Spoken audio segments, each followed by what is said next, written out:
evening. We're live. We're late, but we're live. Hello. Good evening, and welcome Hi, to everyone. TaleChasers on. Welcome to TaleChasers on Friday. I'm your DM of today. There's people shouting in my house. Just give me a moment. Well, Amber, and these are my Stargazers. hi. We're gonna jump straight into announcements with Mark today. Yeah. Over at you, Mark. The weather. Announcements with Mark. Okay, announcements with Mark. Welcome to today's announcement session. Where I have one. This news has just come in. Break news. We don't have a session tomorrow because someone canceled. That is Breaking news. unfortunate. Breaking news as they break my heart. I will Mhm. update the Fortunately, schedule. we can still watch Brandon over at Long Rest D&D. Yeah, it ends at 4. That's about what I know. It starts roughly 3 hours before that. Okay. That is really cool. Now, And that's it some for other- announcements. some other announcements. We have other Amber announcements. is a very cool person.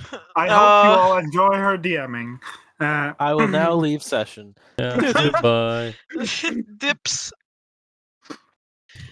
Oh my lord! Why is this happening to me now? I feel like I'm like trapped in this like soap opera version of like a news anchorage. I see. Welcome to D&D News. And today with your host, Amber. Back to you, Amber. You know, Mark, So Wizards of the Coast is added again. Okay, that's Oh, enough. those silly boys.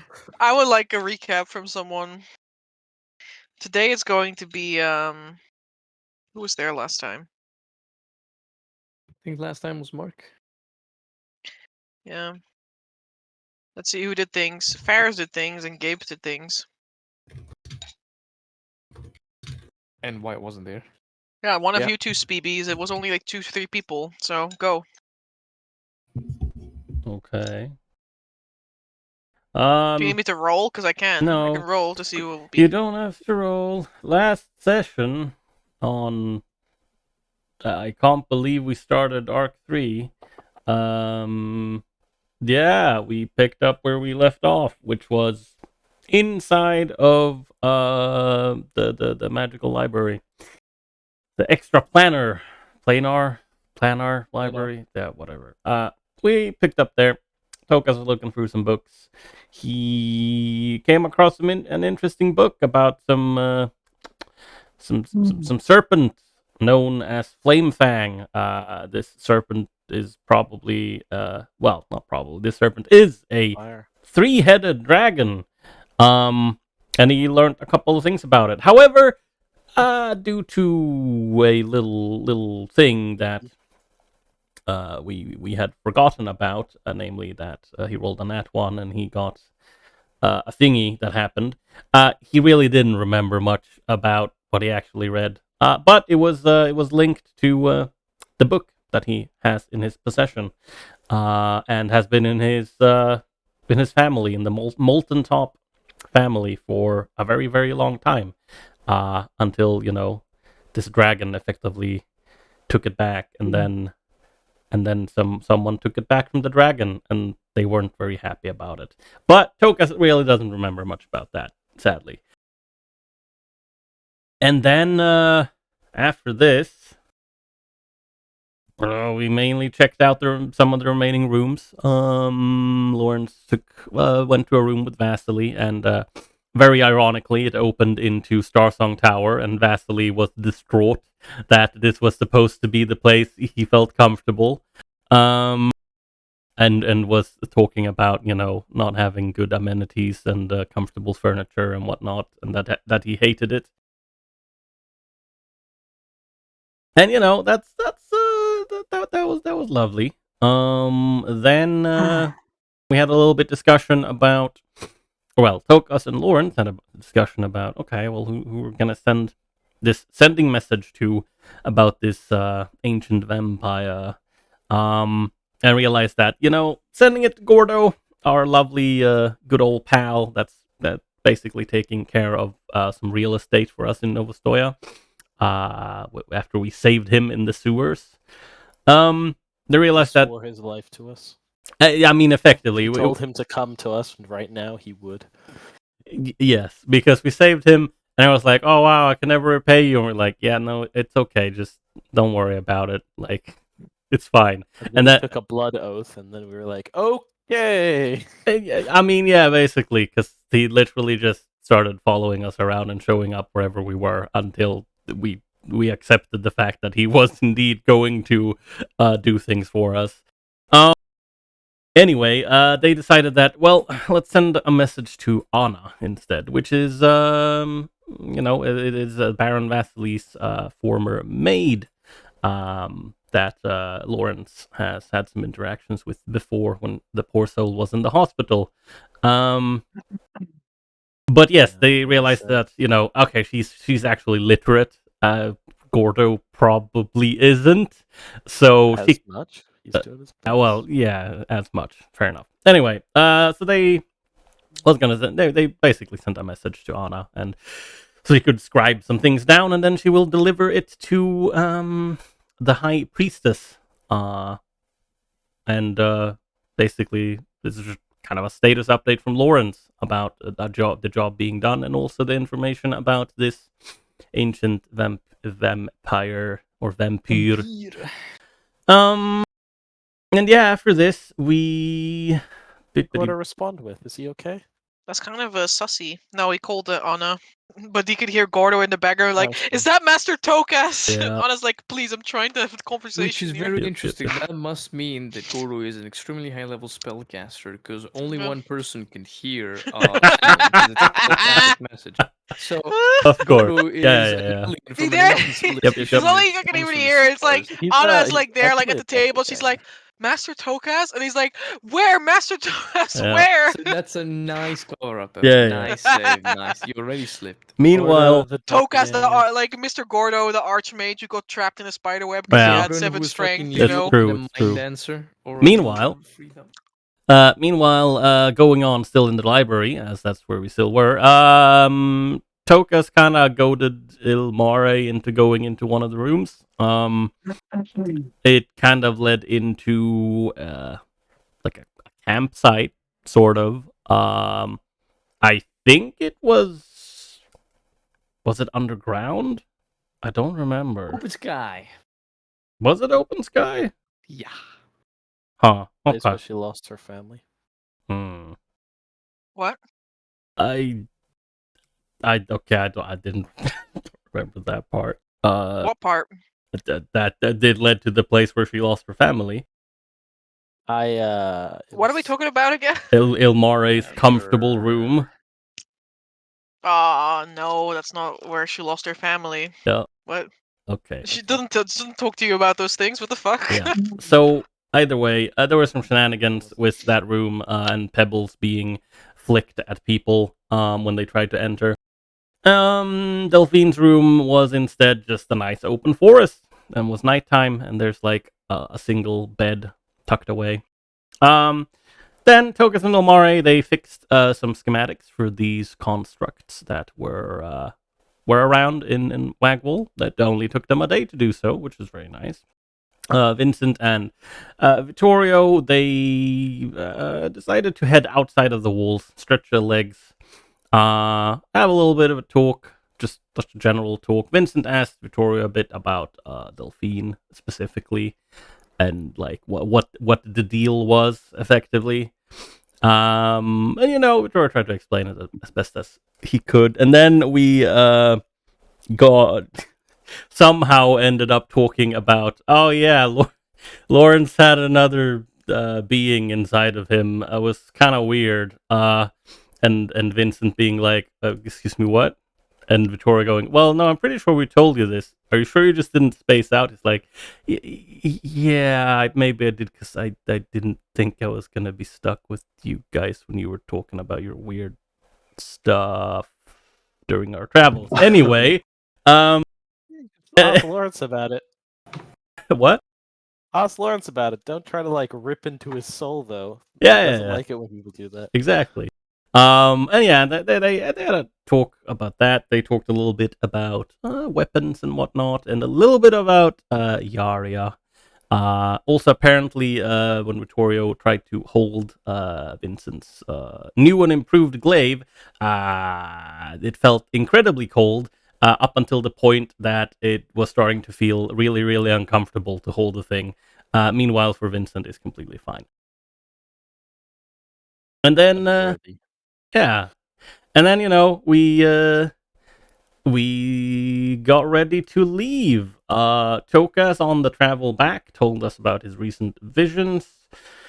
He told us about the Blue Whale Tavern that is probably in Altenheim, and that he, saw this woman in a vision recently, and with the Blue Whale Tavern, and that it's maybe some bad stuff's gonna happen. And he also told us the little pieces of info that he actually remembered about this Flame Fang. Namely that Flame Fang probably saw him at one point, aka when he tried to identify the book in Tarabella's Grove. And then he also told us that Jace is joining our caravan. We're gonna get some gnomelings. Well, he didn't say that, but it's implied. Yeah, obviously, it's implied. Serious. Yeah. A And very good term. yeah, and there was some talk about the fangs of Ungen, which Fangs of Gwyn. of Gwyn. Yeah. Okay, very well.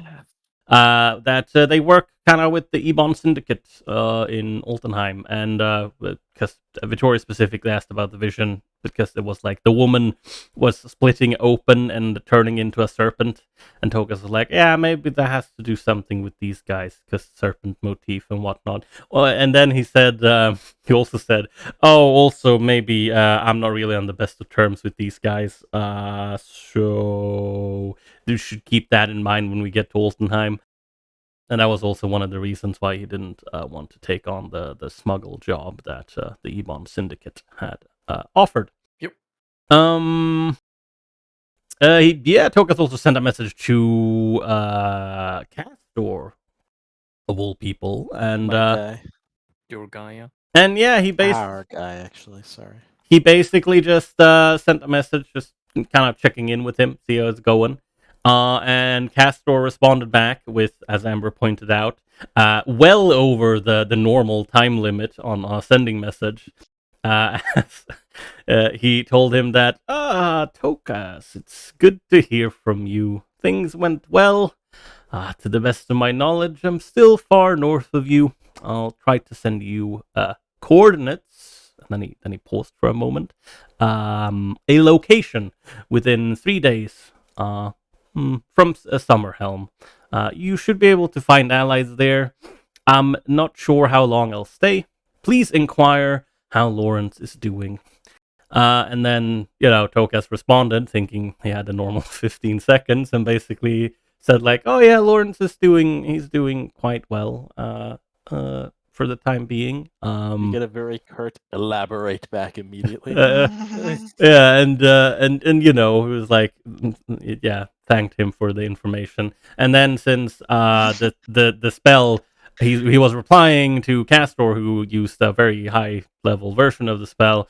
Basically, the mic was still open, and Tokas started talking to himself and be like, Tokas started doing other things, in the background. So Castor just listened to that for like a minute. Yeah, he went looking through his backpack and it's like, where did I put my glasses? I should really talk to Zarius tomorrow about that. I realize it's not even possible to cast a minute of sending. Hey man, Ninth level. This man sacrificed don't worry of people. Don't worry about it. Don't worry about it. Don't worry about it at all. Don't worry about it. We then to round up the recap, since we've already missed like a lot of time. We had a nice sleep. Tokas backcast Tiny Hut for the first time. That he had learned how to do. It's very, very nice and cozy inside. Perfect temperature and whatnot. Vittoria had a really rough night. He woke up like a million times. His skin felt tight. Kind of like you have like creepy crawlies. or whatnot, and he just didn't feel great. Didn't have a nice night of sleep. And then in the morning, Tokas went off to have breakfast with Jace, and then he was going to look into setting up a supply line to Wagwall. Lawrence, since White wasn't here, Amber just said that. Well, Lawrence, he goes and prays at one of the temples here. For the Sorry, time. Lawrence, I literally played you so well. Yeah, like, I was like, so well. Amber sent Lawrence to pray to the Temple of the Three Moons. Oh, yeah, of course. I fucking knew that's where I was going. 100%. Lawrence has no more money left. And then subtract all your gold. Zarius, he was gonna train Aurealis, and then he was gonna look into some stuff in the evening because the festival was actually still going on. I think it was like the last day. It was the last day. Yeah. Vittorio, on the other hand, he went to meet Eric. Kind of, talk with him. Eric was quite happy to see him. They had a talk outside of the gate first, and then he kind of we went over to the gate, and the new security conditions of getting into the district is quite literally, number one, you need to have official business. Like, you need to have an actual purpose to be there. Number two, you need to sign in at the gate with the guards, with name and everything of that sort. So we did that. We went walking around a bit, and then he basically Vittoria inquired a bit about the ruins and the robes, and Eric basically was like, yeah, I don't know much about it, don't really care much about it either. So can't really... my jam. It's not my jam. I'm a monster hunter. Yeah, I can't really help you with that. Also, I know you, so I know that me sticking out my neck for you, my friend, isn't gonna bite me in the ass, right?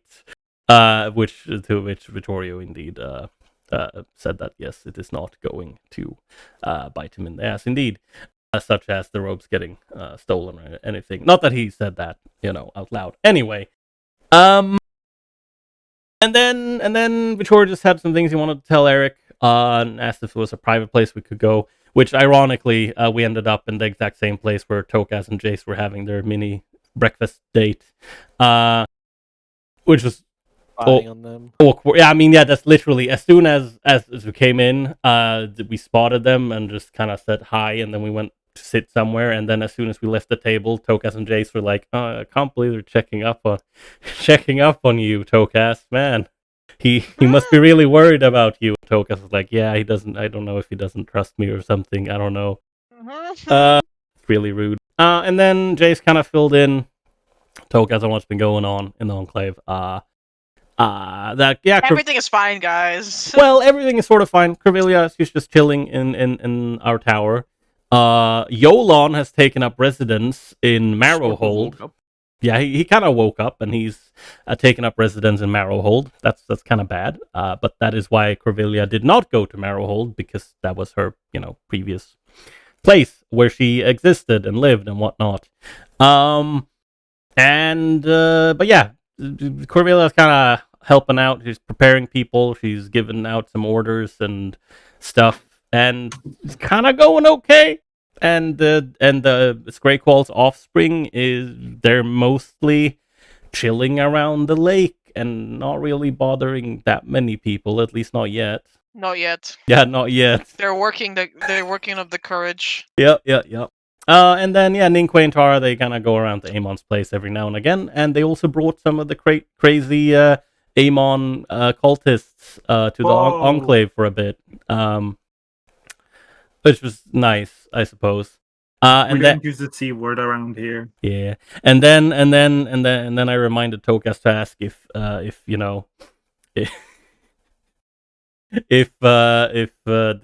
the crazy priest was still alive and well and not gone completely mad, wherein he asked if the priest was still there and okay, and Jay said, "Oh, Ardelvin? Oh yeah, he's okay."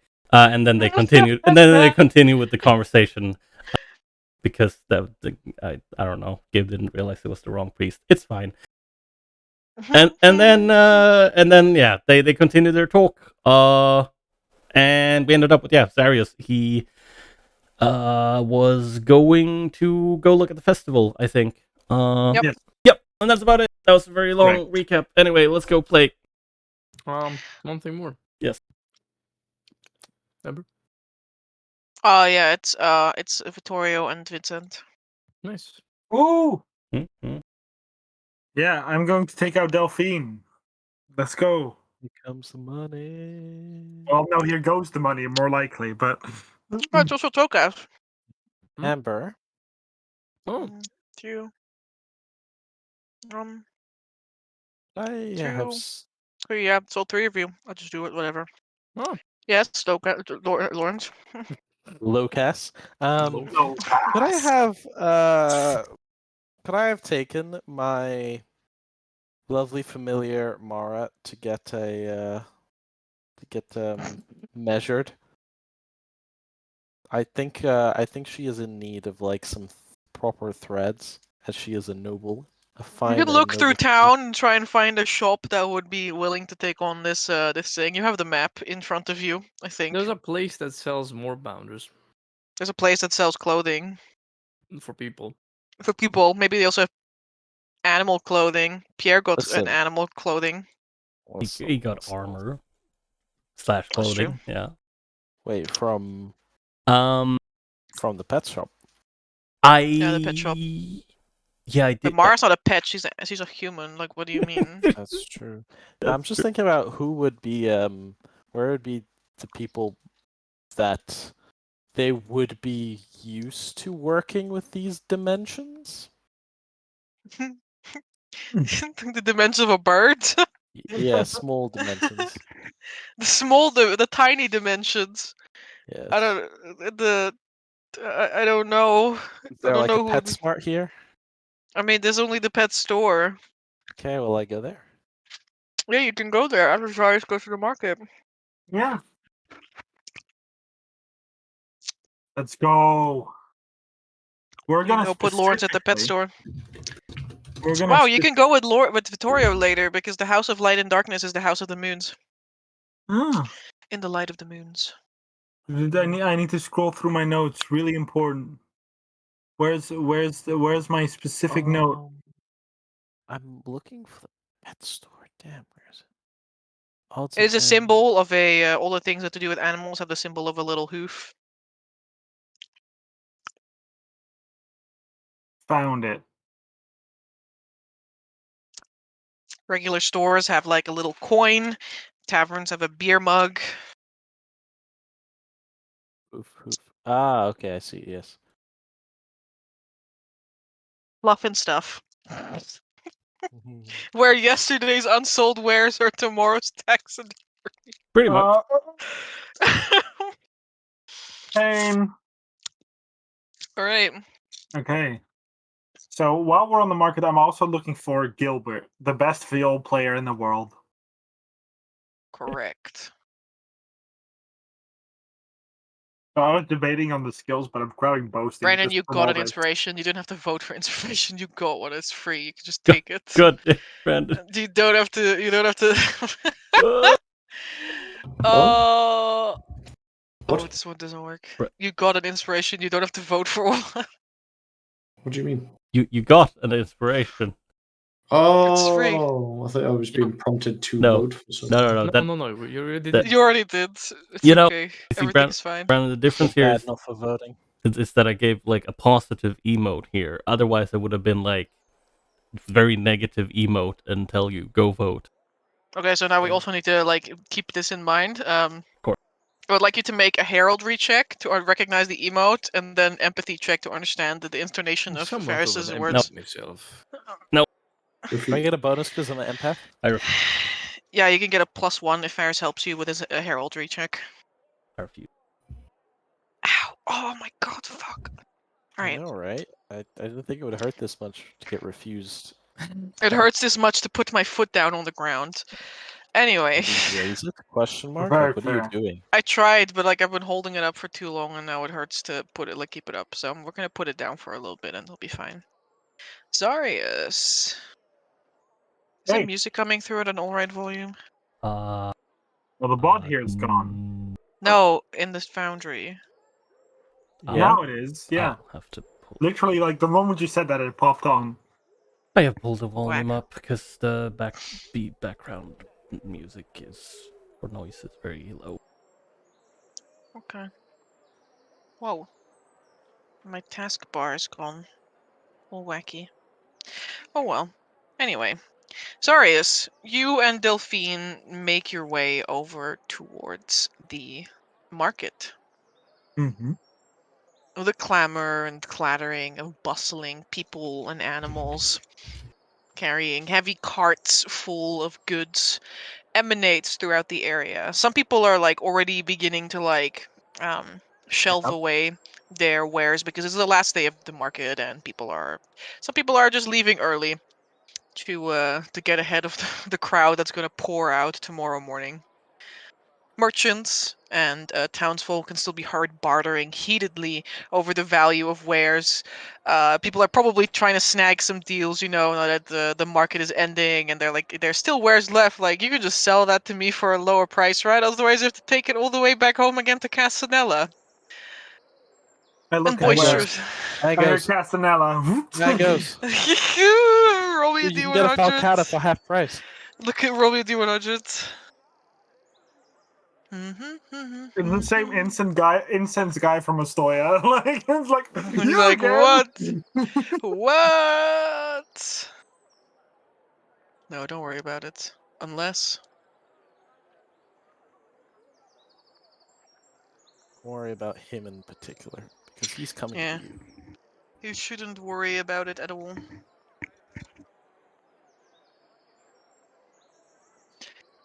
Oh, alright, that makes sense. There is a guy. There is indeed a stall there when you look over. There's a little bit of laughter coming from that area as well. And you turn in that direction, and there's like a cart full of like different types of rocks. And one of the rock piles there is like moving. I'm gonna look at Delphine and just like make sure to keep an eye on her as I approach. Delphine stops. She looks at you. She's like, "Oh, we're not going there." She turns away. Just follows you. Well, we're going to in a moment. It's if you're gonna market, you gotta look at all the like little stalls. That's the fun of it. See what kind of unique things they have to buy, and whatever they're selling, it's like double the price of what it should be. Ah, lovely. All right. So you said you rock up to this stall, which sells a whole bunch of like different minerals, different gems, some like adventuring items related to like stone as well. And one of the rock piles that is moving appears to be this tiny little elemental. This tiny little Yo, stone. Either it's like an elemental or a stone golem, made up of like a couple like little Pebbles. pebbles. Yeah, I guess pebbles or like what is the thing called? Limestone? No, not limestone. Lime is a plant. It's a fruit. No, no, no, Gabe. That's not. No, that's not what I mean. Italian. Yeah, he looks like he's made out of like little plates of like limestone all like cobbled together. And he is like, people are like saying that they want to buy something, then they give him money, and like he like eats the money. Like he just shovels it into this like little what is hole. this? It's Just like a well. he like shovels the coins into like this tiny little hole in between different rocks, and then he like holds up his little pebble arms and gives them the item that they wanted to buy. Have you ever? It, I've seen those of fire, but I don't think ever of stone. They look more like a slug, though, or a snail. They have like a big rock on their back. that's not that's not a snail. Delphine says. It's a Okay. rock. Wisdom. Um.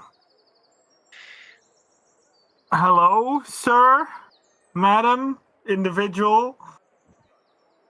The like rock turns its head towards you, which is also just a rock, but it has these tiny little pinprick holes that Oh kind my of God, mimic this thing's eyes. cute.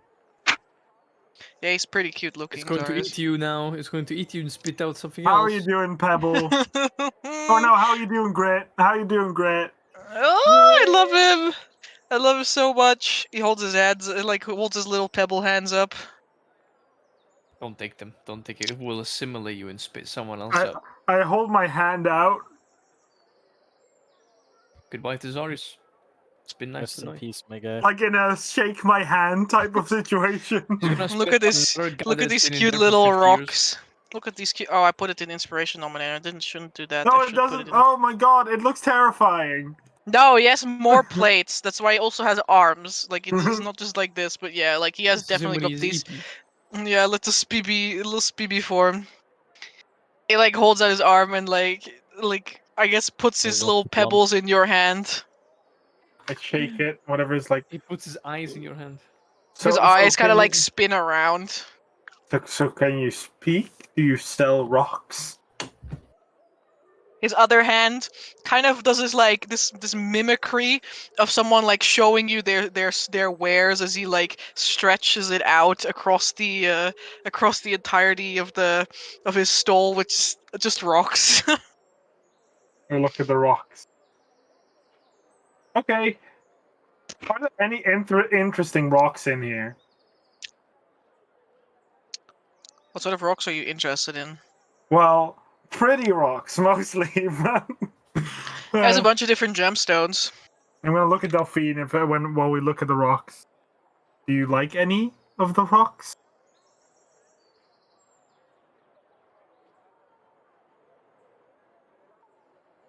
Oh boy. Grabs the biggest Now you diamond. fix yourself. I can't say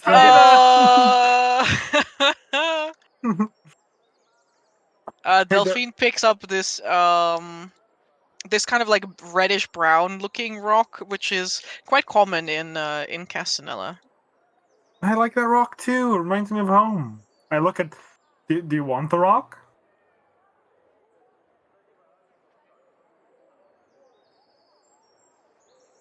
Do you just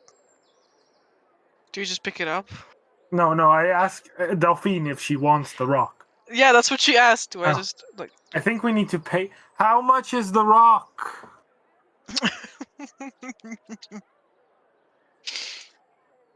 Can this guy speak? Let me double check. I don't know. He's not been speaking to me.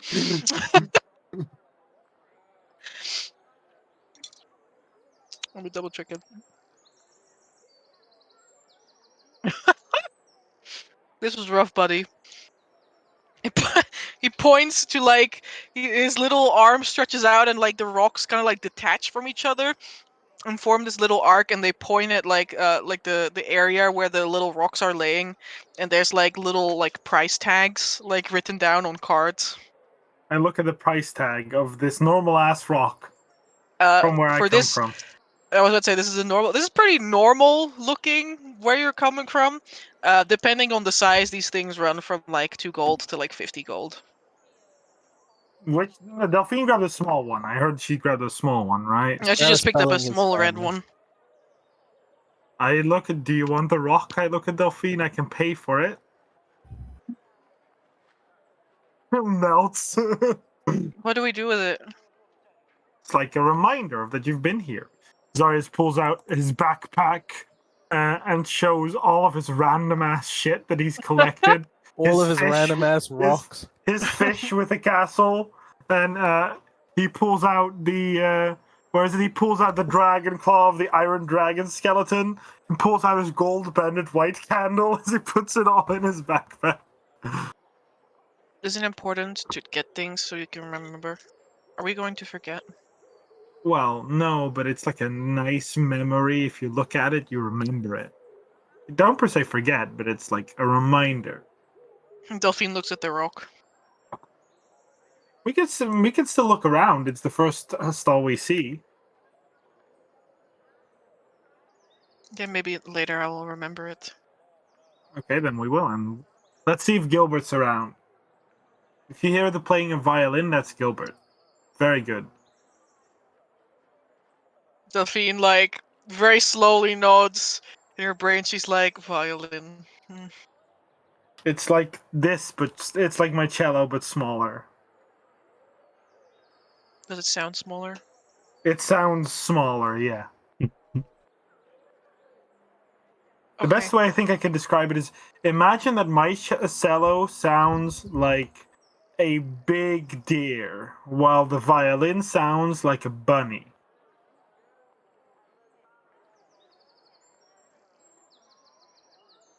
Yeah. That's probably the best way to say it. Let's look around. Come on. And if you see anything fun, then just say so, and then we can look in a stall that you might like. Okay. Okay. Delphine turns around and begins walking in a random direction. I'll follow Delphine. So powerful. Girl power.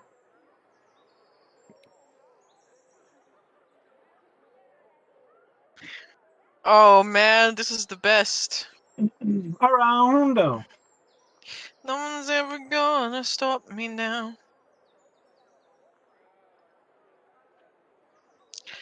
There's two stalls next to each other here, where Delphine walks to. One of them has coins. The other one has sewing equipment. Ooh.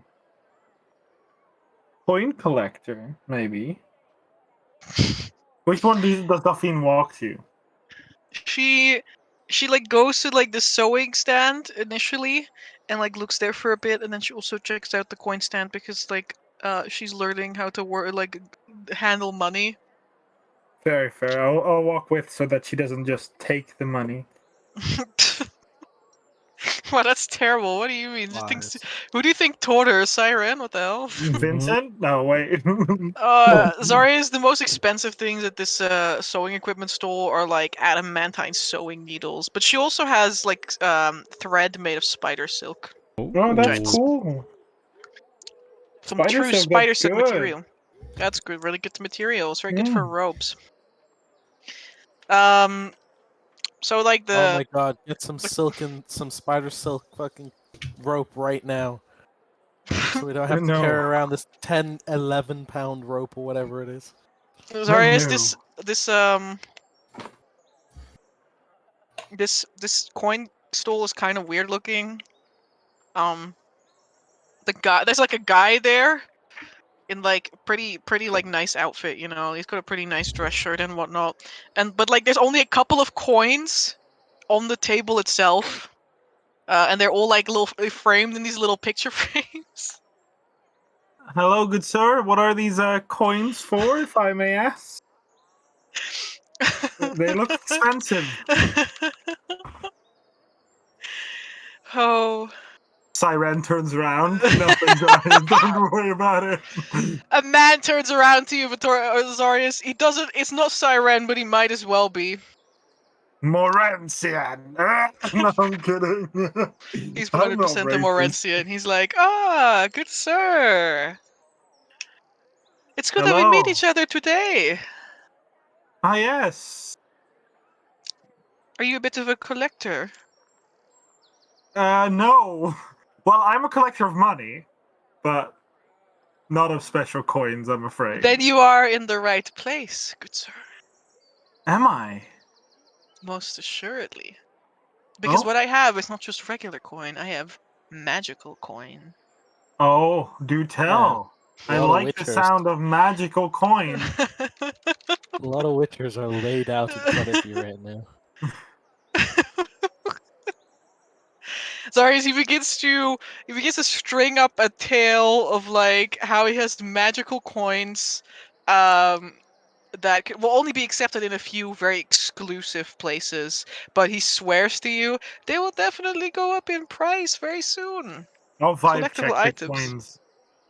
Yeah, go I ahead. lean over the coins and I'm like, what?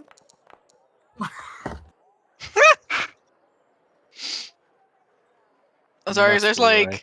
there's like the barest hint of anything. Like it might just be like latent, like magical energy from like these surroundings or something. I look around, just there's like magic coins, you say. Now, you know, Yeah. I've been trained in a very particular skill set, and I can feel magic.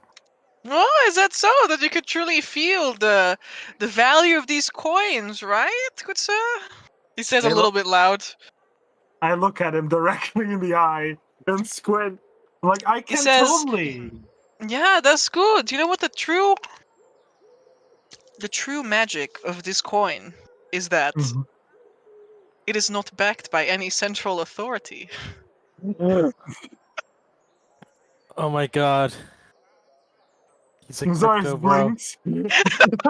Blinks once, Selling blinks you twice. NFTs. So you're telling me it's worth its weight in gold? More than its weight in gold, I tell you. In some places, showing this coin to the right people, you can triple the value that I price on this coin today. Oh, what do you ask for such a coin? Today, for you, for this beautiful, high quality, premium diamond membership, platinum piece, only 50 gold. I look at him and just say, Oh, I see that you are a skeptic, sir. Because I like you very much, and I can see that you are a true dragon at heart. 45 gold. "You're proud," and just say, "I am indeed a true dragon at heart. You would not believe how right you actually are." Oh, but of course, sir. And that means I I am value nothing if not cash honest with only. what. Surely, good sir, if you are a dragon, and dragons live atop their hordes, they also do not believe in centralized banking systems. I look at him and say, "As a true dragon, I indeed do not believe in anything that isn't worth its weight in gold." You're correct, good sir. Now, what would it take for He said, you? nod wisely. What? What? Has anyone actually bought these coins? If so, he holds out his hand and it's like, "If so, good sir, I don't know how you do it, but it is an accomplishment on itself." He like takes your hand, he shakes it, he says, "Good sir, we are very exclusive club." He nods, just like, And not every common man can see the true value that these coins will bring them in the long run. Well, sir, I can see the true value these coins will bring to you in the long run, for sure. That's Hey, I'm just a common man who has to make a living as well, you see. well, he's like spoken like a true Morensian. With a white grin on his face. He grins. Oh, you are familiar with the southern attitudes. Very familiar. I've had a friend, and he was a trader too, you know. Now, Plenty of as traders down in Gavin points out and Morensia. starts counting his coins to make sure they're all still there. It's like, Oh, they're still there, Zarius. he's like, "Well, I had a very good time at this stand, for whatever it's worth, good sir. Thank you for this mighty fine visit." Hey, I am nothing if not entertaining, you know. We might as well keep ourselves busy. Keep ourselves busy while selling a platinum piece, you know, for 50 gold.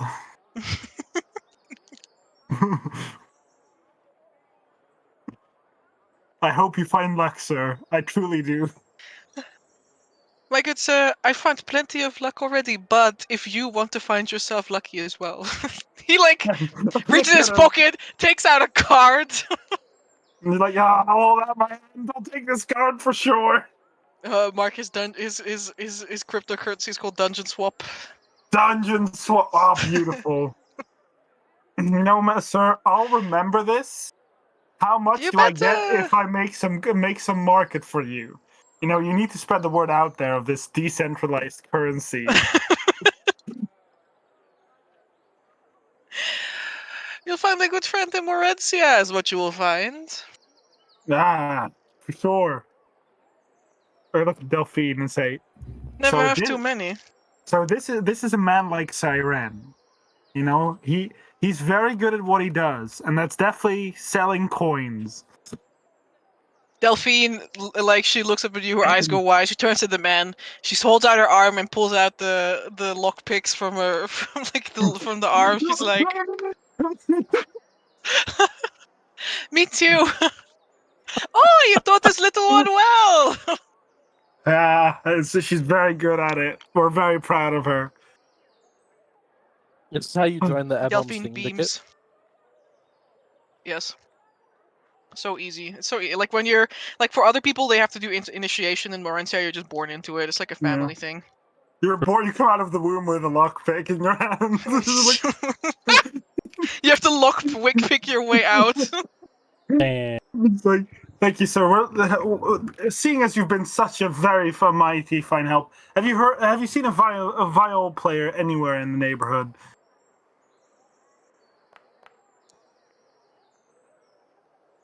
I might be so more inclined Oh my god. to point He out really is that Morensian. that viol player, with which I am so well acquainted. I look at him and just say, well, if you can just give us the direction, that'd be mighty kind of you. Very much so. I think he's just a little bit over that way. You have a good day, sir. You have a good day too. I have very much appreciated this. Come on, Delphine, let's go that way. Yeah, me too. Delphine looks at the man. She puts the lockpick back in her arm. She waves and like keeps going. Yeah. See, that he came from Orentia too. I don't want to say they are all very similar, but maybe just the ones that are no longer there. Yeah, the ones that come out, they have a very particular skill set. Why? It's their culture. What is mine? Well, running through the woods and hunting deer, I think, from what you said. What about you? Mine is complicated. But imagine that where I'm from, it's very important to learn how to fight, to worship the right beings, and to hide your magic. Or not have magic. That's my culture. Not have magic or you'll be jailed. Okay. You know the Inquisition? Mm-hmm. That's where I'm from. I'm not from the Inquisition, but that's literally our headquarters is built in my city. Like Delphine starts running away. Yo. Lawrence, he's coming for us. I don't think I would like it very much. I don't think I would like it very much. I don't think it'd be a good idea. I really want to go home, but I also know I'll be hunted, so, That's why I've ran away from it. Suppose it's not really home then. Maybe my home wasn't really home either. Your home can change. I miss it too. I ruffle her head a bit. But it's all about where we feel home now. Do you feel home somewhere? With you guys. And also outside sometimes. Oh, we're very happy to hear that. I feel kind of itchy when we're inside too much. That I've noticed. Almost like reaching out to scratch her shoulder as if like remembering something. And that's something that we can see about later. But first, let's see if let's see if we go for this somewhere. Okay. Can you make me find Gilbert check? Find Gilbert check. Of course, that's a speep check. Please make me a speep check. That's a 7. Oh, very good speeping, Mark. Very good, very good. I'm just like, Gilbert! Has anyone seen the violin player somewhere? Or viol. I need to pronounce it right. Viol. Viol, yeah. In Dutch. Viol. Viol. Whereas you and Delphine will see several more stands. Probably have some food as well in this place. Maybe play some games as well before you find Gilbert finally. Like when the day starts coming to a close, and then you realize you've walked past him like 3 times. How much money would the food and games have cost me? Roll me 2d4. 4 is BBs. 2d4? 7. 700 gold. Alright. You spend a total of 6 gold for the two of you. Like Delphine wins like one of the games as well. Hey. Yeah. Probably something to do with arm wrestling, and she's like in the children category, and she's just like crushing every single child in the neighborhood. Guys is looking at like a very awkward, like, yeah. Some people are like, you pick up with your passive perception, you pick up some people like whispering that she may be some sort of like weird, like small adult or something with the way she's crushing See? children. As they say Yeah. that, Sarius looks at them and just gets this very thin lizard eye, just stares at them, just like. Man, I can't believe the This girl has 5 dads. No one's I gonna can't come believe after her ever. I can't believe the lizard man and his weird looking halfling accomplice is like they're pretending that she's a child, and then they're scamming prizes out of fighting against children. It's just Yeah, this is what such a this good is what the con. parents look like Yeah. when they turn to you. Zaria's like when you're staring at them. And then he looks back like, and it's just this 5-year-old being absolutely decked.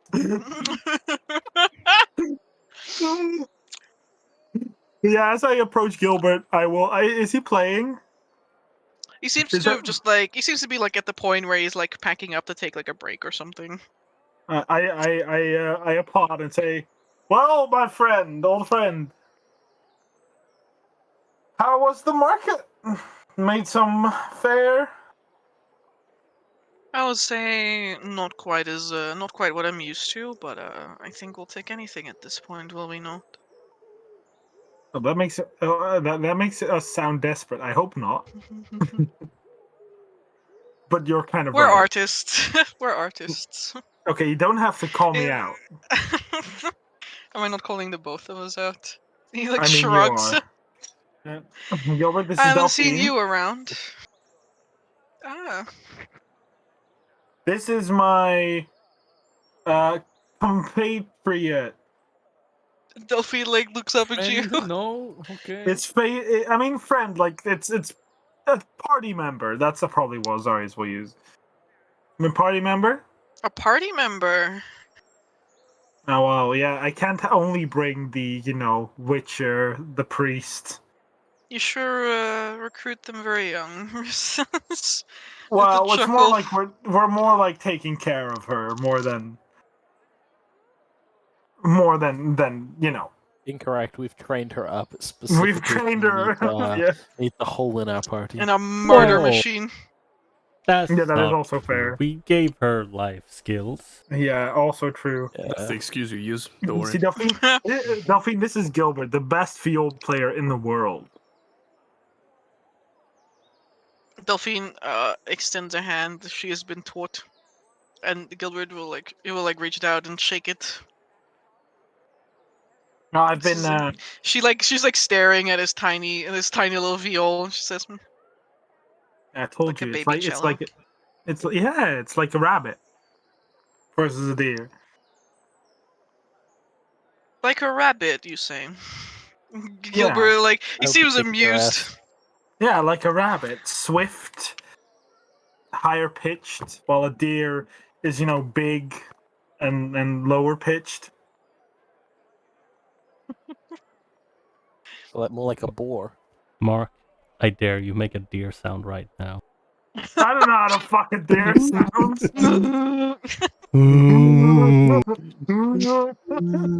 You're welcome. I did that with my mimicry trait, by the way, like my mimicry skill. How do you think I rolled? 1. What the fuck? I'd say like an 8. It's pretty good. Below average. Damn. That's even worse than saying 1. That's actually real. Oh, some people are leaving. Give me 1 minute to go say bye to them. Okay, 1 As I minute. hobble down the stairs again. Yeah, maybe make it 2. Yeah, I have a from hobble. Hey, Hi, Delphine. Hi. Oh, hi, Zarius. Oh my God, this is Gilbert, the best field player. Oh yes, a rabbit, you say? Jesus Christ. God damn it. I'm going mad.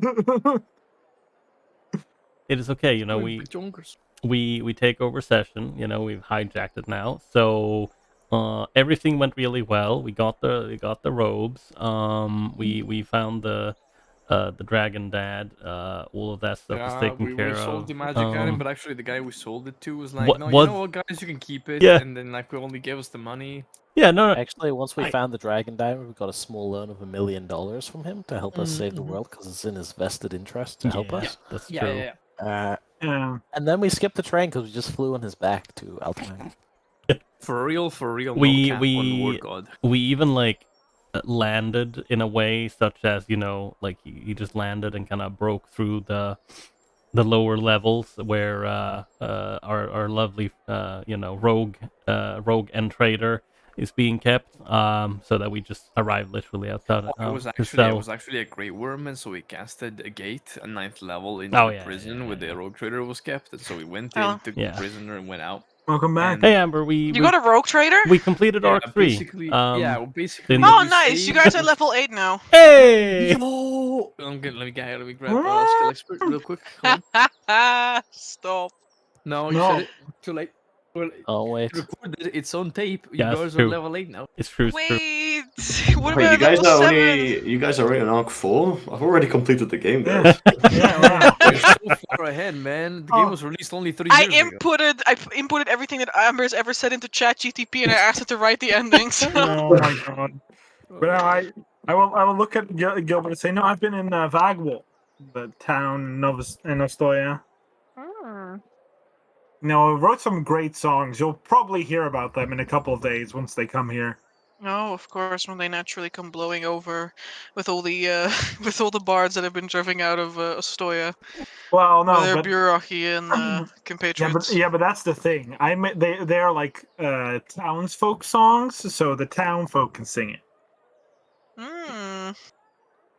It's about the pixie bandits and how much of an asshole they are. You have colorful language. Sorry. Yes. Sometimes you gotta, you know, have the town was like enjoying the hell out of it. I can imagine that. I know. I'm very proud of myself. Very proud of myself. So I take it that your activities here in the market did not go very well. It's been a little bit quiet. Eh, There's also an overflow of other musicians, as you may know. And forgive me if I'm asking so bluntly. Where do you plan on going next, Gilbert? I'd love to get with your musical career, or just in general. We're traveling to Altenheim, so I thought, you know, maybe if you've got a 10-day to wait, stick somewhere, you know, travel with us. I came from Altenheim. Sorry. I mean, I don't know if you need to go back. I'm not sure if the time is right to go back. As long as the trouble keeps persisting there. I'm sure there's a plenty of work to do now. I mean, I could use some help playing for ghosts. Playing for ghosts. Yeah, I'm afraid I'm not the adventuring type myself. No, it's but if I clear out the ghosts, you can help me perform.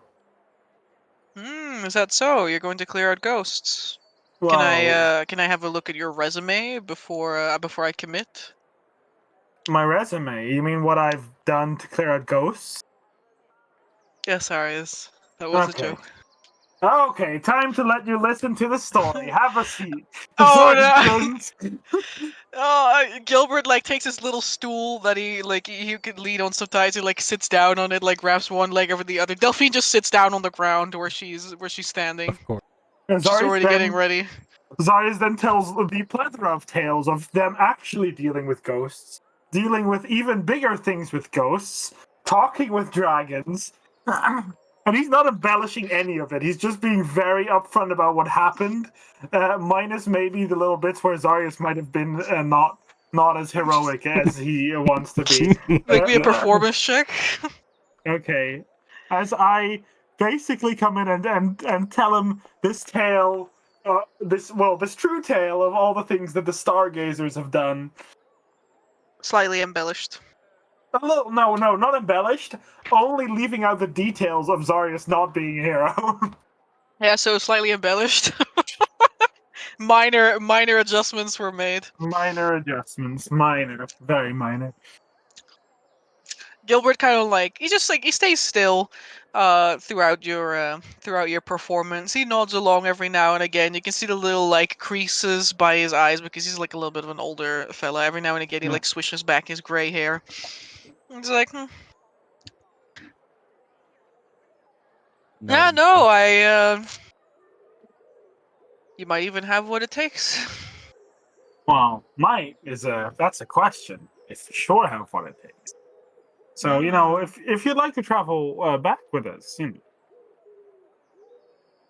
we have we'll have carts by the end of this, and we'll plenty of room if you'd like to come with. Say, I think I'm done here for the evening. I was planning on staying a little longer, but he like scrunches up his nose. Why don't we go have a drink? That sounds I like don't a know mighty when fine I idea. don't know when your little one has to go to bed, but why don't we have a drink in a kid-friendly place? Yeah, no, I mean Then we Delphine's can talk. is a well, she's more of like a night person. Sorry, thanks for a bit. Sophie nods. Gilbert looks at her, stares into the voids, like the deep recesses of her black hole eyes. I see. I see, he says. Of course. Gilbert dies immediately as his soul is forfeit to the great void. Delphine's soul mirror Classic eyes suck out his blunder. souls. Yeah. Never Classic look into the soul zero. mirror. Yep, yep, yep. Too I will late. then. There has to be like a rogue who has a little child with 2 soul mirrors in the eyes, playing scams around the place. Imagine. Yeah. But yeah, no, I will go with him having drink. Take Delphine with. All right. You guys can pick a place in town where you'd like to go for refreshments. I'd like. I mean, honestly, I think at this point we'd pick something close by. So, seeing as the closest by thing is Like the Diamondback Trout or yeah. the winery at the promenade. There's also Merchant's Rest, which is quite a popular place. I mean, I think I like the. Apparently, the Bassin is also not that far away, but Yeah, most of the places are not that far. There's quite a few little restaurants and bars by the promenade. So which one? why not? Which one does he want to go to? Recommend. Sorry, it's more recommendation, Dustin. Where do you want to? Mhm. Um,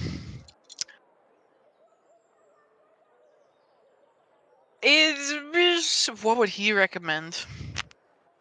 Probably like the Diamondback Trout because it's pretty cute. It's a pretty cute place. Yeah, I'll take Delphine there, and It's like a little if little dock. if she still wants the stone on the way back, we'll buy her the stone. Sure, you can buy the stone. Knows how much gold again? Like it's like you can spend any amount of gold at this point. I'll spend 1 gold. No, I'll spend 2 gold on it. I think that was the Yeah. smaller one. Yeah. Yeah, for a small one you can get it for 2 gold. Okay, and I'll give her the one, and it's like so you can remember the great day and beating all those 10-year-olds at arm wrestling. We're just like, what? Delphine happily inserts the 2 gold into the little golem thing. It goes into the stone, and you can hear this grinding sound of metal. The golem puts his hands up Goodbye, Mr. Golem. like a hooray.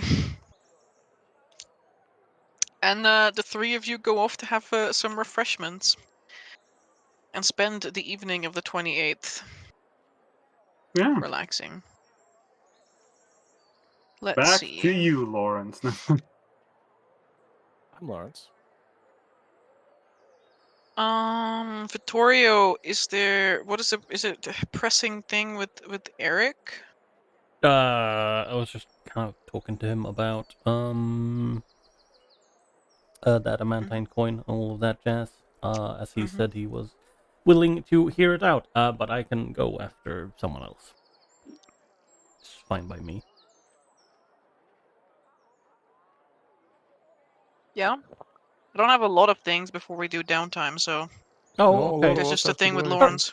Yeah, I mean, but yeah, do Lawrence. Lawrence first, and then I'll just have the quick chat with Eric, and then we can boop. Downtime. All right, Lawrence, you and your which place did you want to go to get a bird suit? I wanted to Fluff go and to stuff. Yeah. I love getting stuff. All right, you go to the pet store. It's a very nice pet store. Like, they have a large variety of exotic animals, but also exotic plants as decoration.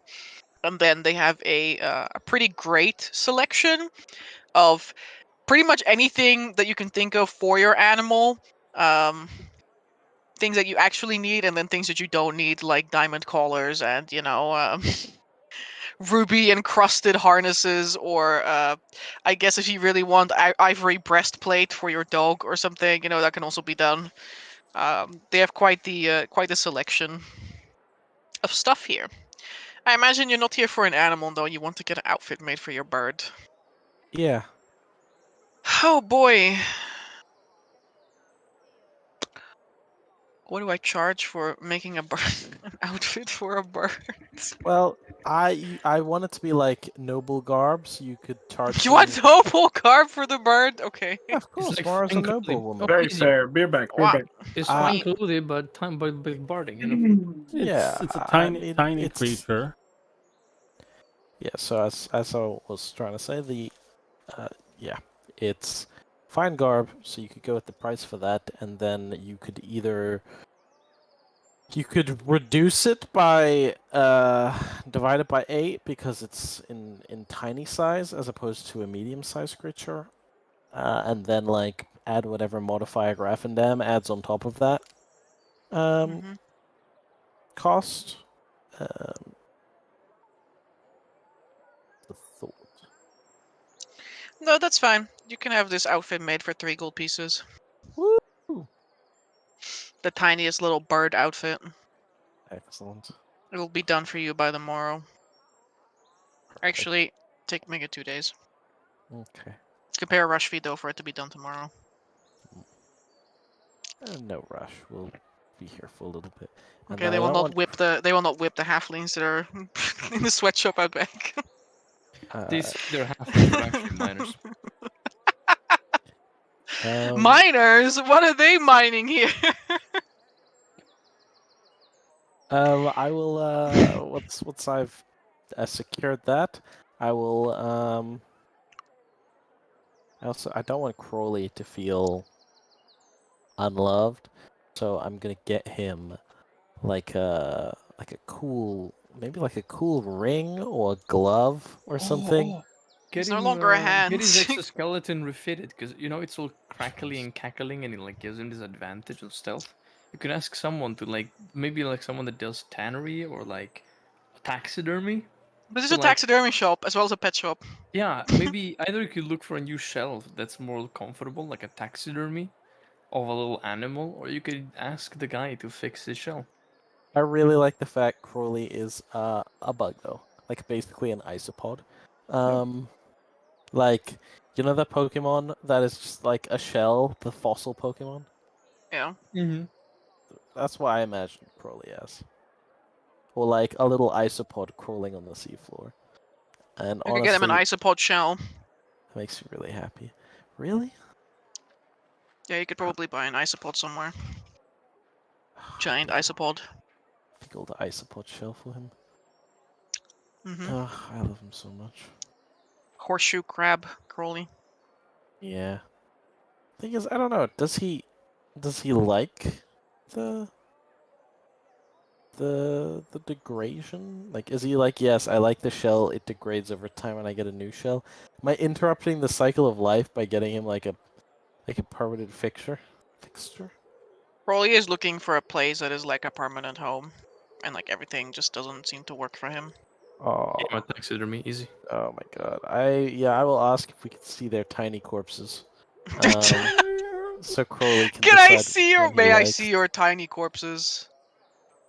Oh my lord! Let me double check what they have in the tiny corpses. Tiny corpse section. A little bit complicated, but we can make these things work. Yeah, What? Yeah, Says don't worry Brandon. about it. What? Lauren's just buying a tiny corpse. Mhm. I'm aware. It's just how Amber has something that's the tiny corpse section. Oh, I literally just look at the shop, like the pet shop, what they have for sale in terms of animals, and like I just turn them into taxidermy. Oh dear. They have sand drakes, which are kind of like bearded dragons, but they like puff up and like turn into like a little spiky bull. Horned frogs, they have dwarf glass gators, which is tiny version of the glass gator. I have a picture of glass gators now because I saw one in the Ethereal Expanse and I was like, Oh. damn, that's Wait, what they look what? like. I thought the whole thing is the fact that they're glass gators, so you don't see them. I mean, Yeah, that's the point. That's the point as well. But like, I also found this image that I really like, and so I want to kind of work with that image. But we're kind of just gonna change some things about it. Let me show you the look how cute. Look how cute they are, though. Look how cute. So sweet. Oh, very cute. Sweet little Well, crocodile. I will show them to Crowley, and I will ask him, does he like? He just like looks at the creature. There's like he oobles. It is dead. This is like all you get back. Like sort of like in your own voice. It's dead. Good. Needs to be That's alive. Dude, They also this have is- Vardvarks, arboreal grazers, which are sloths. the Bardvarks are very cute. If I recall. Yeah, they're pretty cute. uh, Vardvarks are adorable. yeah, but does Crowley like it? Does he like any of these things? Or does he He just doesn't tell me know. they're dead? He doesn't know. He doesn't know if he likes them. Doesn't know. Okay. Well, that's fine. That's fine, Crowley. You can just you can stay. You can stay as we are. Maybe we'll find something out there in the world. Okay. Is there anything else you want? I'm happy. Good. We will go. Right?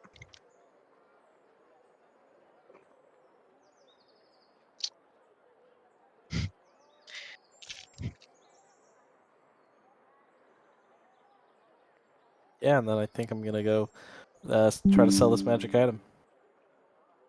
Lawrence, before you try to leave the shop, the shopkeeper's like, sir. But then you hear, like, the moment he tries to, like, catch your attention, you hear this, like, telltale ringing in your ears. This, like, buzzing, and then a familiar feminine voice crops up inside of it. It is. Takes you a few moments to be like, huh?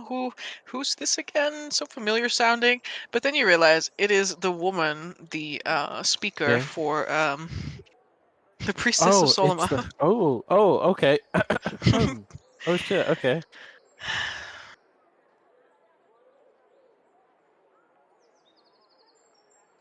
Brother Lawrence, I hope that this message is received well by you.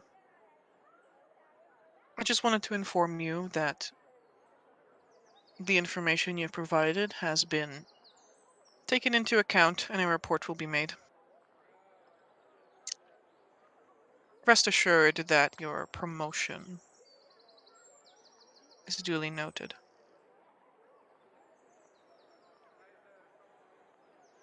I fucking knew it. This is worse than a mob. The message, like, it stops there. Okay. How would Lawrence respond? Yo, thank you, my G, my slime. What's the name of the interpreter? Did I ever get her name? I don't think so. Let me double check.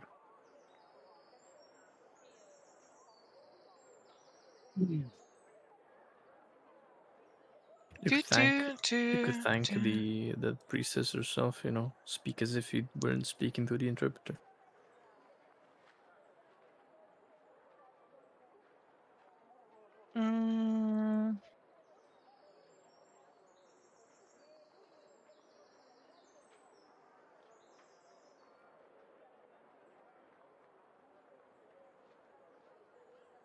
I don't believe. Well, you don't have her name. They don't give you one. I don't think she gave Okay. you one either. She just introduced the priestess of Solomon to you, which is Mariana Vaduva. Lawrence will reply with, People of Agwil will be grateful for all the help they can get. We've left all the evidence for the report with the Scythe Master.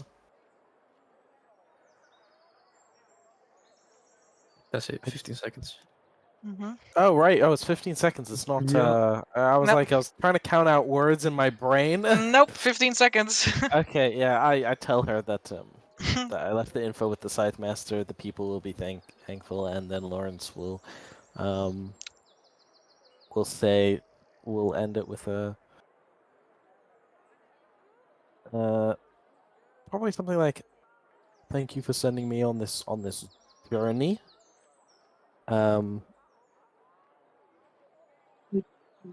And maybe something like,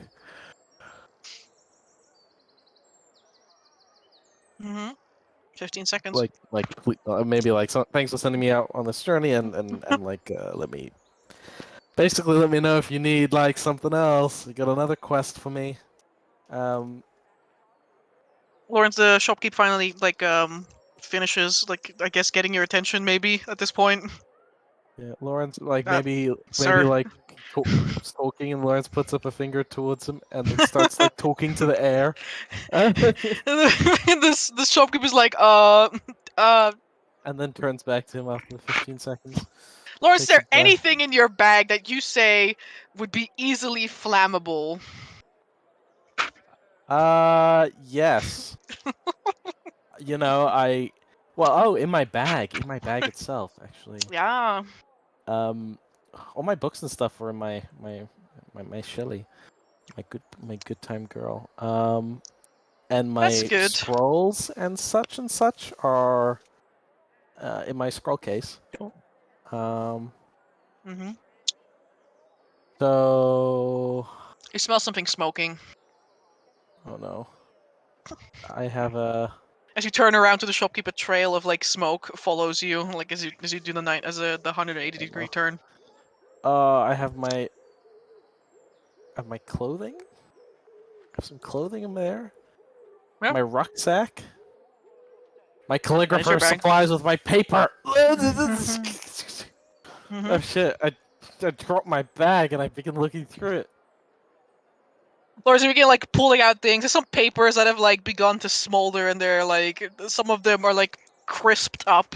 The parchment is a little bit ruined. It's good paper. Where's this coming from? Pulling your entire bag upside down, you eventually hear the clanking of a sword falling out. By chance, sword falls to the ground What? with a clonk. How did this get here? Did I have this? That's what you told me, yeah.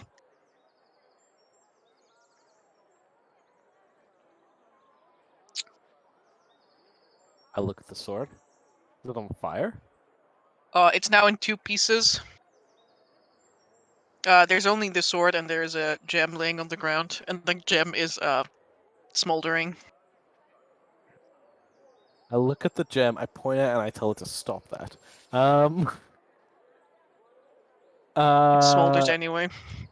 Yeah, I tell it to stop that, and then Lawrence thinks back, tries to remember what the command word was for this magic item. After he used his charm on it.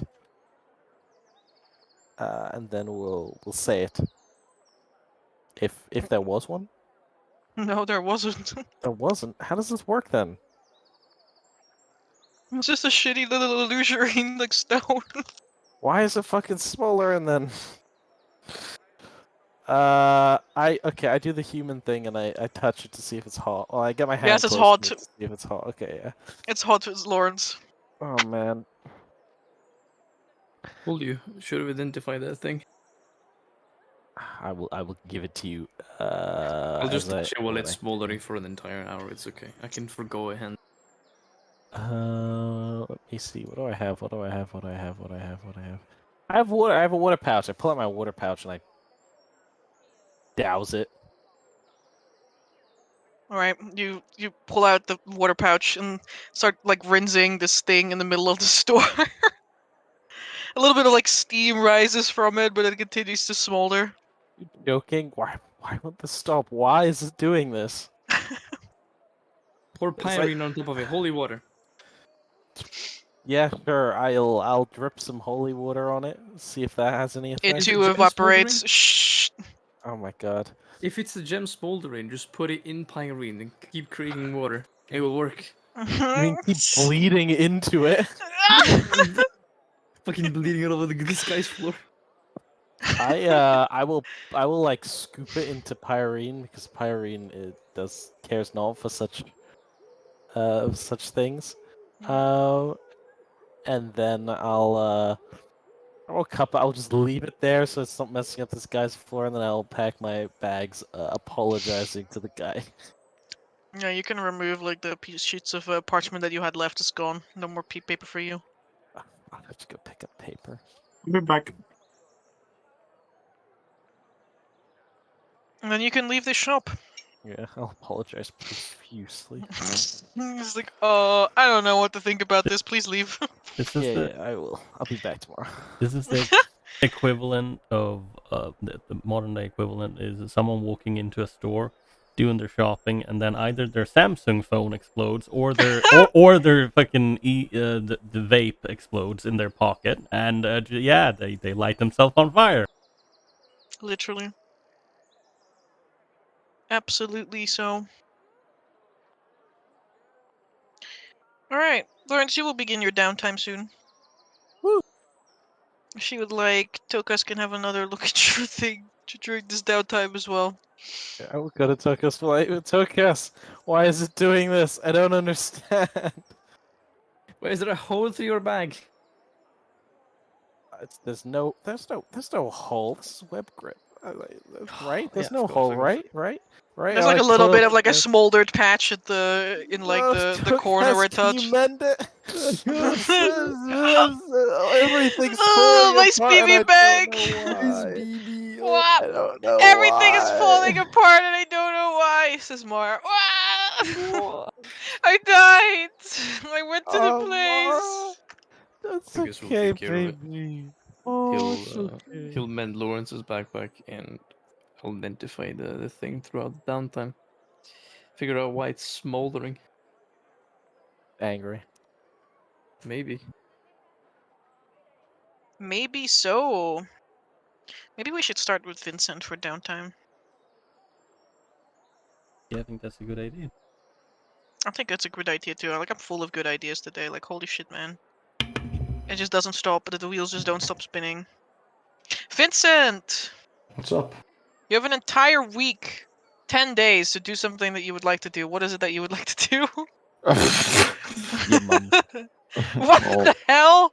Well, she's on vacation now, so like no I time for that. mean, like I Bad. said before, I don't feel like Vincent would do anything related to learning anything new unless he does have intrigue on, astronomy. But I feel like I don't know if that would lead anywhere.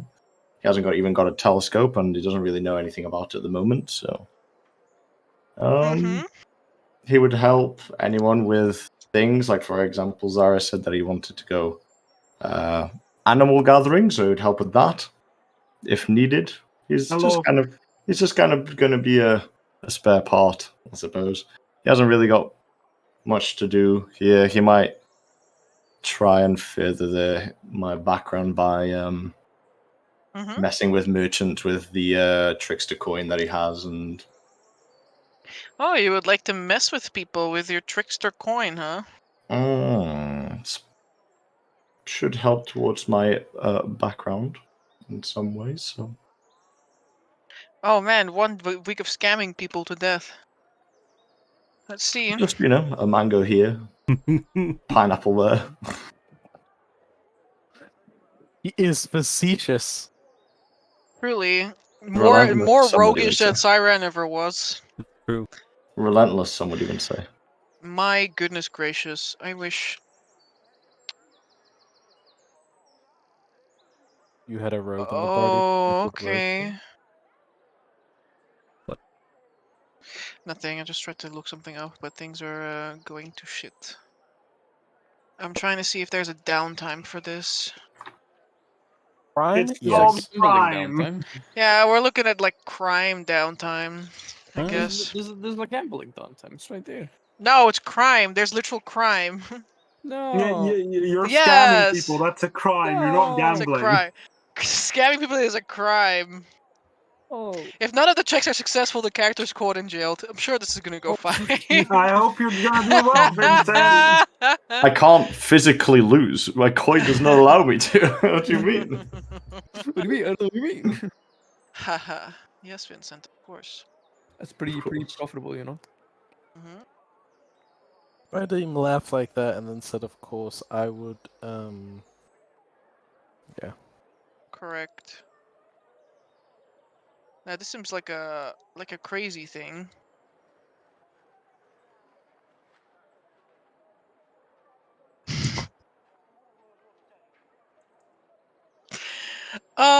Let's see.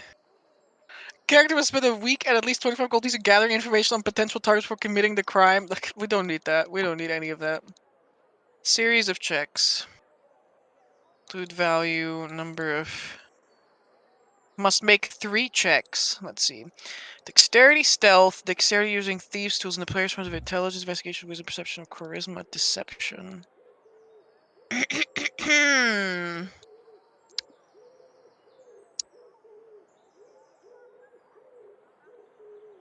Now we can adjust this a little bit. Mhm. Let's see. Stealth probably still works. It's one of the options. Deception.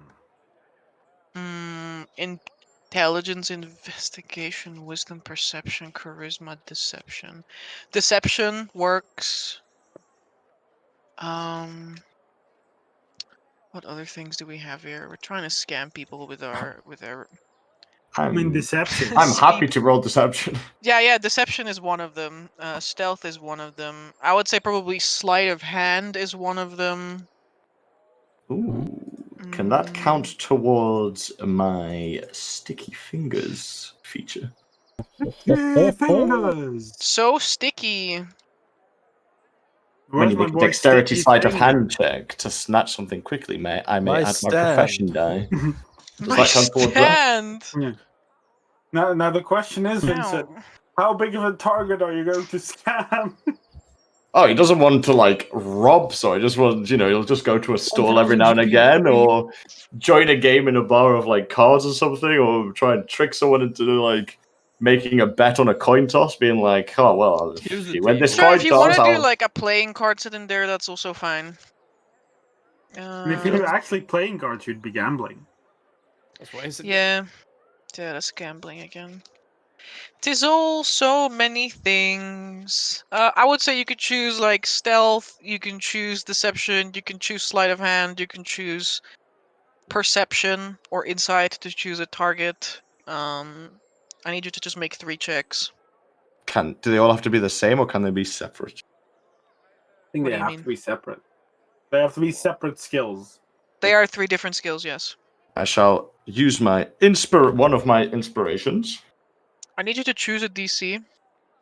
Oh, 10, okay. 15, 20, or 25. And you might I'm be gonna jailed if you change the say it loot all. value table though, because Be careful. Is The higher the- the DC go, the higher the target is.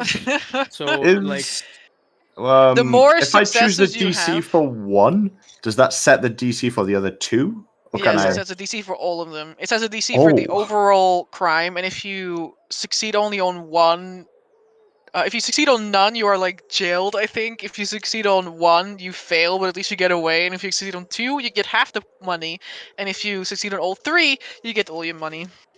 Which is not going to be the same as this, because we're not actually robbing someone. We're making a little bit smaller cash, but we're also not going to go to jail, probably. Just I will just go do with 100, easy. I mean, I'll just go with the Spend a little DC bit of time 15. I'm not gonna, go crazy here.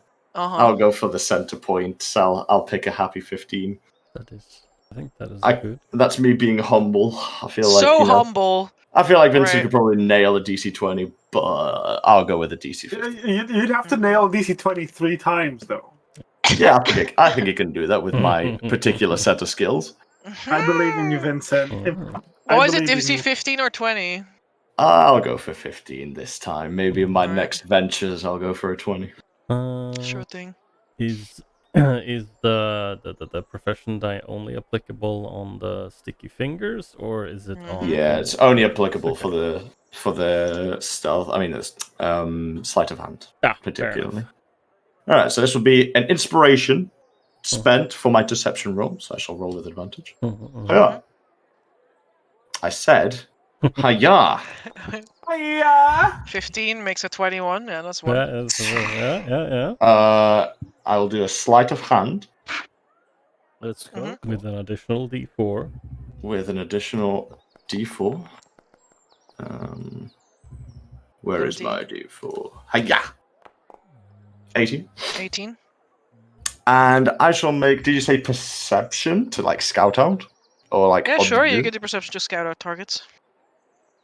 Very well. And I'll do a perception base. Hiya! 3 successes. Nice. Very nice. He's a master criminal. Master job. criminal indeed. Criminal.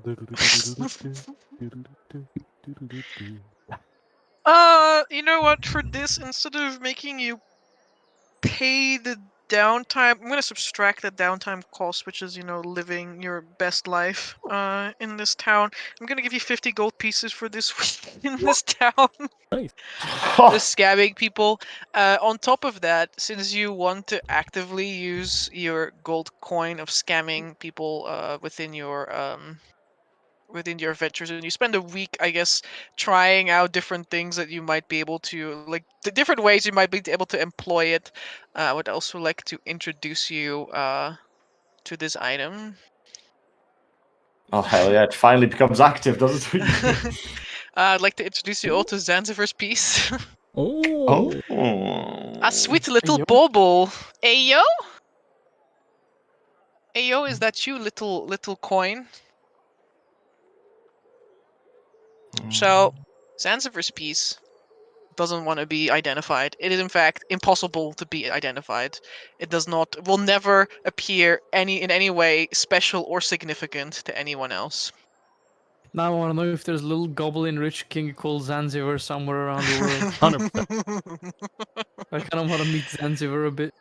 Who doesn't Unfortunately, want to he was meet killed, Zanzibar? he was Oh. killed by the Skaven king in the pre-era of expansion.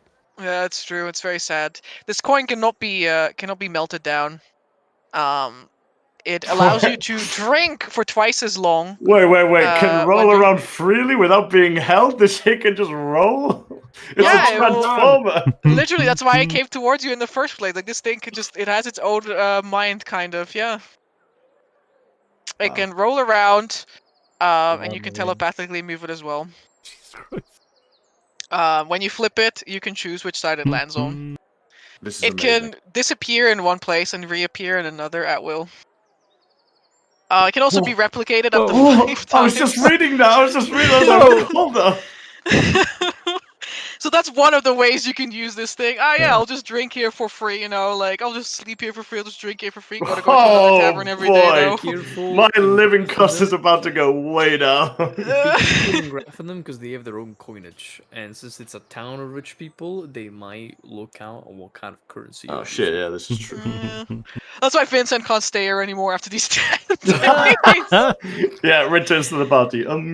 Guys, kinda gonna it leave. literally, it can go sink, it floats. It also is able to be increased by like 5 times in its weight category, which doesn't make it very, very hefty at all, but Can you toss it and then you Really cool. becomes heavier and then you fucking bonk someone's head like a bullet, like a railgun. Yep. And then even if someone steals it, it will come back to you anyway, so long as you have pockets. This is truly the greatest gift I could ever be given. Yeah, that's really cool. Thanks, Ep. Mwah. So that's all baubles on the table now. Ayo. Let's see. Here comes the bubbles. Here comes the boy. Bobble, Those bobble, boy. bobble, bobble, bobble. I'm guessing that's just under Welcome. items. Magic items? Yeah, he's under Baubles. under Ah, magic yes, items I for see. baubles. I've put it in your sheet. Oh, you've already added to my sheet. I've added it to your sheet. Oh This my also god. means if you choose to have it rune carved, which is gonna be really tiny runes, I guess, like the tiniest runes in the I'll world. do my Even best, my guy. even those runes will never show up as magical because Oh my Huh? god, that's broken. That is pretty cool. you could get the rune which makes where you like inscribe the rune on something and like flick it at someone, and then you flick the coin at someone, it literally explodes like a fireball, Yeah, and and then that it will still come back to you the come next back day. in your That's really cool. Kaboom! Yep, Bum. Like that is Bombastic Zanzibar. side-eye. it's you can if you meet an annoying spellcaster, you can be like, well, Drainage. I know a bit of magic myself. Have you heard about this spell called catapult? And then they're like, hold on a second, and then you use this, and Not again. and then instead you fireball them, and you're like, ha, gotcha. Have you heard of the spell pipe bomb? Mm-hmm. Have you heard of the spell Think Fast, Circle Lux? Vincent's instant Yeah. pipe bomb. Amazing. Very nice. So Vincent makes a bit of coin this week and lives his best life, but he can never return to Graffendam again with his face. All of us Jesus. looking at each other like, another city we can't stay in. Fuck's sake. Don't worry, he didn't actually get caught, so like it's like he's pretty fine. If he Yeah. got caught, he wouldn't be able to return to the city. Just Yeah. for He wouldn't be able to leave the city, so he would be in jail. at the know moment, what I they have do 3 to out of elves here? 10 progressions towards my simple background. Does this Yeah, count you as may my you may count you may take that. You may take one off. Big thing. Very nice. Hoggers? If you would like, you may even for me you may take off like a bigger one. One of the Ooh, unique I mean, things. yeah, you it should was take off the special It one. was a 10-day, so that's fair. Ah, Yeah, your first time, baby's first crime. Ooh. Big crime boss, First 50 BB gold pieces. I remember when Siren went to do his first scam and he made 2 gold pieces. Yeah. Here comes And it wasn't even Friday. Scott. It was wasn't even literally trading. It wasn't a scam. It was He was just doing trading. merchant Yep, stuff. Yep. He went to buy clothing in one part of town and then tried to make it look a little bit better and tried to sell it in another part of town, which It's is literally just how merchant trading stuff. works. You literally It's like my from scam. one side of a place to another. And I was like, "Are you sure you want to do this?" He's like, "Yeah." And then he made like 1 or 2 gold pieces at the end of the day, and I was like, "All right, Yeah. At sure." least 2 more days of living, you know. And then he found out how much he needed to pay to take a boat to Morencia. 140 falcatas. So many, man. So many falcatas. Oh. Anyway, that's that. Mhm. Yeah. That's Vincent and a 10-day. oh, I'm a winner. I think I got a pretty fast 10-day if Big you W. wanted to be done. Yeah, that's fine. Okay. So, first things first, Amber. Mhm. I want to continue trading Aurealis to work. Uh-huh. That is, so far, 4 more checks if I succeed. So that's 4 days. What is the DC for him? I don't remember what is his 10. level. 10. I think. 'cause Hardest he's DC. CR 1/4. So I Yeah, don't he know doesn't have a very high DC. because if you round it up, it's still 10. Right? Yeah, No, yeah. it's 11. It's 11 at that point. So I don't know if it's 11 or 10. I don't think anything in nothing in D&D is rounded up unless it says otherwise. Okay. So don't look at these checks because I can't fail. 1, 2, 3, 4. So Okay. done. Oh my god, I hate this. Aurealis is now trained to work. He can. He will. He's the forget- most workful guy. You should add it to his sheet. Yeah, I am removing his trick to sit because I need to delete one because he's not smart enough to know 5 tricks. Too Oh, dumb. my poor boy. He does have a snow plow. Isn't that just the greatest looking thing Yeah, ever? What a that's good why boy. he's a great worker. So I don't know how to add it. How Just do I copy it? Just duplicate one of the other tricks and like Yeah, change the name. I'll copy For some the reason that just hasn't snowplow. been fixed at all, and I wish it And- was, but I don't want to change my D&D 5e version right now. Work. Aurealis can work and is proficient in athletics. Good boy. Is proficient. Hardest worker. Damn, is he gonna be stronger than me? This is sad. Yeah. Okay. I mean, he's like literally a reindeer. Like, what the hell, Vittorio? Damn. Don't worry, Okay. Vittorio. If you get some, never mind. I don't want to say it. Oh, no, what were you gonna say, huh? If you get a centauroid body, you can also be a good worker. Oh yeah, of Oh course. my god. Yeah, that would be a nice Nice pick. Amber, I don't know if you can change Aurealis's proficiency to 3 because that's his proficiency because it's mine. But all right. So now that that's done, I'm going to use another couple of days to write. I'm going to write for how much days do I have left? 6. I'm going to write for 3 more days. Then Just I change his can make proficiency bonus.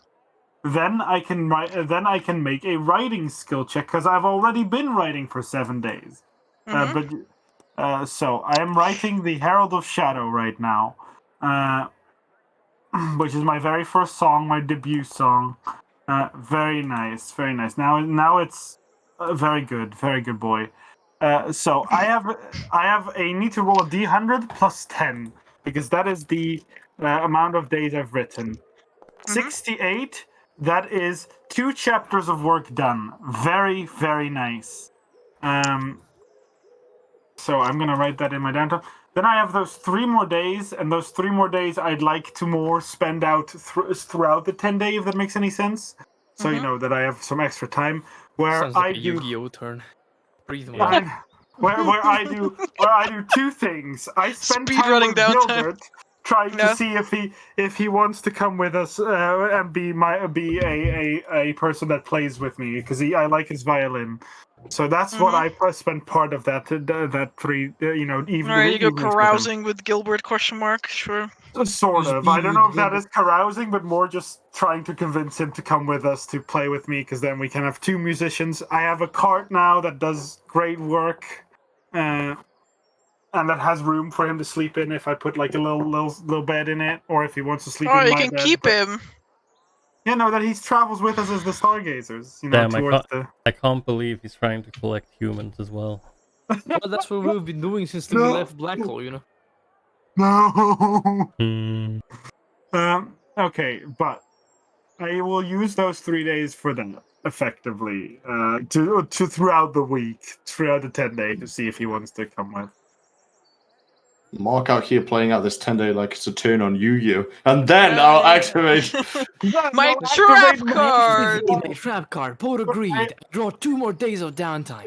Amber, I have another thing I will do during this downtime, and that's just use magic to cast Intaglio to copy my songs once. I draw left leg of Exodia and cast Intaglio to copy it, flip it around for right leg of Exodia. Now I I have don't all the understand. pieces I need. I am so upset, like, we certainly don't. Can you...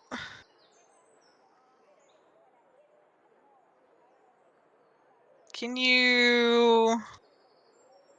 expend a couple more gold for me to go carousing with Gilbert and roll me a D100? Yes, how much gold would you like me to spend? 250 suddenly. How No, not badly do you 250. want It's them? not that really. How badly do you want a middle class or lower class? I'll do like middle class. How much is that? That's my question. Because I'm a greedy. Your I'm a kids. greedy. I'm a greedy I'm a dragonborn. That's more stingy my. motherfucker. That's what you Yeah. are. This reminds me of when my Huh? supervisors are looking over like a new employee to join the team, and my supervisor looks at my other one and goes, "Hey, do you want this guy? Do you want to spend some money? Because we can spend some money." He always just says no. Can And I you roll know me a... What the fuck? Can you roll me a D... the D100? It's gonna be 15 gold. 15, no problem. Alright, you guys go a little wild, maybe.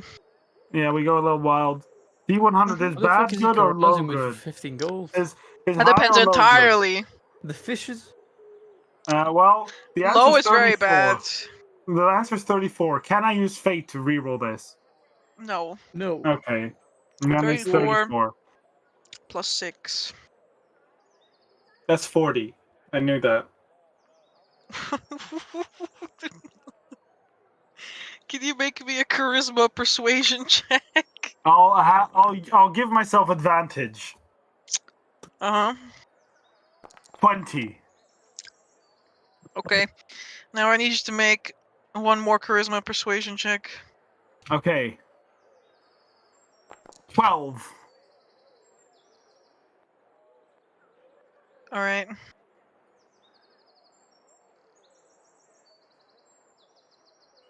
I'm not gonna give you the extra contact because you were just hanging out with Gilbert and it's only for 3 days. Yeah, and I'm more asking him if he wants to travel with me. So even if it's a contact, there's no much point there being no. a The first contact. persuasion check is to stop the Mexicans from stealing your kidneys on the beach. The second was to convince Gilbert. So you still have your So- kidneys. The bad news is, somehow, in only 3 days, you and Gilbert managed to make absolute fools of yourself in public. Getting You absolutely ruin his chance to work here. like, you both gain a reputation as drunken loud for loudly singing, public indecency, you know, like all of that. No, there's like there's a little bit too much like alcohol going on in like one of your hangout sessions. And so around some parts of town, like people will recognize you now as that one Dragonborn that got very wasted. That's only good. Reputation's reputation. At my Yeah, level, bad at PR, my still level- PR. At my level of fame, any fame is better than none. This is not fame, this is infame. Yeah, that's Infamy. same. Infamy is good too. Literally. But Gilbert, what do you say, man? We had a great couple of nights, clearly, with however bad we fucked up here, but this is not an option. Oh, yeah, that was the bad news. The good news is, because Gilbert's reputation is, like, down the drain in some parts of this town, he's gonna have to just go with you now, because he can't stay here. So basically you forced the guy to come with you by just fucking up his Well, entire life. no, I Both of will you tell fucked you. up. I was gonna say, it's not me that fucked up. It is us that fucked up. It was, from Amber's description, we both got pissed drunk. So. Yeah, you both go drunk. And so now you have to take Gilbert with you. I'm taking Gilbert with me. He'll still have to pay a little bit for his own food, though. I don't have money for his food. He can take care of himself, don't worry. He's a poor artist, but still a It's lifestyle. okay, you're gonna have money for his food soon. Yeah, and with Intaglio, I'll just every day use the spell as many times as I can for as long as I can. I think it's 10 minutes that it lasts. Yep. To make a copy of every of my finished songs that I've had so far. I know normally that costs gold, but with this cool spell, it doesn't.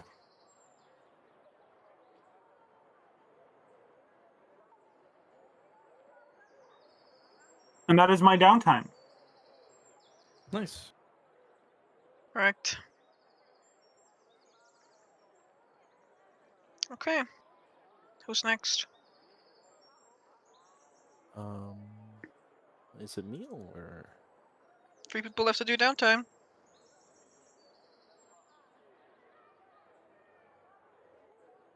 I think Sure, I can go. Yeah.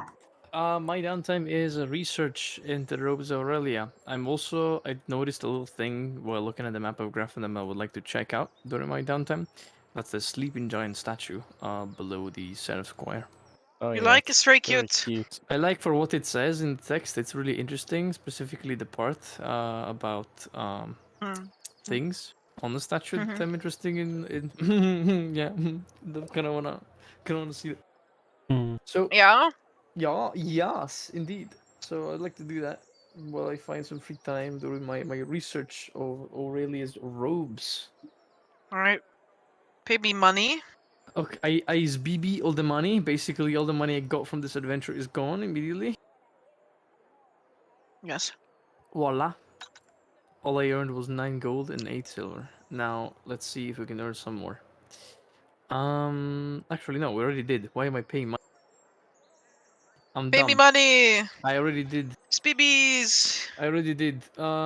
Give me the gold coins! Yeah, I already did that. Why you? Why you? Go away. Coin! Give me coin! Coin. Okay, well, it's a intelligence check. Do I have access to a library? It's a little awkward. Grafenum doesn't really have like a public library, I believe. So yes. Okay. There's the bookworm. Yeah, there's the bookworm. You could go to the bookworm. Okay. You remember my bee? You remember my the homeboy, cookie my thing, yeah. sweet G? Yeah, my The guy good that time fucking boy. sold the manual of golden crafting to the Warforged and not me. I'm getting back for that. Anyway, Why is there a tiny Revelia map on my fucking I don't know. screen? You put it there. If you click on it, it puts you on the Revelia map. It does. Oh, it does. Where I don't know do why I it's- click? Like here, like it's What a a tiny wacky little map. individual you are, Amber. What a wacky fireworks. person. so What a cute. crazy lady. Guys, we have to stay away from it. It's the clown dimension portal. Run! Damn. It's Guys, consuming the breath. look what's right next, like right left of the. I just want you to point your attention to what's left of the Revelia map thing on the map. You mean the Heckna statue? Question mark? The Yeah, Hecla Hecla Plaza Plaza. that we were Yeah. Matthew. It's so weird that Heckna's Plaza is like here in Grafendam, and that Heckna, as it says, There's also a He- nice he- reference. Yeah. No, go on. Sorry. yeah, that Heckna entertained large crowds every night for a week at the start of every season, and his performance as a grand illusion ended abruptly, but no one knows why. That's really, really weird. Very There's strange.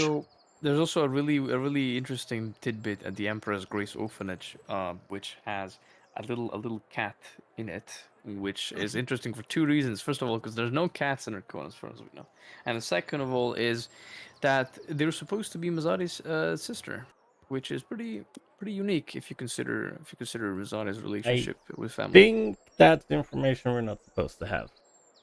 How do you know she's a sister? Yeah, we can see Oh, the secret We part. can see the. Yeah. Oh, Oh, we can see don't the worry. parts. I'll be Don't back look real at quick. Yeah. Don't worry about that. Not important. I just open it up. I'm like, yeah, that's the markdown for secret. that. Yeah, don't worry. Secret. I'm seeing it right now. Well, there's a couple of secrets in town, and I guess you guys now know. But yeah, she is indeed Masnadi's sister. And he went to visit her as well during the Dreamlands. He was like, "Yeah, I'm going to do some family business," and they were like, "Okay." They didn't like even pay attention to what I said. I was like, "All right, cool, Damn. That's no fair. biggie." Damn. Classic. Classic moment. Alright. Amber, I have 12 sheets of paper in my calligraphy supplies. Are they all destroyed? Yes. Yeah, bye. I Damn. buy new paper. You lose the paper. Okay. Alright, I'm gonna make this check. And also, I guess, throughout the downtime, I'll identify the gem to figure out what it does. Thank you. All right, like Or the make me the sword. check. Yeah. And cast the identify. Skibidi bee, scoobity pappy poopa. The check is a 21. That was a good thing. That was an advantage. Thank you, library.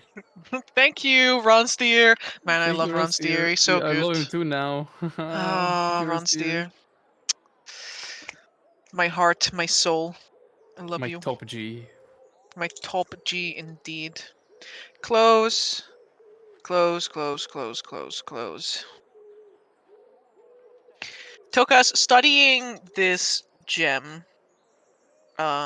with an identify will reveal very little of any older history on the item. It's almost as though it is a completely blank slate, and then there's just like void of darkness that seems to stretch on for eternity within this vision, and then it ignites suddenly in flame in the sigil of Solomon, which is now burned into both sides of this gem.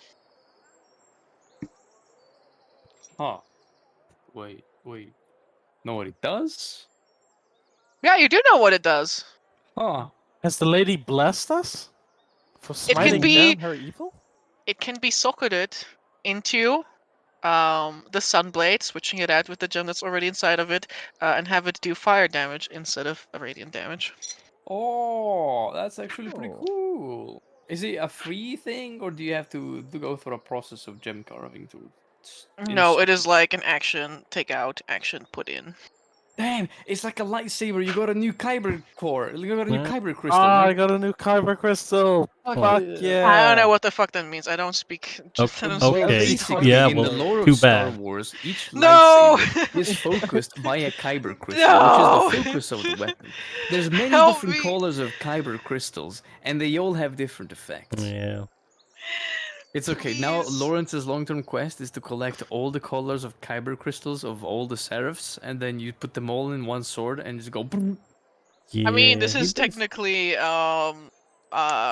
we have yellow sun, red sun, blue sun, so you know there's only 3: yellow, blue, red. Only 3 kyber. Oh, you I just need need the one more. blue one. Can you put them together into one by with a gem crafting skill, and then do all 3 times the damage at once? At all, yeah, sure. At once, like question mark, ping, Yeah. whatever. Yeah. Anyway, intelligence check. Yeah. I think I rolled have just so many enough tabs to get open. 3 points. Amber, do you have an item for this? I will give you the item after session. Don't worry. Cool. Let's see. Do. Everyone but us. I learned 3 pieces of lore. Though most mortals meander to and fro along the lines of morality, some particularly devout individuals are so devout that they are able to catch the attention of the gods. At least, they used to. Deemed worthy of seraphhood, Aurelia bestowed her divine graces upon a priest named Leodar. After his passing, the robes were interred at Aurelia's respite. This is one. The robes miraculously survived the razing of the temple during the height of the rebellion that the mad Emperor Leopold instigated, and then they were miraculously uncovered, unharmed around the year 670, after Emperor Erasmus reestablished peace within the region. Chill. Now I'm gonna give you 2 more because I don't know. We're not gonna have to 3. We're just gonna take 3. We're just gonna keep going. You know, we're just gonna keep rolling. The robes grant one the heavenly favor of Aurelia.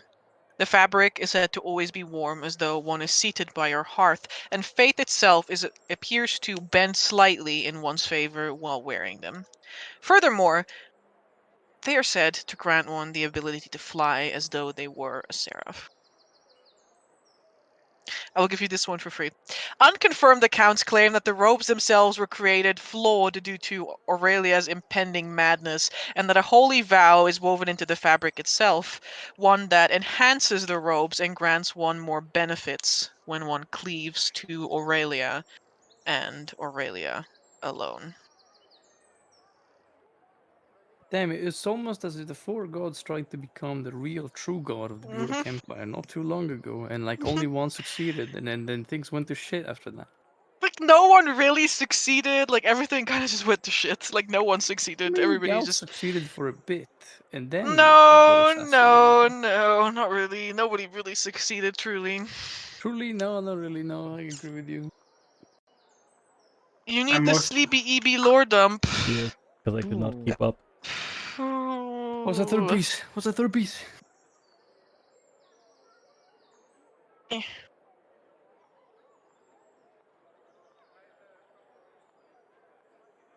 Alright, here you go. Thank you.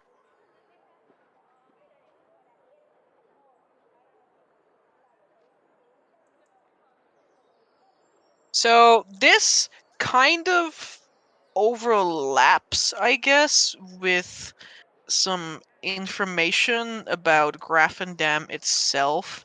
The robes are interred, or said to be interred, in a vault beneath Aurelia's respite, because, you know, those are ruins. But they are said to be interred in a vault. But also, it is to be noted that a lot of things under the ground in Grafendam are straight up underwater. Like, there's several houses that simply have like underwater features in the especially in the higher districts or around the river, because it's actually built like partially on top of the basin itself. So a lot of people have flooded basements, I guess, and there may very well be a great amount of water involved within this vault. Who exactly guards the vault is not listed in is not knowledge available to a public library or even a private one.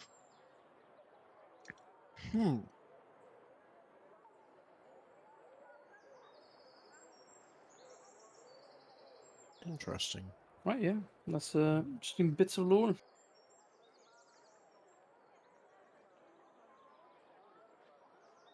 You ready to go? Luckily for swing, us, Zarius can breathe everything. Yeah, I was literally just. Send no. only Whoa. Zarius. Whoa! I can breathe everything, but only for as Breathe long this chair right now. I just enter the thing in my mouth. Inhale the chair. Okay, that was the bits of lore. I'm more than Yes. content with that. I'm just excited to see Lawrence rolling very well. Mm-hmm. Yeah, I would love to do that. Me clutching the wood nearby. Do you have inspiration, by the way? There's no pressure. There's no pressure, White. No fucking pressure. Yeah, but I have faith I can use on this, right? That's true. Yes, I will, however, give you an inspiration. Oh, look Oh, at Ferris. that's not needed. Yeah, he's stacked up on 4 or 3. He can't Oh, go any yeah, higher. can't have Well, four. in that case, I'll happily take it. I've only got one. I If I will, became the monster. What roll is this? Persuasion. Persuasion. Just straight persuasion. Persuasion Yeah. check, and if Well, it's it's Determine what kind of advantage, you know? offer comes in. if it's a 21 or higher, you get 150% of the base price. Okay. Yeah, I'm definitely not in pain, guys. I'm fine. No, it's okay. It's okay. Don't worry. Well, Oh, Speebies. at plus 11. 50-50 chance. With advantage, though. Or not. 25. Yes! That is a Let's go. success. Here Ladies and comes the gentlemen, money. we are a little Roll bit me a rich d10. now. Oh yeah, complication. Right. Oh, don't roll a 1! Mark. Money, money, money, money, money, money. Knickers. What? Nick yours. What did he say? Snickers. You know, Like as in the... a Snicker bar? 1, like 2, the 3, doodle? 4, 5, 6, 7, 8, As in 9, the 10, word 11, snicker? 12, 13, God, 14. It's like it's like a laugh, but it's like no, low. no, stop, no. Should I stop saying snicker? Like a he. Yeah. Like a She, he- she, she, she, she, she. It is to utter a partially stifled laugh. Mhm. To laugh slyly. To laugh with audible catches of voice as when a person attempts to suppress loud laughter. Okay, so subtract Snicker. 25 GP first. And Already did. then Don't need to do that. 10 more GP for your lifestyle. Yeah, the lifestyle everyone has to Pay on reduce their own. Yep. that thing on their own. Okay. Yeah. Because we subtracted the research and selling. Wait, magic. does Grafton even allow 1 GP lifestyle? I don't think so. Oh no. Actually, I think. Sorry, 20 gold piece. I think was 20? Okay. No, wasn't there the merchant's rest that went for 1 GP? I think. Oh, that's where you want to stay. Well, Interesting. I mean, that's where we stayed the first time we came here. If Yeah. that's the only place that There's very few places in Gravendam that will do any less than comfortable. Yes, that's about it. There you go. Favorite place of the modest citizens of the North District, and a few fellow nobles who visit from time to time to meet with their merchants. Mm-hmm. Yeah, wouldn't be a mad We are idea. merchants, we're just getting our caravans true. maintenance not True. built. And we're selling it. Finn, Lawrence, can you roll the d10 again? Because you're rolling with disadvantage. Oh no! Here the comes the fuck? money! Full of Literally Moretsia trying- district. Trying to Okay. fish it out. Oh, Money, money, money, money, Oh. money. Oh, that's not a 1. Come on, Yeah, come on, yeah. come on, chameleon. So roll again, another third time. And then this time. Elven accuracy. No. Unaccurate. Lawrence, you are indeed made. You were made an offer. Oh, what kind of offer? A very 6,000 gold pieces offer. Who's making me this offer? What did he say? The offer comes from Xela Wildhammer, a noble from the inner Gildriath district. And you'll be personally invited and escorted to and from their house. what's his name? For the sale, Wildhammer. Good lord. Okay. That's a lot of money. That They is live in. You've never seen like elvish architecture, but they live in Which house? in the south. No, they live in this house here. They live in this Wolfhammer quite. Villa. Oh, They live in this quite ostentatious elvish elvish architecture like mansion with these huge it literally is like Wraithbone architecture. With these huge glass panes that have been put into it. It houses a little bit reminiscent of a what do you call these things? A greenhouse, I guess. You know, one of those like old style Victorian greenhouses, and they have animals all over the place. Like the meeting area where you sit, it is full of tiny, like miniature deer, exotic birds, insects, rodents, all of which have been imported from Charniold. The person you're having dealings with is not Elvish though. They are like this. Oh my god, it's the fucking elven weeaboo. Yeah, it's this pretty. It's like a little, like a chubby human lady, but she's very kind. And she's super interested in hearing all about like the adventures that you've had and She like just how you needed a acquired heart this object. transplant, and she was like, No, I think I have a picture of them. I will. They have a picture. They have art. I will. Yeah, Ember. I will. I would like to do a. Mm-hmm. I've just noticed on the new list, I don't see something for storytelling under performance. "Oh, that's true." That's true. I guess They it's a do look raider, maybe persuasion. I will. Yeah. No, I'll persuasion, boasting. I guess Oh yeah. Mm-hmm. boasting. Here you go. That's what they look like. It's their art. Oh, Put it in she looks Foundry like as my well. old math teacher. Ah, they do look like my old math teacher as well. Yeah. Why do all math teachers look like this?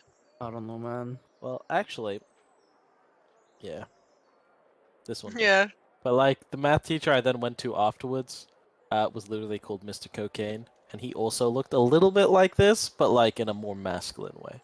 Damn, so he had a chin beer. Yeah. How much? Alright. Yes, I will regale her with the story of the Stargazers, and I will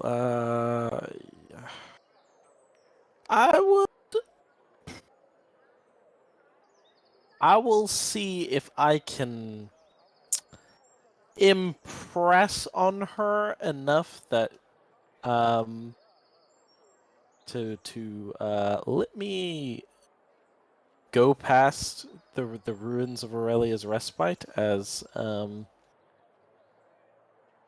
will make the case that the seraph that I am representing is no, that's an outright lie.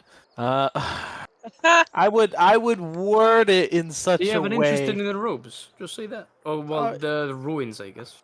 Oh yeah, I have an interest in the pre-seraph, the pre-seraphic ruins left behind by the old gods.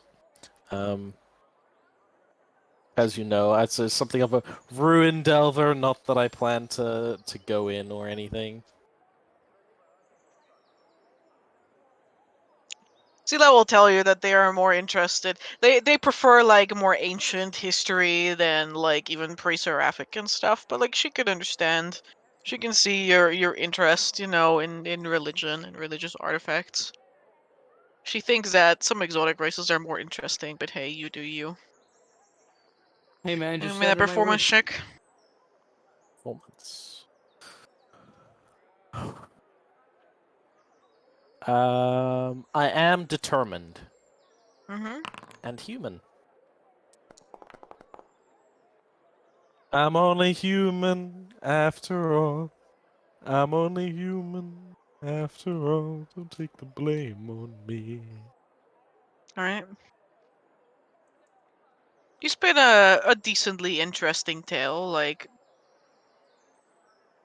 regaling your adventures and obtaining the shard of Workos' heart. Some other things as well, probably because she just has like tea and tea biscuits and all that brought over. Every now and again, a little animal like a beetle or a butterfly lands on you, or like one of the deers, which is green. It looks like a moss fawn. Comes to like sniff and like eat some crumbs or whatnot. Yes, I will. I'll also be there with. Actually, Mara might antagonize this lady, but I will. I will have Mara with me. I guess I will tell her to behave. She will All be of there these Behave. in animals are her almost noble extinct. fit. So she is looking very dapper. She's looking very dapper. What? That's right. That's right. You are Mara. Pat. I'll also tell her that this like wraithbone-like construction is reminiscent of this divinatory spire that we found in the mountain. Now she's gonna go and take it. Goodbye, Tom. I should have a look into that. I think I should. I think I shall. Yeah. I think that sounds. Yeah, and I'll I tell should her. expend some resources. Yes, it's Yeah, I'll just tell her about it and say how and I will impress upon her that the people of Black Claw are actually very hospitable, down to earth, and reasonable people. And however, the current call her a leader. I'm just how would I refer to Corvillia? There is A faction leader, maybe. Yeah, a faction leader of some note is currently staying in the area and using it. Potentially.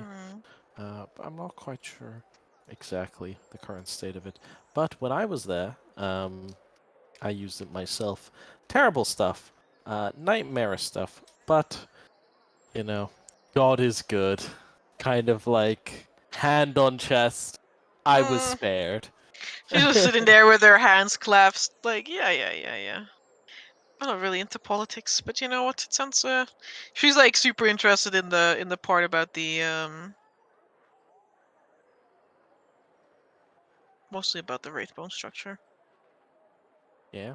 And then other than the where we found it and the story of how we got it, I'll also tell her about how we found a second skull. But unfortunately, it didn't seem like there was anything left of the rune titan other than its skeleton. And A shame to be sure, but I suppose that diminishes the value of what you have here. yes, there's probably more of them in there, though. Probably buried deep within the ground. Had to go quite deep to find the first one. Let alone the second one. Anyway, yes, I tell her that with the hopes of angling towards her potentially any knowledge she might be able to tell me about the this place that I might be able to add to TaleChasers' findings. Yeah. As she lives literally right Almost next door. Yeah, just next door. She will know that there's like a couple of clergymen that don't really exactly live at the place, but they are definitely around there, especially since the robbery that happened like some time ago. Things are beginning to quiet down again a little bit, but you know, Graffendam has been a bit on edge. Lawrence will She loves a drama, though. Lawrence will express the surprise at the robbery, be like, "Oh, I must have been in the mountain when this happened," and we'll also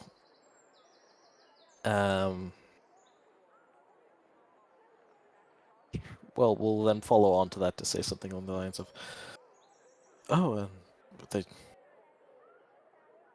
they don't live in the, but this is the inner district. I thought there wasn't a clerical sect here. Staying like an in-house one, the one that stays and lives here. Mm-hmm. She doesn't really know. She knows that they can be found sometimes at the gardens that are near the respite, but she doesn't really. She's not like a devout follower herself, so to say. You know. Beneath it, she like kind of like said it as like an offhanded comment, like, "Haha, yes. Praise be to all the divines, to all the 4 divines, you know." But also, Lawrence will do what is she makes her do donations, so to say. Lawrence will do what is expected of him and do like a, you know, hence unholy, I forgot what it is. Something Holy Spirit. Mm-hmm.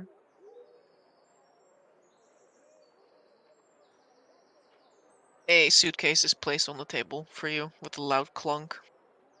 I get a suitcase. I'm keeping this thing. Mm-hmm. It's like a little briefcase. It weighs Lawrence, 12 pounds. inhale. Lawrence, will gesture. May I? She makes like a little gesture with her hand, of course. Please be in platinum. Please be in platinum. Open. Yeah, What do you 600 think? platinum pieces weigh 12 pounds. That's a lot better than 6,000 gold pieces that you could never carry even if you wished so. Nope, you could not. Damn. Okay. Lawrence will look the cash over. I hope he does not go past a certain temple on the way back to see you guys.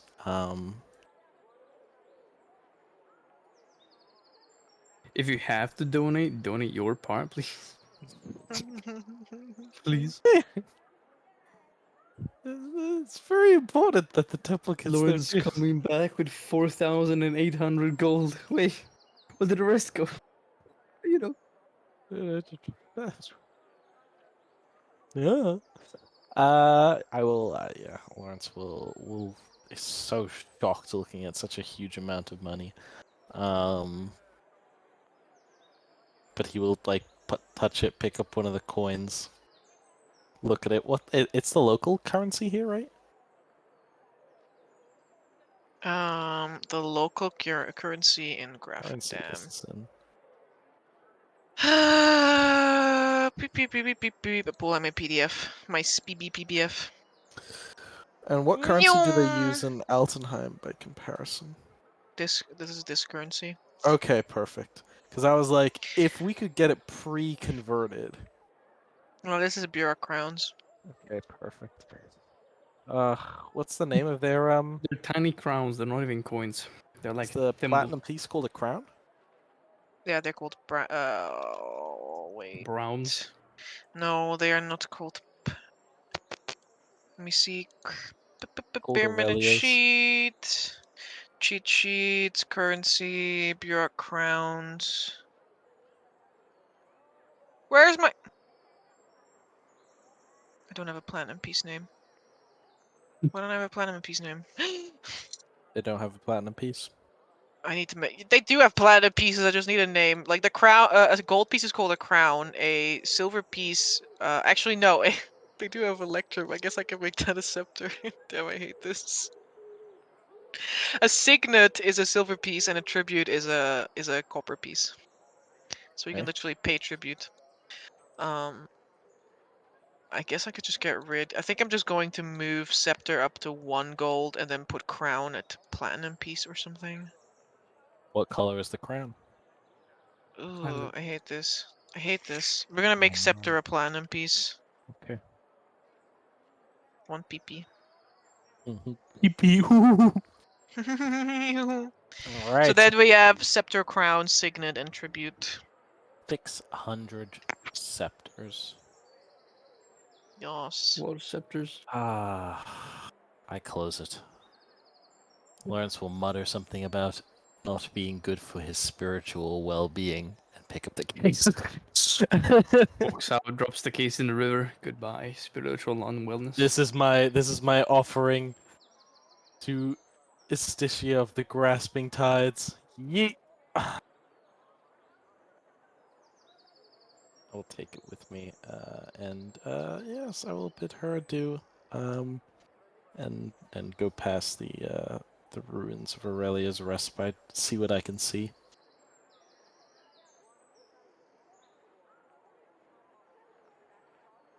You will be like walked past it, but guards are not going to take you in. Of course. I will set the pace, like, kind of as a slow pace. Mm-hmm. Kind of looking around, leading up to it, and then eventually we go past it, and it's like eyes expand, analyze. Mm-hmm. What do I see? I mean, you can make a perception check if you would like.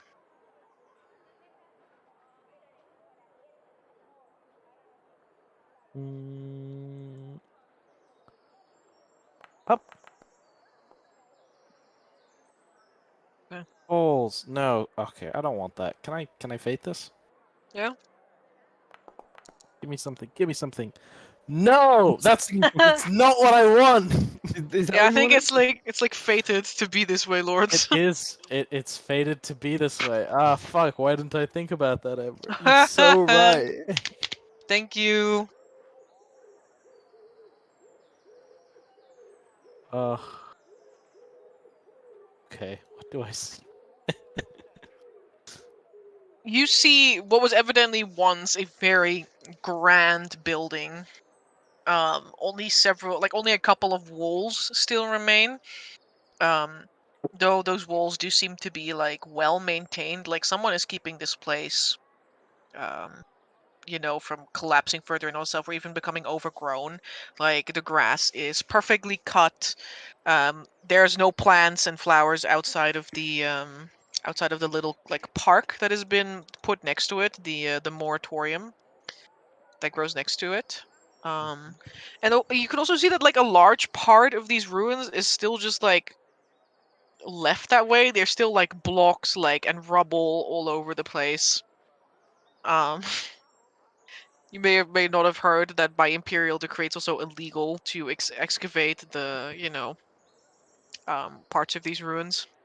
But if there is like an entrance here to go down into like a lower part, you don't see it.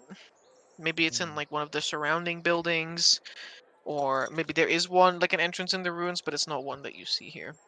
Okay, and this building over here and the one next to it, what are those? Which ones? This one and this one. There is a let's see. There's one quote unquote bar. It's more like a gala room, like a ballroom. There's a couple of houses. There is a school as well. A girls' boarding school. For richer nobility. The boys' boarding school's on the other side of the river. There's also a small house like the one that is here behind the respite, which is used as like a place for, I guess, the people who work the grounds. I don't know what you call them. I can't remember what they're called. Groundskeepers? Yeah, but they have the horticulture guild. Yes, there's a horticulture guild up north in the large park section of Graffendam outside of the inner Gildriath. But then they also have a small building here which has the same like sigil of the horticulture guild. Perhaps for people who stay there while they work on the stuff, or maybe they have equipment in there. It's possible too.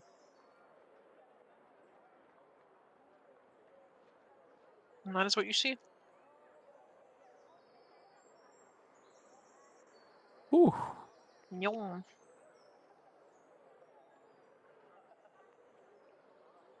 Okay. Unfortunately, that's my best. That's the best I got, guys. I leave. I don't think I can do or see anything else without arousing suspicion and ire. Mm-hmm. All right. But only one person remains. Yeah. Vittorio. Yeah, Victoria is looking into the shop owner of the jewelry store, Draxus, looking into his father, who just happens to be a dragon that met this half-dragon's mother 200 years ago at a lighthouse, and that's all the info Tokas has provided with Vittorio with, and I guess Vittorio will, go and double check on this information at the jewelry store. That's a starting point. You want to hang out with Eric for a couple of days in this, or? Yeah, that would also be nice if I'm able to. He's still around. Yeah. If I'm able to just like spend some time with him as well, that would be very nice. Don't see him that Okay. often. You can. Yeah, you guys can spend But, time together. yeah, but the primary goal of my downtime is indeed to try and get information about this. Okay, what sort of check are you going to make to get information? Well, there's someone that suggested something equivalent to research, which makes sense in a way. Okay. I don't really have any other good suggestions, honestly, because Yeah, research is fine. Oh, I also have picture. Yeah. Ba-da-ba-ba-ba. Oh, here's a picture of Draxius. My bee and my Speeby. Let's say. Yeah, he looks kind of uncanny, not gonna lie. Could- As he should. Here's a picture of the robes. From a textbook. Nyom. Jesus, that's really nice. So very ostentatious. Are you able to put these in Foundry as well? Oh. I mean, I can just... Those are the robes. What about Draxus? Because I remember, Yes, I remember before that the image was on the handout Foundry, yeah. for. Yeah, but we don't use that module anymore. We don't use a module that has the Okay. It doesn't work with the other things very well, Yeah. and I'm like, I gotta cut my losses. I wasn't aware, but now I know. Yeah. I just yeah. This is Draxius. Yeah. My Speeber. Yeah, the literal half dragon. Presumably from a red dragon as a father. The face creeps me out. I told you it's uncanny, man. It's like you put a fucking Hollywood plastiform mask on him. Shut up! I really just. You guys are so mean. I feel like I'm gonna have nightmares. You could, like, Shut up! Your little finger in between like the teeth, the teeth, I and feel the like neck, these are the and then you things that. peel it off, and there's a guy underneath. I feel like these are the things that Vincent would honestly say if we saw this. Be like, oh God, no. Jesus Christ. Vincent's hidden racism awakens. Now, Amber, I have an important question. There's nothing hidden about it. Vincent has money as a telescope fund. Vincent can now buy a telescope, guys. Let's go. He can afford one telescope. No, his goal is already over. 1,000 gold pieces down the drain. I got a telescope. Is that Question, all? Amber, real quick. Well, Because I am a greedy, hungry money dragon. When are our carts finished? probably by the end of this week. They were finished when we came back. Oh, yeah, that's true. Oh, I guess. so Wait. that means I could pay half the cost for living, You could pay what? right? If you have lodging. What did you say? Where are you gonna leave your cart? You guys sitting in merchant's rest Oh where your yeah, carts are? fair. No, I'll pay full money for this. I don't know if a telescope would actually cost 1,000 gold pieces. I think a spyglass is 1,000 gold pieces. I don't even know what the price of one on a telescope. A spyglass is a. Yeah, Oh. Have you Spyglass. never read Is the this- player's handbook, Brandon? It's I did, and then I realized it's a load of doohickeys, so I made up my own rules. Doohickeys! Based. What the I fuck saw is that this? things Like, I don't cost- know what a spyglass is. I saw a spyglass that Telescope. pirates used to be able to see when ships are coming, and it cost 1,000 golden pieces. I was like, I mean, nope, yeah, not in my it's- world. Dragons is a medieval setting in the 14th, maybe 15th century. The telescope was invented in the 17th century, the year 1608 to be exact. We're gonna get a train, motherfucker. You can tell. Glasses are technology that are 2 centuries ahead of their time. You're Also, telling Yeah, me I that saw we're the about to post get as on well. a train and a spyglass is advanced above its Don't time. worry, you don't have I'm to not pay having this. 1,000 gold for a spyglass, but you can pay 1,000 gold for a real telescope, like an actual telescope. Yes, say less, homie. What are you gonna Right. buy? Say Buy less. Wait, It's wait. How are you late. already spending like the entirety of the money you just got? Not the entirety, just a lot. Do I need to post my Vincent side quest in the chat again, or At least buy it in Oldenheim. It's literally the city of technology. yeah, that's true. That is also, yeah, that is true. It might be cheaper there. Alright, Yeah, it might homies. also be less expensive than Grafton, where everything is more expensive. I shall because do it's just that.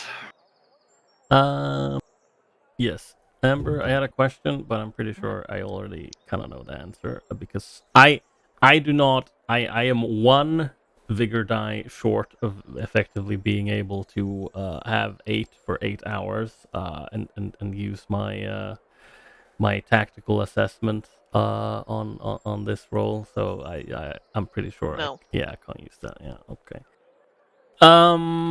What if I spam my spell with all my spell slots throughout the day? Can I do that? Yeah, sure. Yeah. Do-do-do-do-do. All right. So it's a normal, just straight up int check then. It is pluses for putting more money. I am not gonna put in any more money. No. Easy then. Yeah. Okay. Straight up int check. I'll use an inspiration for advantage. It's a 50-50. He's starting to believe. Coin toss. Let's go.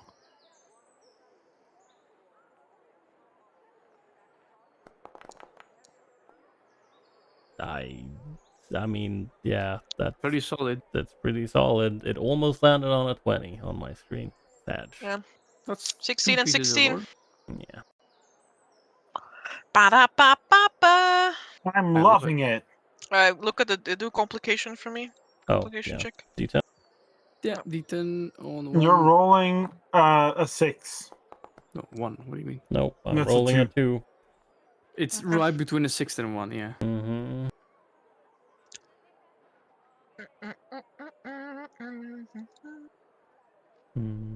I will also have what's it called? The 10-day, like I guess, begins. Victoria will just let Delphine know he's gonna be looking into some things. And if it goes well, then can maybe, yeah, properly complete her arm, as it were. That Tokus can do that. And you know, if she can either spend this week kind of doing, maybe spending some time with her wolves and trying to make them, well, no, her friends, and make them maybe a bit more Amenable. yeah, amenable around other people, or she can come with me. It's honestly up to her. She'll spend some days with you and Eric and other days outside. She is very welcome to spend days with Victoria and Eric. Yeah. Okay. Now we're gonna combine some information you already knew with some information that's new. Okay. I would also like to point out, not that I guess that has any bearing on, yeah, the result, but I do in fact go and inquire at the lighthouse. Yeah, I know. Yeah, and that kind of stuff. That's what I wrote this for. Yeah. So you know that he was born almost 200 years ago to a woman. Her name is Violetta Caramosa. And maybe or maybe not, like, you know, some guy that she met. Then there's some overlapping information here if we're looking at public records and some lore and history from the city itself, where there were dragons within the region up until around 200 years ago. One of them was like a huge mahogany red dragon. There was also a white one, a green one, and even some sort of like gray serpentine one, though none of those other ones, none of them have ever like been in contact with people except for the red one. And that one has like a very poor history with Grafendam. Public records from the guards will be able to tell you that much. It's N something something. Also, the fucking Tomb of the Dead. Mhm. Yes, mortuary. Multi-Drazerath, the skilled imposter is what they call him. And they called him that because this dragon would literally appear out of nowhere in the middle of the city, raise the place to the ground, and then disappear again. So a grifter, then. Now, going to the House of Light and Darkness. Let's see. They have records here of the woman that is listed as Draxius's mother, Violetta Carmosa. And this takes you quite a bit of digging because their records are all like written accounts, and like they don't do a lot of ceremonies anymore and like rituals at the temple. It's like pretty quiet nowadays. But you do find in their records that this woman around this time was bound to someone called Fritz Maraman. Fritz Merrill. Okay. Yes, in marriage records. Oh. Yoink. Also, here's a picture of. There's Vittorio reading his books. Where? I found. Yeah, he's reading. If He Eric doesn't is have a also sword 'cause reading. Lawrence stole it again. Nah. For instance, like, Eric is also reading, but like the book is like upside down or something, or like he's like looking out the window the entire time. Yeah. Art. Let's see. Yeah, man, that's your sword's missing. Maybe it's Tokas stole it again. Which Damn. one of them? Damn. The next one, someone like says, "Oh yeah, I take Vittoria's sword. I'm gonna demand a skill check." Most assuredly. Let's just start off with the question: which one? Now, taking this name around town, Vittorio, which is your last piece, list only like one property in public records that like is bound or like connected with this name, but like it has been in possession of other people for around like 200 years as well now, because the owner mysteriously disappeared one day. Damn, that's kind of weird. Are the names of the people that it's changed hands into, are the names similar to each other? They are not. No. Mm, I believe it's a family of halflings who lives there now. I see. Family of that yeah. I don't know his name, but it's changed hands over the past 200 years. Mm-hmm.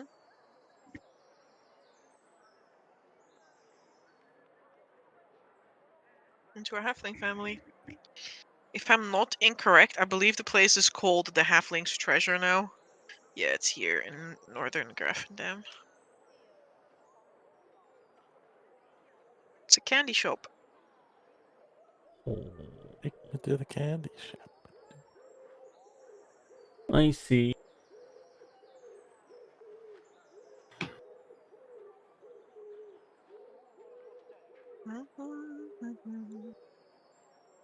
Hmm. I'm gonna have to shoot off now, homeboys. Yeah. Bye bye. Thank you for being here. Thank Good you night, very friends. much. Thank you so much for the session, Amber. Bye, Brandon. Thank you for being here. Oh. I look forward to purchasing my telescope Soon, man, soon. soon. When we get there. Very Spoon. blessed. Bye bye. Bye. Ciao. Take care. Bye bye. Take care. Some treasure. And the property was listed to this Fritz Merriman 200 years ago.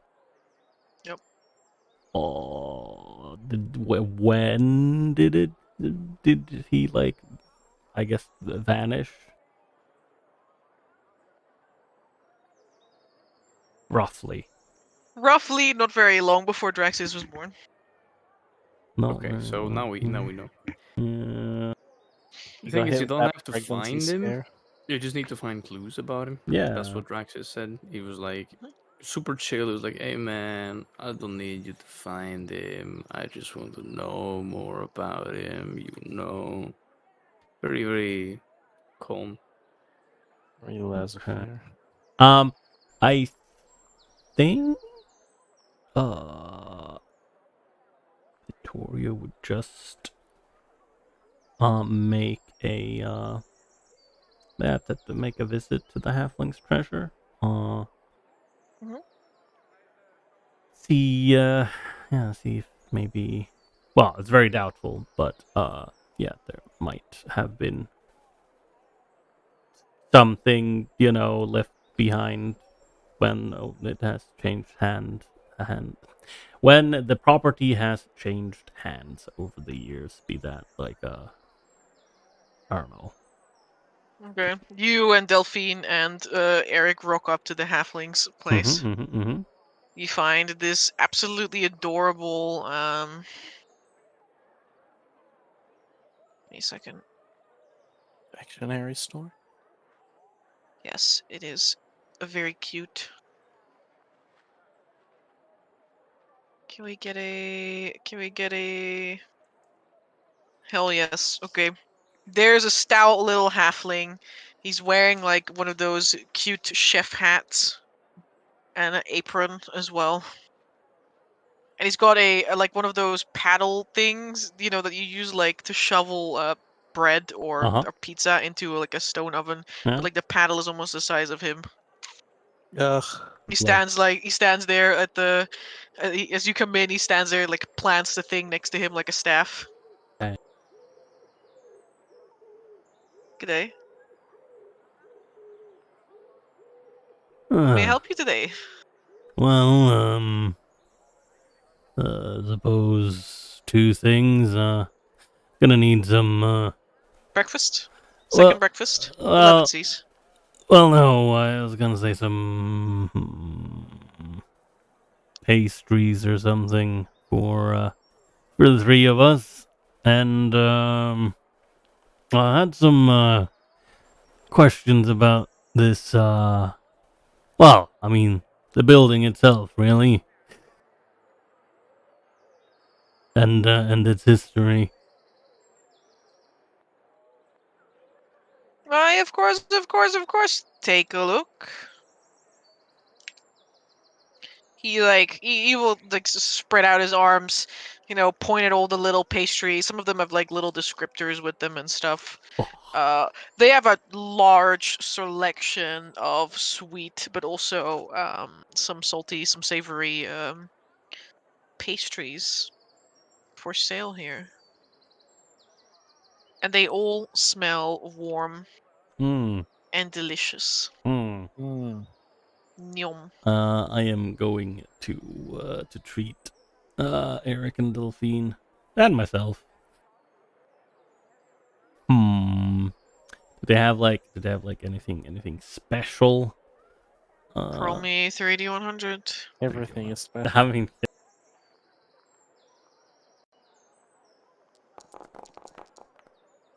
that is 31, 13, and 75.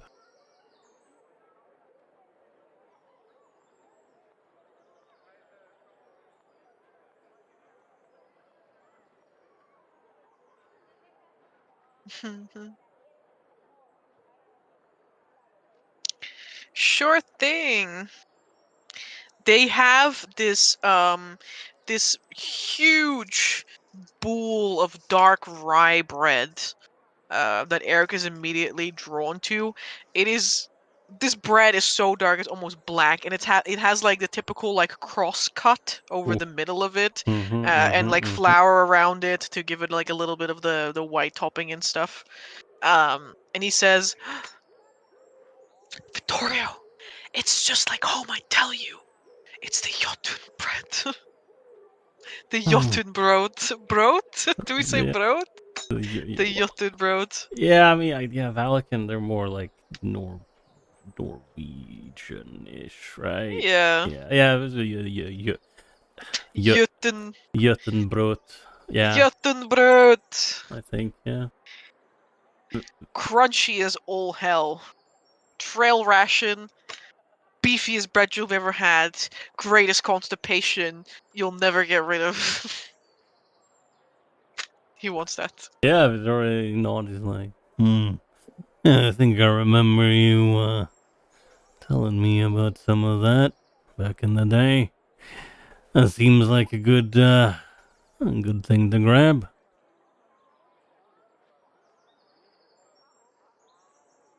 Delphine chooses this flour pastry, which has literally been made from powdered flowers. Ooh. The baker will be able to tell you that it's from the region. You know, it's imported from the region that they originate from, in the Burag. It's like equivalent to the Shire essentially. There's like a lot of halflings that live there. Which is, oh man, I love halflings. I've been writing so many things about halflings. I love them so much. Watermona! Rotamon! That you Happy! just told Happy! Happy! The halflings literally acquired their quote-unquote shire, because one of them was like a jester to one of the emperors, and was like, damn, wouldn't it be funny, like if Got the a plot of Northernland. that. Yeah, like in Northernland, literally, Northernland, right? That's the region in the north of the Burag, and Northernland is essentially put into two pieces, like East Northernland and West Northernland, and they kind of don't like each other. And he's like, "Wouldn't it be fucking hilarious if we took a piece of land from both of them, right, and Oh gave it to my halflings?" god. And then the king was like, or the emperor was like, "Damn, that is a really funny idea. We should do that." And then the halflings got a piece of their land, and that's also how halflings got like like a seat on essentially like a council, like a public council in Altenheim, to actually have a say and be able to. I don't want to say they're not equal to humans at all in any way, shape, or form, but at least they get a vote Rights. on something. Oh yeah. No. Nobody has rights, okay? Like, let's not start like with the big things there. But at least they get to vote about some things now. They have like a representative for halflings there. Damn. It's that makes me think of Sweet bit of halfling lore.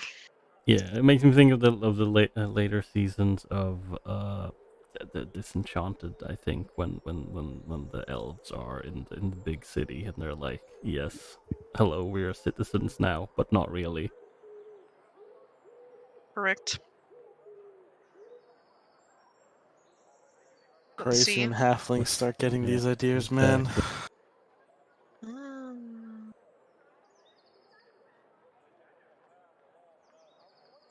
Yeah, that's very nice.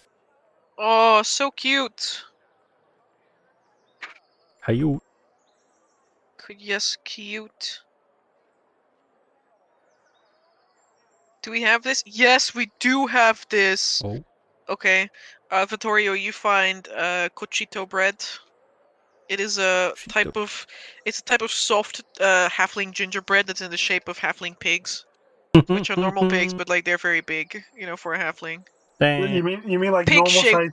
you mean like normal sized chickens, Amber? Like normal sized chickens. Normal sized chickens, yeah. Actually, I remember that I think that halfling pigs should look like kuni pigs because I think they're so cute. I love kuni pigs.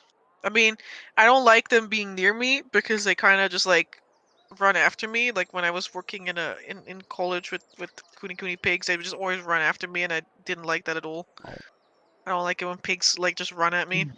but That's fair. this is what halfling pigs look like. Very cute race of pigs. Anyway, it's the very type of cute. gingerbread that Yeah. is shaped like a pig. That's what the gist is. That sounds quite excellent. Very good. Torio is not Delicious. very picky, but it looks Mhm. interesting. He'll you know, tells the owner that yeah, he'll I'm buying. Mhm. And then yeah, he Did you stop after I'm buying, or is it me that like no, disconnected? no, that's what he said. I'm buying, and it has to indicate that yes, you can ring this up together. Oh, okay. Like I thought you Yeah, were gonna continue the sentence. I was like, damn, yeah, I and don't understand. then and I guess as he's taking out his coin pouch, he'll be like, yeah, as I mentioned, kind of interested a bit in about the history about this building. We found out it has swapped hands a couple of times throughout the last 200 years or so.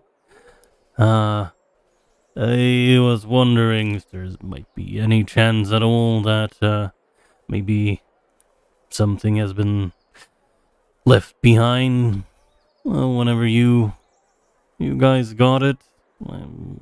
Could be anything. Could be, I don't know, painting, some parchment, honestly, anything that might have been here for longer than the previous owners.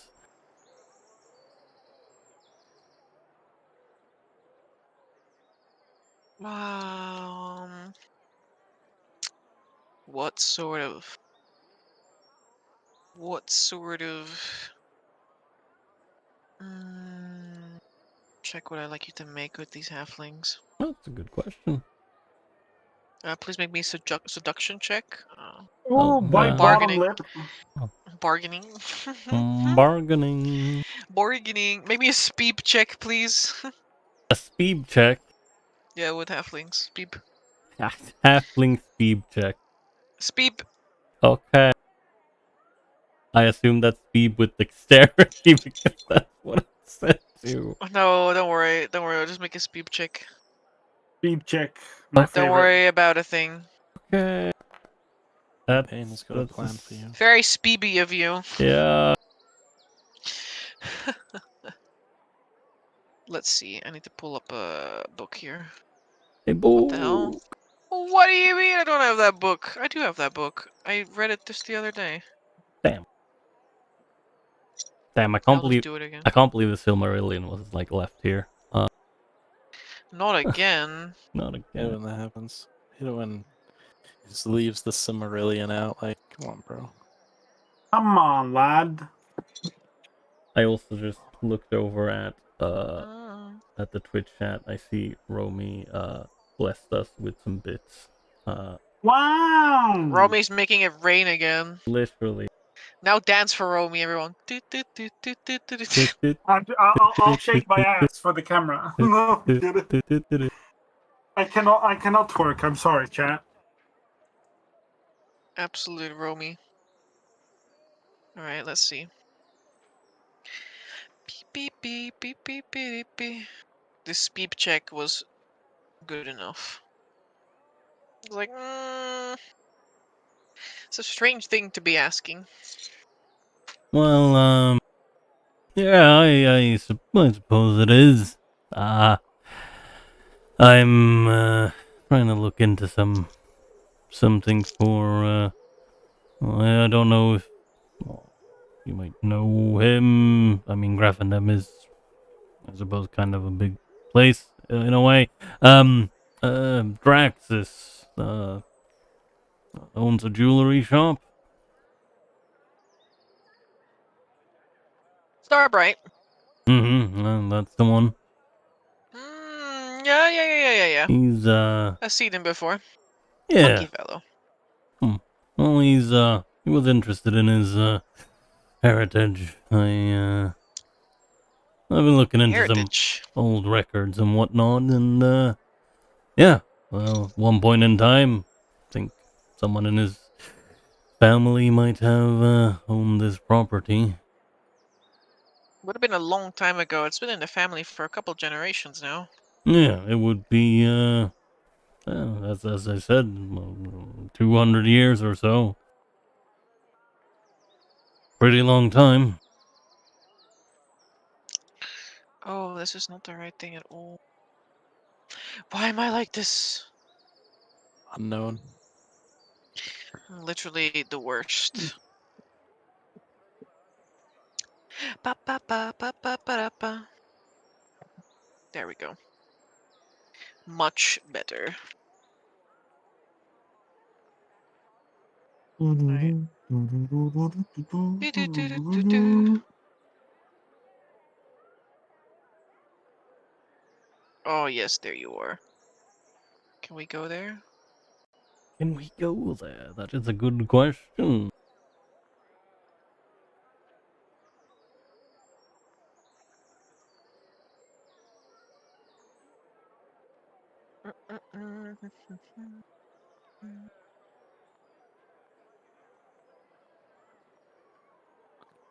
No. No.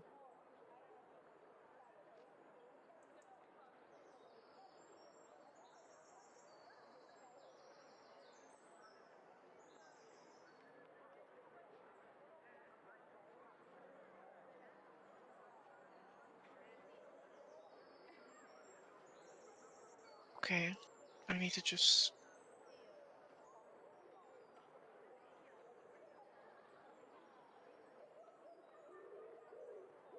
That is okay.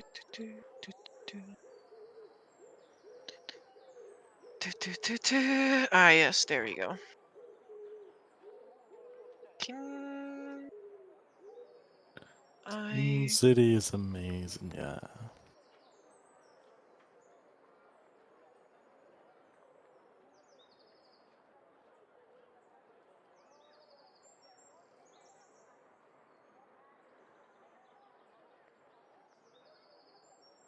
Okay, they can't give you that.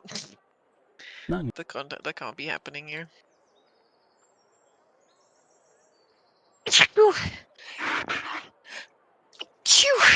The halfling will tell you that they have a small collection of things that have been like stowed in their attic, he supposes, for some time.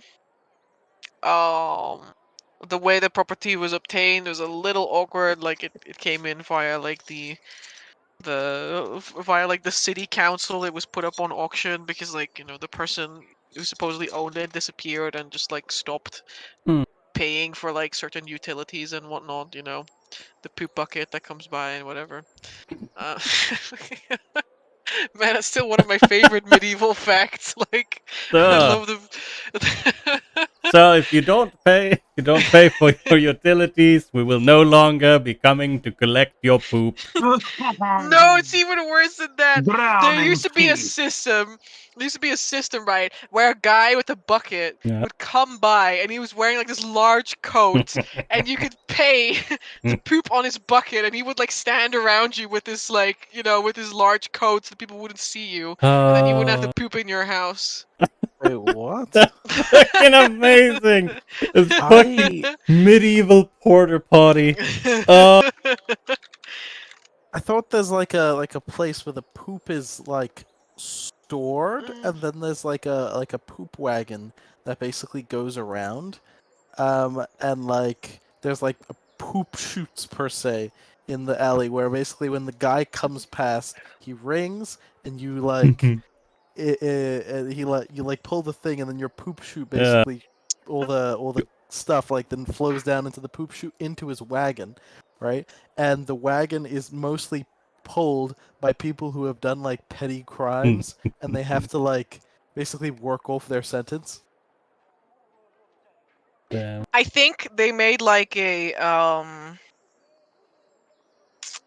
So there was like a distinction to be made, right? Like the rich people had a way to get rid of their poop, Yeah. and the poor people just threw it out on the street. But there was like the sort of middle class thing, where they had people who literally were called privies, I guess, or like human lavatories, I guess.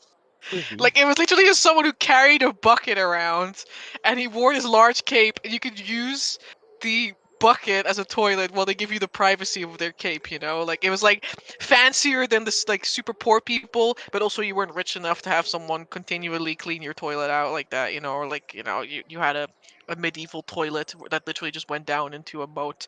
Anyway, that's some nice poop bucket. I don't even know why we were on this topic. I don't know. Darn it. You Yeah. mentioned it, Yep. and then we just delved. Yeah. We just delved. We but yeah, spiraled out of control. They obtained the property in an awkward way because Yeah, the city correct. sold it when the previous owner stopped paying for the poop bucket. Yeah, they stopped paying for some utilities, Yep. and like mail was starting to pile up and all that, and eventually the property was just reclaimed as it Yeah. fell into a thing. Obviously, many of the things were like sold out of it or like gotten rid of, but there's like a handful of things that I suppose were kept. Some of which were letters addressed to Violetta. Oh. More interestingly are these very strange the halflings considered it cute little knickknacks. They don't think it's not like worth much, they think, but like it's still cute. These strange almost coin shaped things that they don't think they're any worth any money because they don't have stamps on them, but looking at them you can definitely tell that they are scales Vittorio. And they kind of shift in color, almost like a rainbow. I don't want to call it a rainbow because it kind of shifts between this like silverish color and a reddish bronze mahogany. But depending on the color of the light, they definitely look different in color. They shift like a rainbow. Yeah, like a rainbow would, like when you have something that is like the yeah. Bronze, like mahogany, and like silverish gray.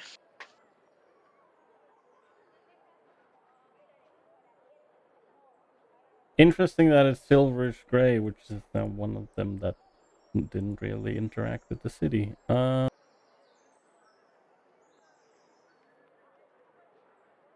Right. Vittorio will ask. He's like, well, I'd be happy to. Well, I suppose either take all of these or some of these things off your hands.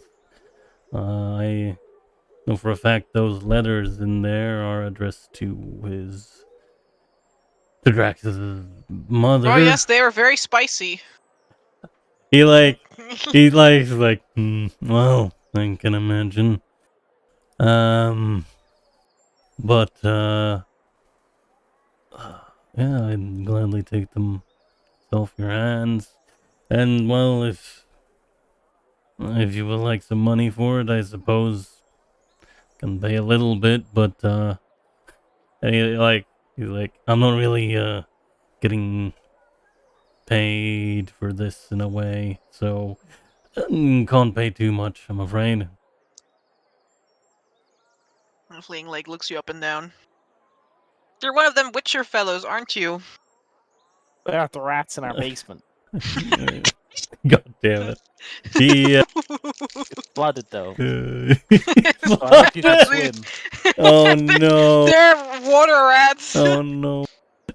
He nods. He's like, Victoria, he honest to God does ask you to clear out rats from his basement. They're very big, like as big as he is, and his children are afraid. I will look at Eric and I will look at Delphine. And I say, well, how about we work up a sweat and then we can enjoy some of these tasty treats afterwards. That's what I always say to my good lady wife. We gotta work hard so that we can eat twice as many more breakfasts. Wisdom. He's so wise. Can we take him with us? Yeah, Stop taking everyone. Yeah, let's clear out Graffendam. Just take any halfling. They're all the same. On Mona! Hi, mom, babies. But yeah, no, like we'll take that on and sees if both Eric and Delphine are up for the Delphine task. probably eats one. Eats a rat. Yeah, probably when she's a werewolf in the basement, like just eats one around. Delicious. Don't eat Yum. fucking rats. Oh. Why? They're fat pastry rats. Oh my god. They can also swim and hold their breath underwater, Vittorio. It's gonna be the struggle of your life. Yeah. Anyway, you guys can clear out the basement. Don't worry. Hey. And you can have the letters. You're allowed to have the letters and the scales. and the scales. Yeah. What was these were kept in like a chest or something, or Yeah, they were kept in like a little chest. uh Probably not the original thing that they were kept in because it's like fair a enough. halfling-sized chest. Yeah, okay, fair enough. Yeah.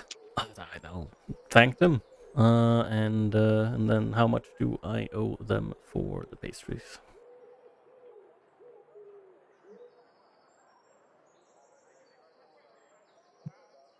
Let's see. I mean, there's a price for some pastries on in the trade goods, you know. Oh, Even if it's those.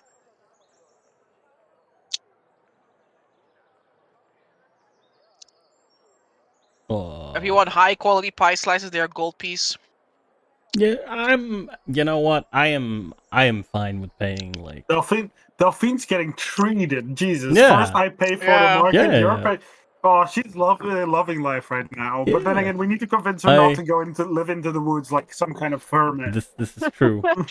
Delphine Hey, man. is literally the child of like divorced parents who doesn't tell the other parent that she's getting spoiled, you know, or she's like, oh my god, Lawrence never gets me any pastries to Vittorio, and then when Vittorio treats her, like she goes to Lawrence, and she's like, oh my god, Vittorio never gets me any treats. Thank you, Lawrence. My favorite thing is it's not like that. We're all the dad they spend less time with. That's us, the Stargazers. Yeah. The mom she wants to spend time with is the forest. Yeah. That's who we're trying to compete with. Yeah. And we're losing. That is amazing. But yeah, no, I'll remove I'll remove 6 gold. I'll buy like basically 2. Yeah, you're so rich now, so you can just do it, you know, just spend that 6 gold like you Hey, you're living an aristocratic lifestyle. I am spending money on my very good friend and my very good daughter. Just to say daughter. Daughter-like figure. I'm sorry, but it has to be her birthday after a year of like having her. You can like just legally adopt her, you know. Oh, okay. That's very. Nobody's soon. come to claim her for a year, it's so very like soon. you know. It's fine. We'll fix the papers then. It's okay. Oh yeah. Gold leaf muffins encrusted with diamonds. And yeah, no, I will.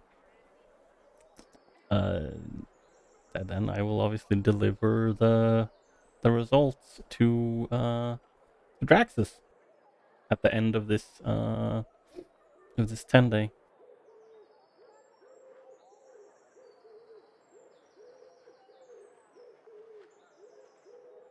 All right.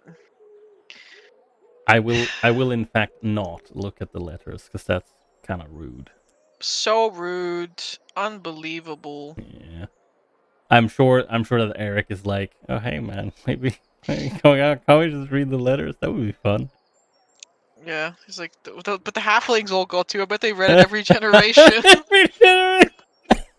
Fucking like the family letter. Oh my god! It's like when holidays come around, they're like, gather around, children. We're going to read the fucking sexting letter. Text. Oh, damn.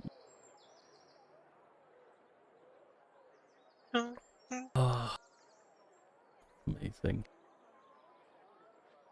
But yeah, no, we'll rock up to Draxus. if you want to, you can all, I guess, go there since your downtime is all over, you And- know, at the end of these oh, 10 days. That is true. I guess before that, can we just very quickly run through the lore bomb on that Vittorio is gonna dump on Eric? Mhm. Okay.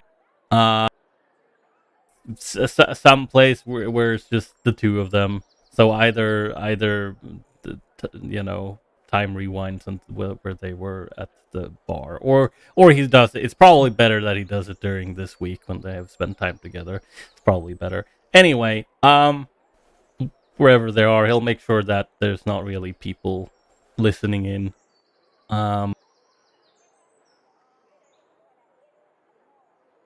You just tell him, bippity boppity. I had my things written down. Oh, I wrote them here, I think. No, there we go. Okay. It's like, well, you, yeah, you said you wanted to know, so, I suppose I'll tell you. Mhm. Not really.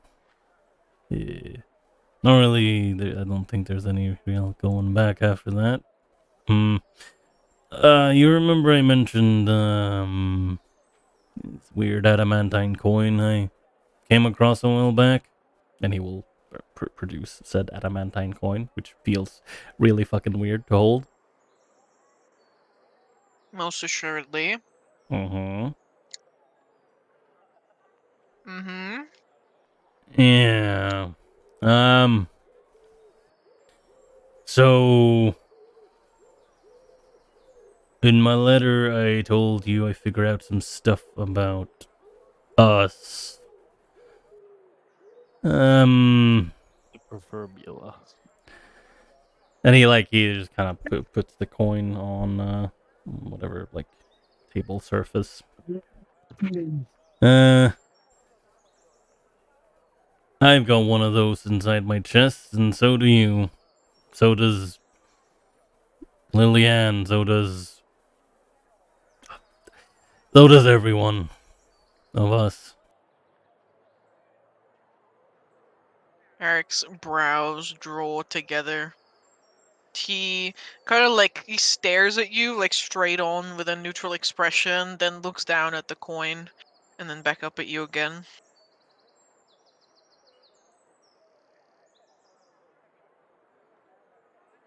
What does that mean for us?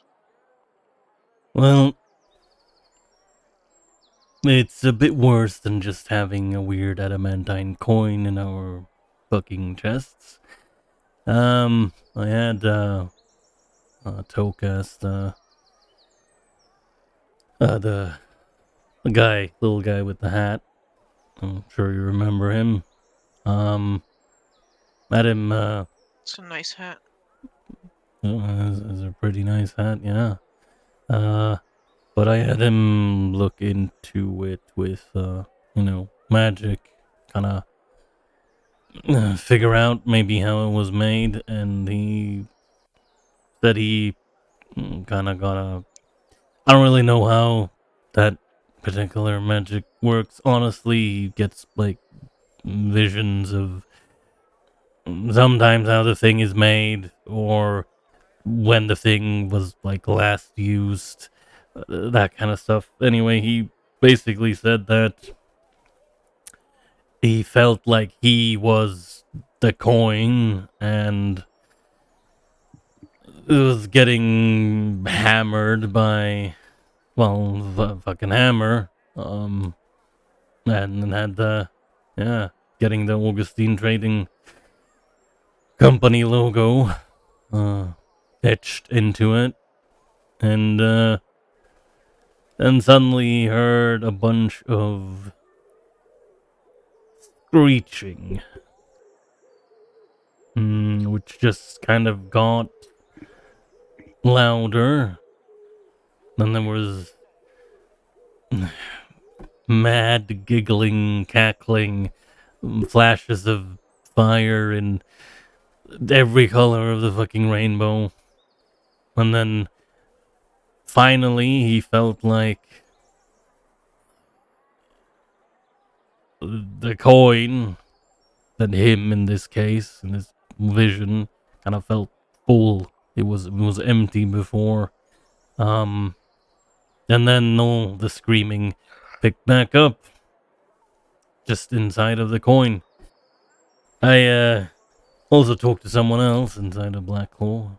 She apparently had a bit more information. Because let's just say that she enjoys suffering. So I guess she picked up on that. She's the one who actually told me that I had one inside of my chest. Because I thought she was talking about that one. And he points at the one at the table. But, Eric, these fucking coins they put inside of us. First, they trapped outsiders in these fucking coins, and then they shoved them into us. And that's...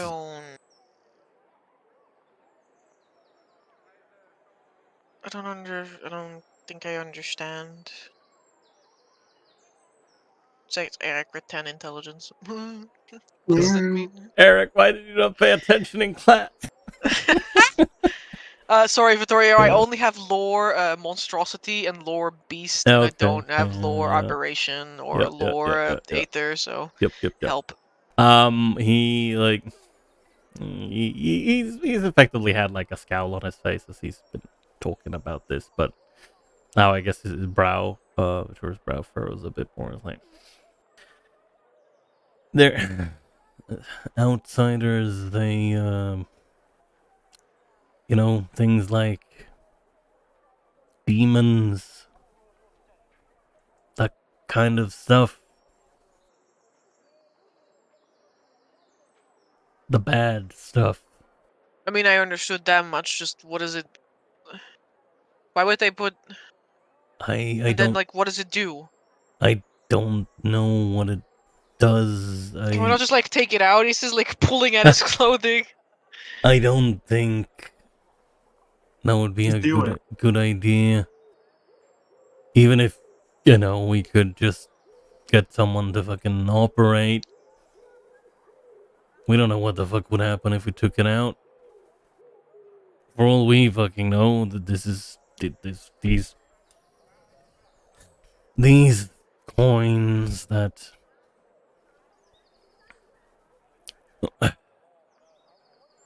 the goddamn Augustine Trading Company put inside of us.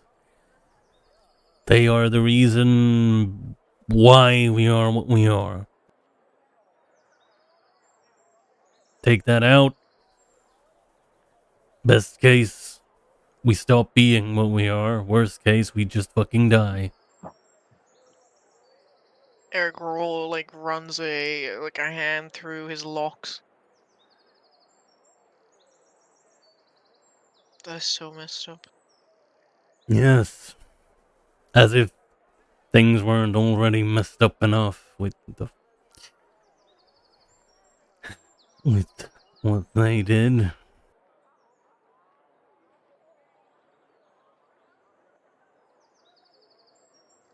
I'm gonna keep looking into this. Is there something I can do? I honestly don't know. I suppose you can keep your ears and eyes open. I mean, you're gonna go south next. He nods. Yeah. If you were going more north, you maybe have checked in on or tried to find me trying to remember the name of this freehold. which I always forget. It's west. Oh, west. Okay, yeah, west. It's okay. You can Yeah, set yourself to yeah, freehold. It's fine. yeah. He's like, yeah, if you would have been headed west, then maybe you could have tried and find the freehold. Aren't you heading west? Well, yeah, in a way, but as far as I know, the fucking train goes from Landhouse to Altenheim, no stops.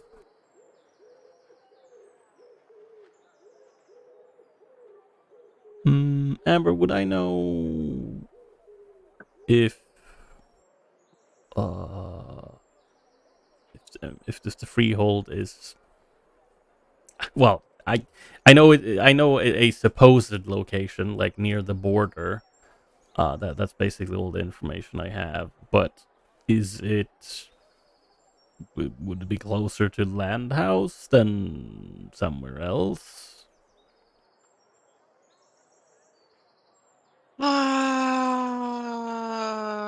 Because I don't. Yeah, I don't Yeah, it's think a bit between like Landhaus and Erlefort.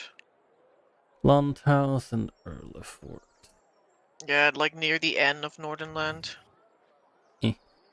I'm waiting for the world of Etharis to load.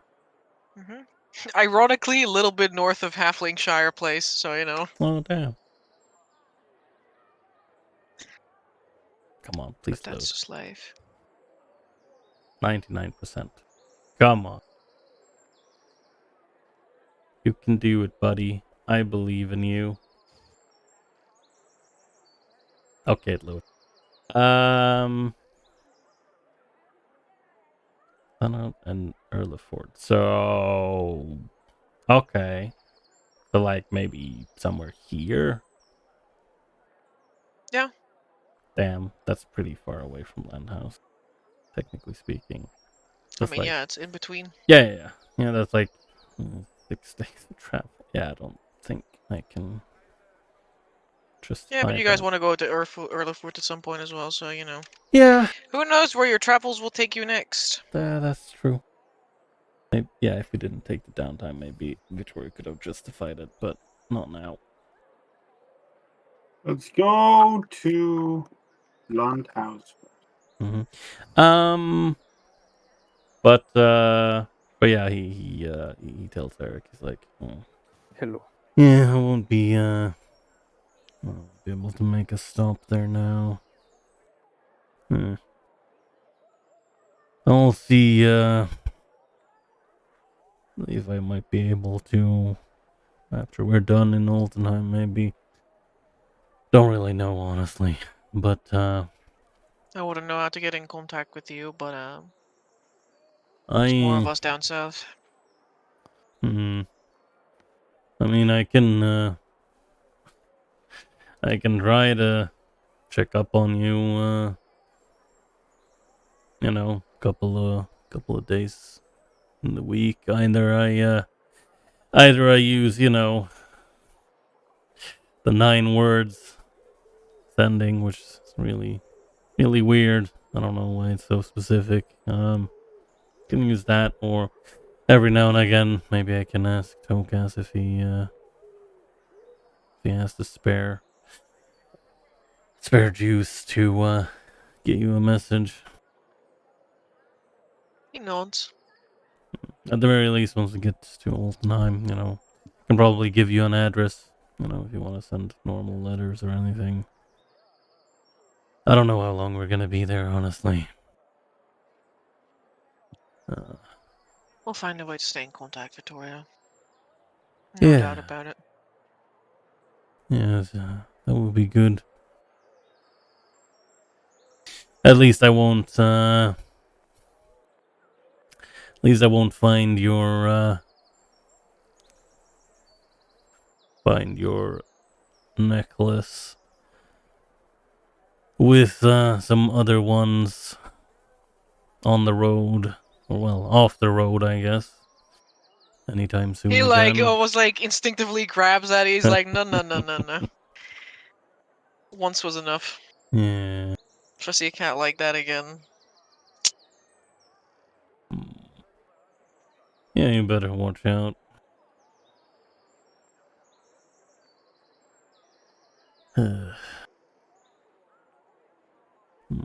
Well, I suppose at least you know now. Well, if you hear some things,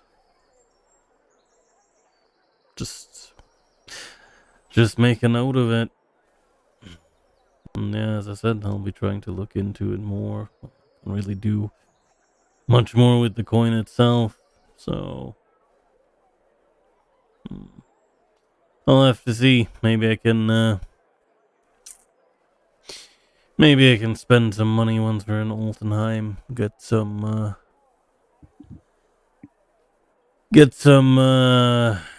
cheeky fuckers to break into the local Augustine office. Get some documents. Who knows?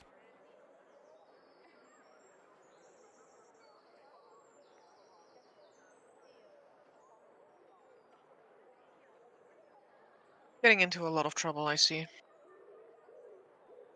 Well, it's not like they would tell us if we asked them.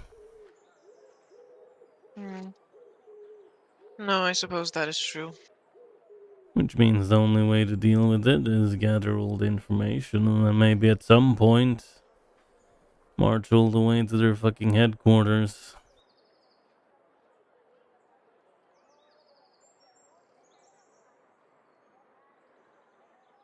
When the time comes, I suppose I'll be there. I Haven't appreciate. been necked by a werewolf. Well, at least if it happens again, you know how to fix it.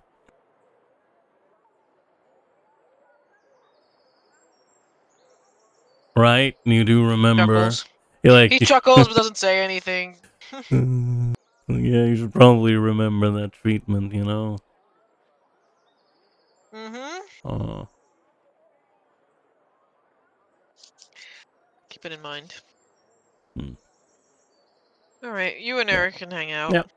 For a while longer. Yeah. And then yeah. So at the end The of the party can 10 days. convene. Yeah, we can At the end of the 10-day. Yeah, so guys, this is Gilfred. This is Gilfred. He's coming with us. This I Gilbert have found him. a question about before that I asked. I don't think you saw it though. As part of my research downtime, could have I found, or at least attempted, to create that supply line to Bagel that I wanted to do? The bandits are not supposed to be there anymore, so I'm thinking that's not really much a problem. So all I needed to do was find the supplier and try to, organize a trade, which I guess is pretty profitable now that the place needs minerals and metals. But I would like to try and get that going, I guess. Sure, you can do that. Okay. I mean, do we have Promise the Kalfa succeeded. any actual idea about the bandits, or is this speculation? The speculation. Okay. I mean, speculation, but the Kalfa said herself, they got the bandits stealthily, so I'm trusting the Speculation, as we've literally not heard of any success of clearing out the bandits yet so far. You don't hear of anything of anything else at all, because as Amber mentioned many times, word doesn't travel through cities and towns, because things are very isolated. Yeah, but also it's been 10 days. Yeah. Yeah, So we it was don't Probably really the know. only people that have come up from Vagels. Yeah, I was about to say. it was just me. Yeah, no, I don't mean that asking. 10 days it's been enough for them to travel the news, but I more mean like I doubt everything's been good yet. I can try and ask Alpha here and there, maybe throughout the 10-day, how things are looking. I mean, the progress is not that fast within 10 days, like these Yeah. constructs take quite a bit of time to construct. Yeah, that makes sense. It's not like a long rest thing, it takes a bit more than that. Yeah. They're tiny golems, so I understand that. But you can begin to set up, do some pull a couple of strings here and there. to try and get word out about a supply line. You know. Yeah, necessity from Vagwolf and these type of materials. That's all I want to do. And Mhm. then, yeah, the two other things I wanted to do, which are minor, very minor things, are go to the sleeping giant statue. I really want to know how that eye looks like on the head of this giant. And then I want to go to Round Bread and buy, I guess, 50 pastries. I don't know. I don't know what Do the basis. not buy 50 I don't know. pastries. Well, Tokus is not smart in that way, so he will buy 50 Sorry, pastries. Cyrus will tell you, do not buy 50 pastries. Here, only religion on the statue. On the statue, yeah, I can only do it. You make a He'll religion literally out of tell it? he'll literally tell you, Tokus, would you want 50 pastries? That sounds kind of nice. Do not buy 50 pastries. Do not. Do not buy 50 Hannah's pastries. probably the same. Wait, she is halfling. 12, Yeah, she can probably eat 10. 50.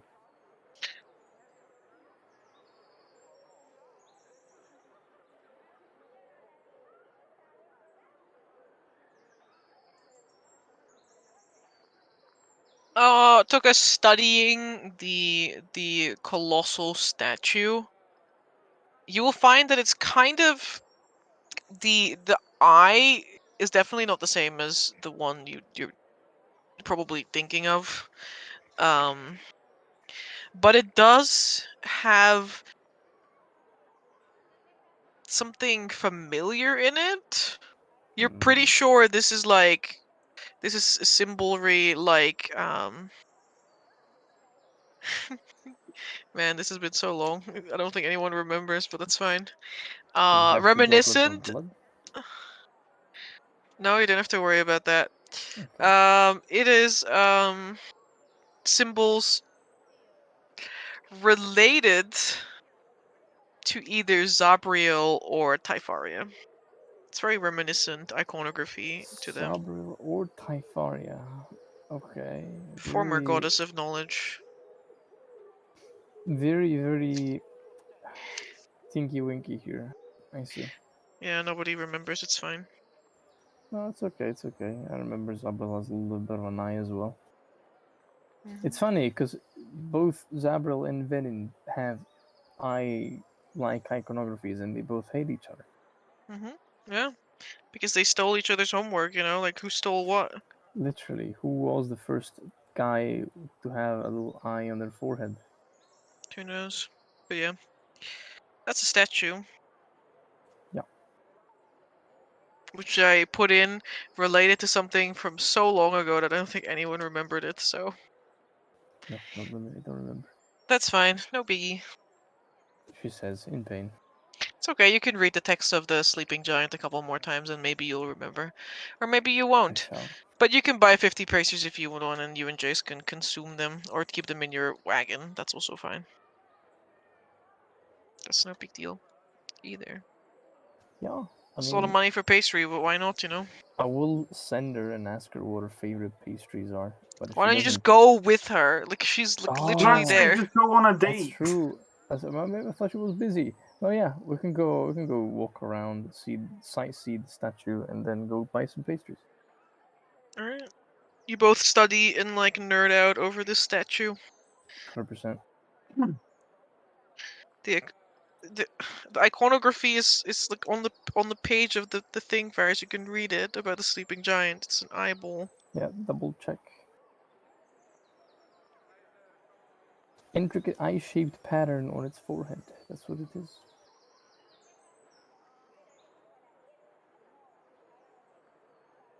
Correct. Knowledge.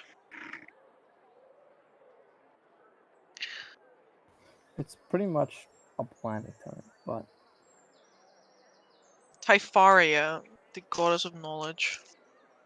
no, Truth, not law. What not Typharia? No, Typharia is not a planetary. She's a goddess. Mm-hmm. Yeah. All right. How much are these pastries again? Remember, we can calculate that after session. No, I don't want to calculate 50 pastries. That's It's okay. okay. That's okay. It's all good. A lot of money, that's what we're gonna say. This is a lot of money. A lot of Whatever. SPBs and EBs. Right, you guys want to go to Draxius now? You all awake? We are all Are we awake. all going to Draxis? Is White still awake? I'm here. I am Hello. half awake. I'm half Okay. alive. Are we all going to this man? I mean, you don't have anything better to do you? No, I'm just asking, you know. Now suddenly everyone is interested in going to. There we go. You can all go to the jewelry store together. It will be like a nice little like bonding activity. Yeah, a little You can bonding go, yeah. for real. You can all go.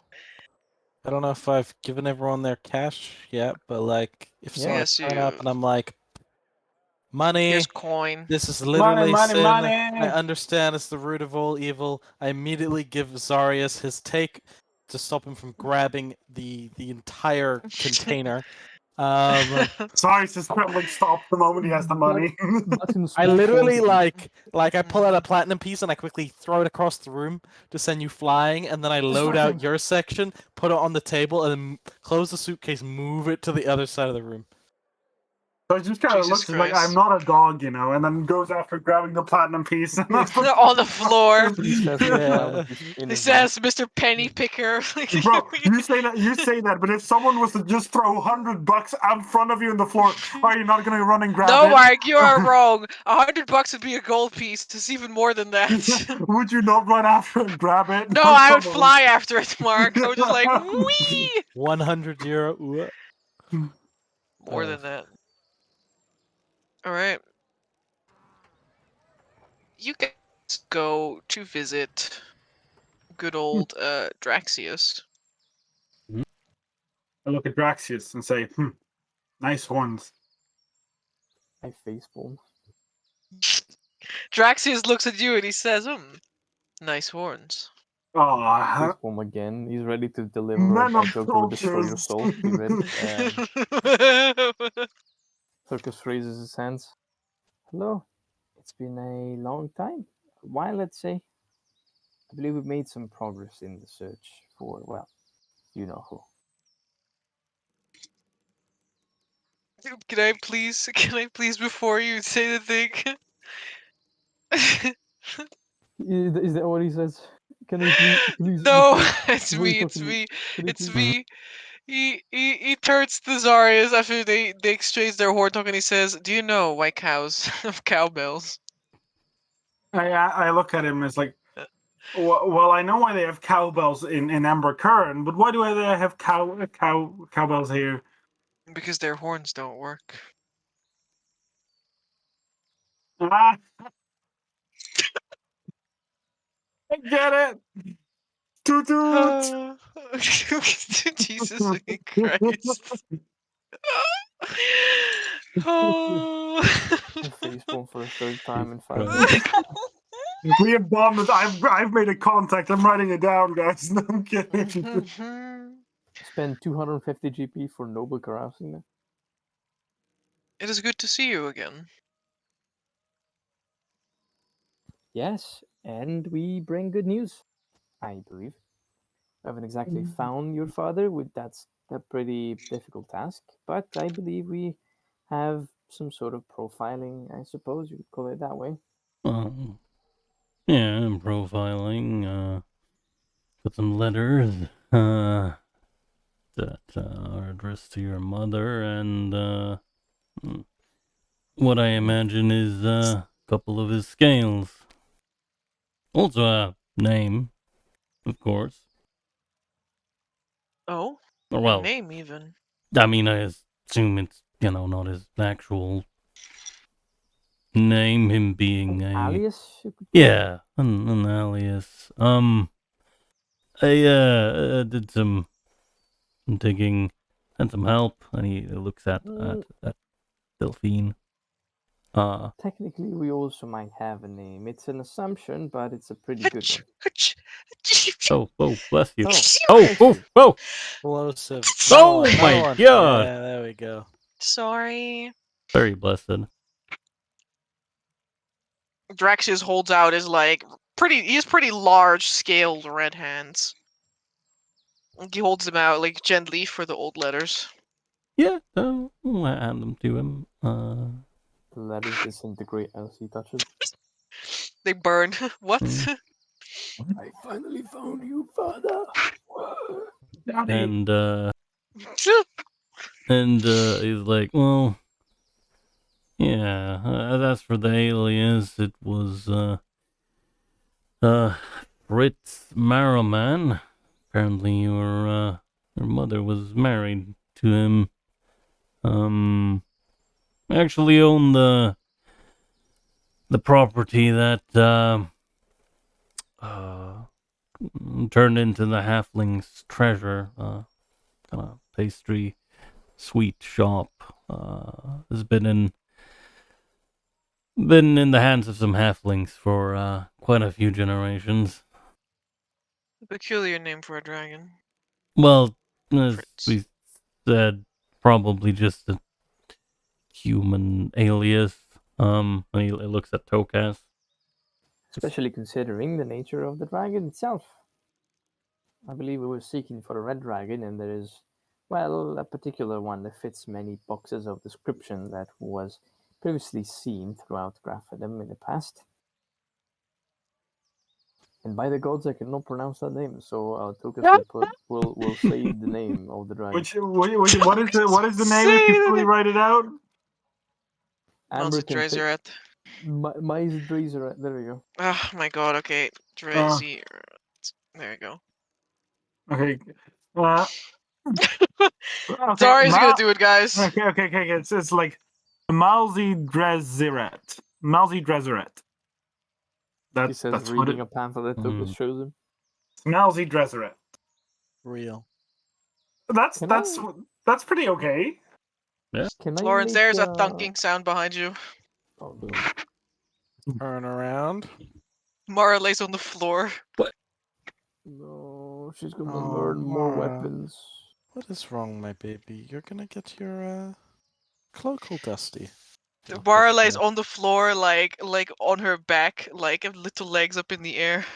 Mara, what's wrong? Give her a little prod, a little tickle. Dead. She's dead. It's like frozen, like petrified birds. Oh, I cut my bird. Ember, can I make an empathy check? What's wrong with her? Yeah, sure, you can make an empathy check for Mara.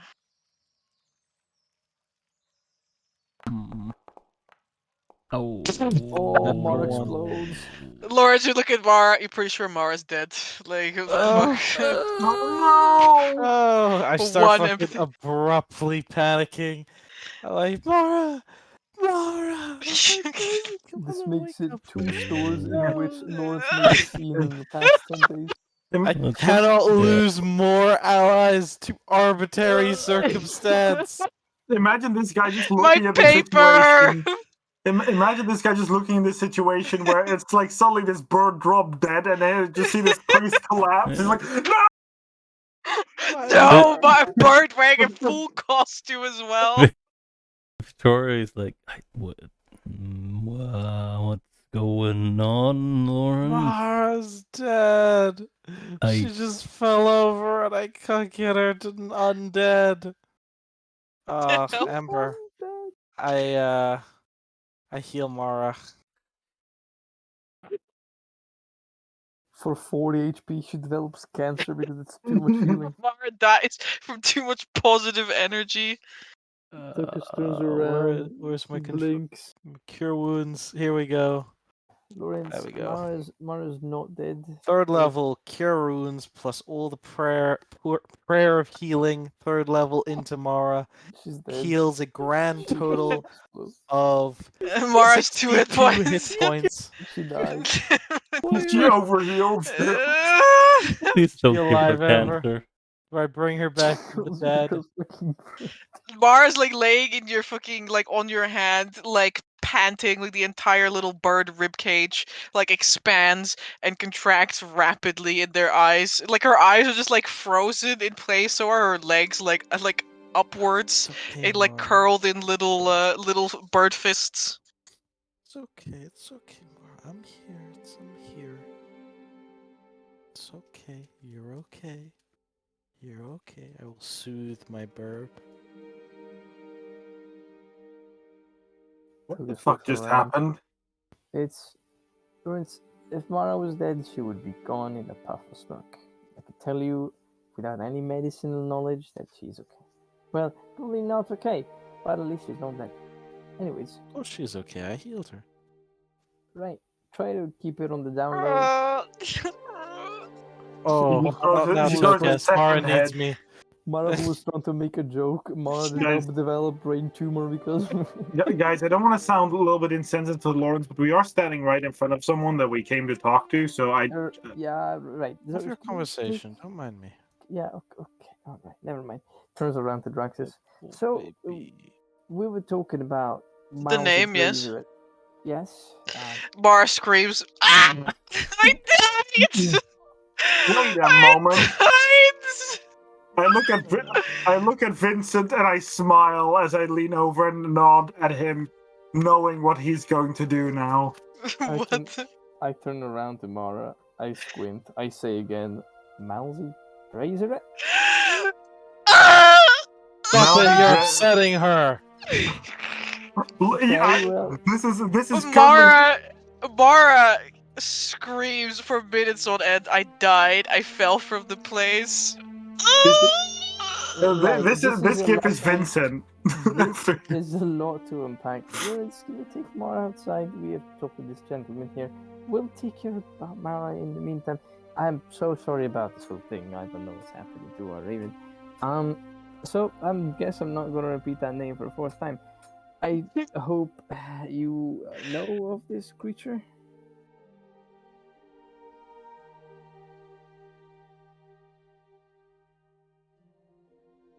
Draxius. Like, this is like a furrow that appears in this thick-scaled brow. I do believe I am familiar with the name. It's quite deeply entwined with a negative history. Could I attempt a history check in regards to what happened to the dragon? Like, rumors or voices of the dragon's appearance after he was gone from Grafton? Mm-hmm. Yeah. I'll do my bestie. Let's go, bestie. It's all beep. Hold on. Speed. 17. Maybe a 19 if this is applicable, but I don't think it is. This is not a magical Artificer's lore! magic item, I alchemical cannot object, anymore. I can't do this Is the anymore. dragon a technical, like a head? Is a flesh dragon? Mecha Godzilla, is that you? Yeah, If you don't know it's a Mecha Godzilla, do you get advantage? Yeah, that's the point. I know that it's a Mecha Godzilla because if I get advantage, then it's confirmed that it's a Mecha Godzilla. That's true. That's not how that works. Detect construct. Detect constructs ability always. All rock gnomes, whenever they try to remember the history of a creature, if they remember it a bit too well, then it means it was a construct all along. They just they just changed reality to have made them a construct along. It's not they were a construct along, they just changed it in that spot. Yeah, so now this dragon is a construct, by the way. Yeah. Yep. But yeah. That knocked up this guy's mom. Oh, fucking. Yeah, 17 is all I can give you right now.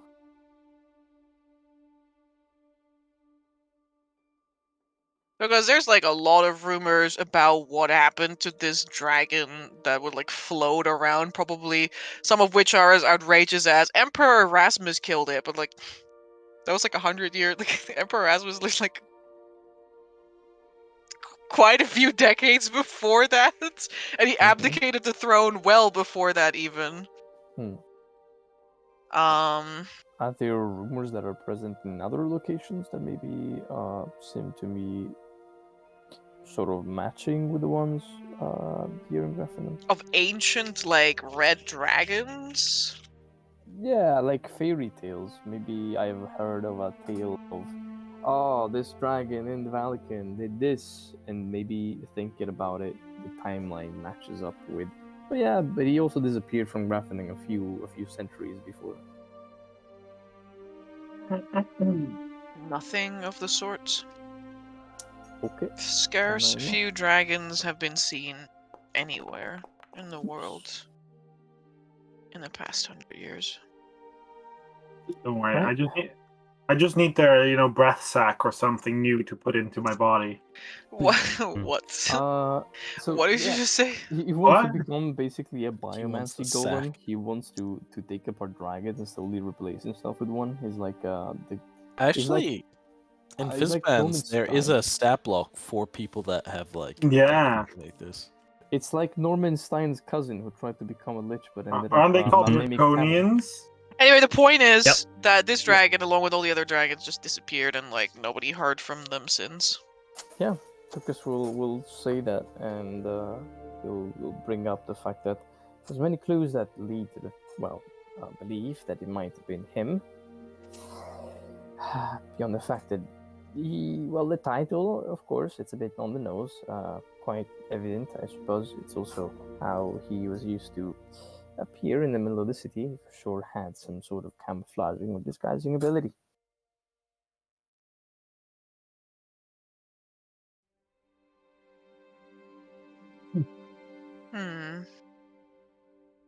Yeah, I do believe I heard a few tales left and right. Disappear and appear.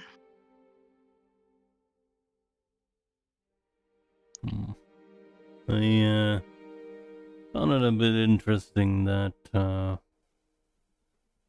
scales kind of shift color a bit. If you Tukas looks up. Vitori.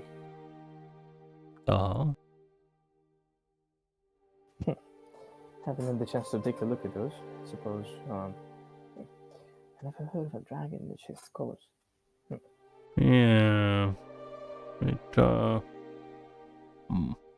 bit weird. I suppose it could be. No, I mean, this is just probably not, but could have been that the red one, the green one, and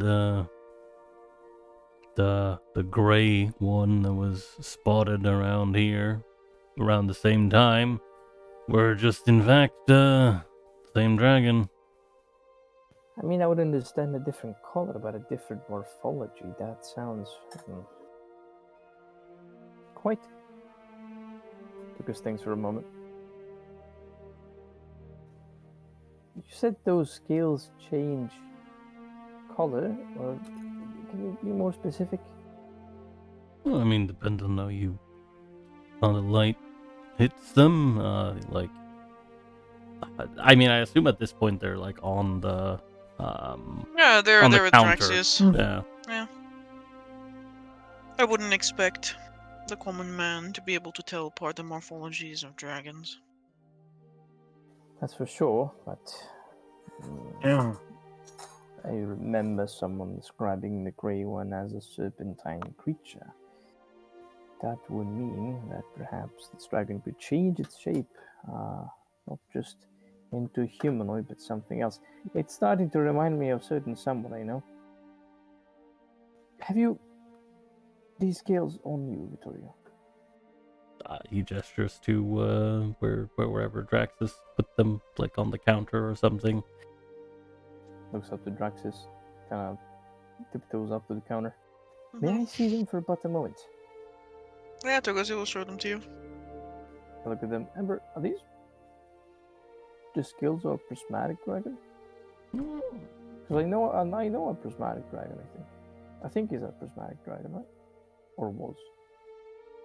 Prismatic dragon. You mean a god dragon? Well, what kind of dragon is Hierosantes? Not god dragon? Yeah, there you go. No, they are not white. They are, in fact, not translucent either. They are like full metallic gleaming and shifting between the bronzish red and the gray, depending on the way the light hits it. Oh. I assume they're not similar to whatever scales the Scat had. Or Nope. the Scotch. We had Yeah. no. Shuts. We have different skills. We have opalescent skills that repel darkness. Those are like on God skills, yes. Opalescent skills that repel darkness are God skills. Oh, okay. Is there some sort of, I don't know if it's a nature check or like an Arcana check. Is there some sort of check that it can be made to determine what kind of dragon would shed such scales? Dragon lore. I mean, I'm proficient in dragon lore in the future, so. In the future! In the future. I'm divining it from the future, guys. Help me become Yeah. more dragon, Tokas. If you know about dragons, help me become more dragon. I can introduce you to one. He's really fucked up, though. You're gonna have to know. I've already met one dragon. No, but this guy's really, really. I've met fucked 2 up. dragons. I've met 3 Yeah, dragons. technically 3. Yeah. Seeing as this is one of the most difficult to identify dragons, Mhm. sure, you could make an attempt. Nice. What skill would that be? Then I use my Currently, it fate would be to give something him like- advantage. No, that's not how fate works. Damn it. I tried. Only inspiration. It would be some sort of history check at this point in time. Okay. Something along those lines. Inspiration, though. Would probably not, but would the Cornea and Mysia field guide be of any use?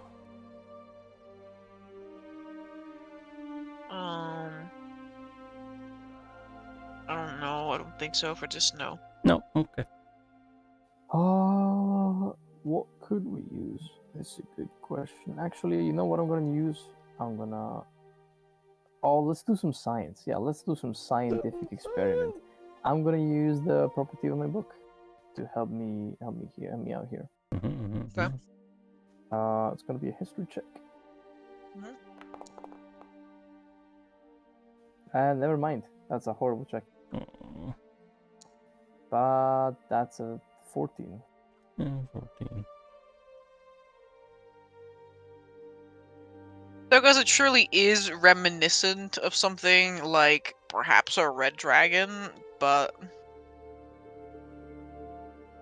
it certainly scales from a huge dragon.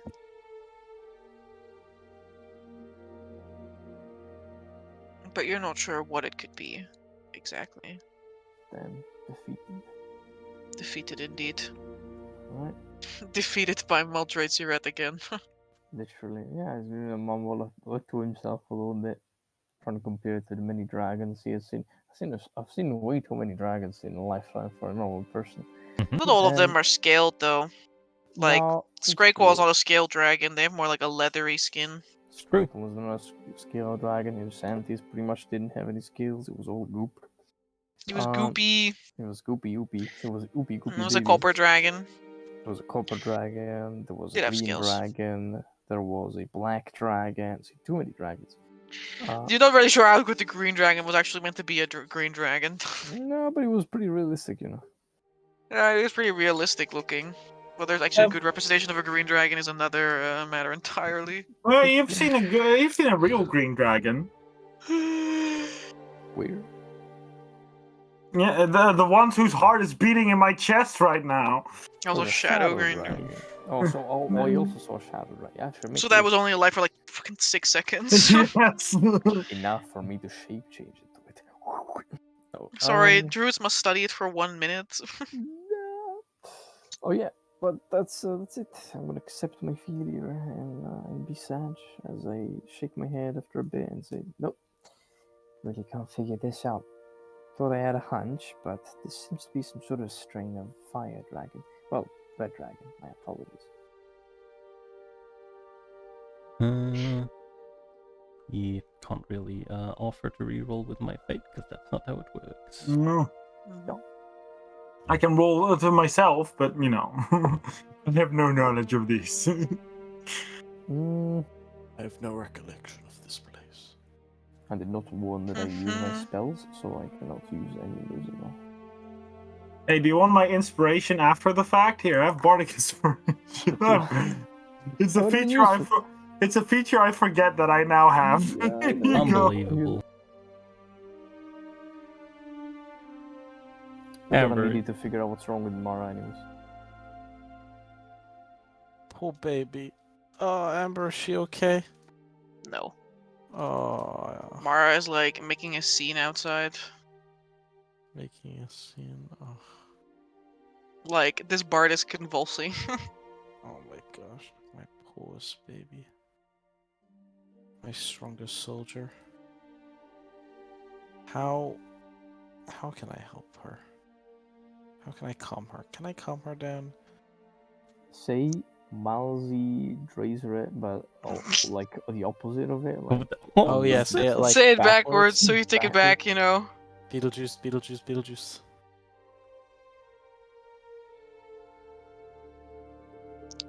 What do you do, Lawrence?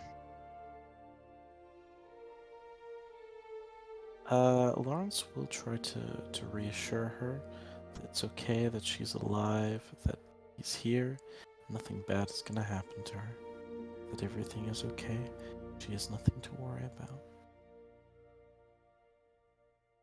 You pet Mara, like several feathers come undone, like under your pets. They flutter to the ground.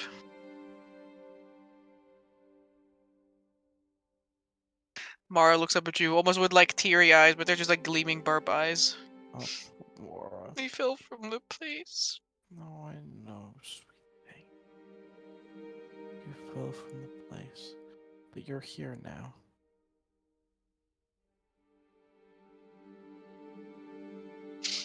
Laura, what place did you fall from?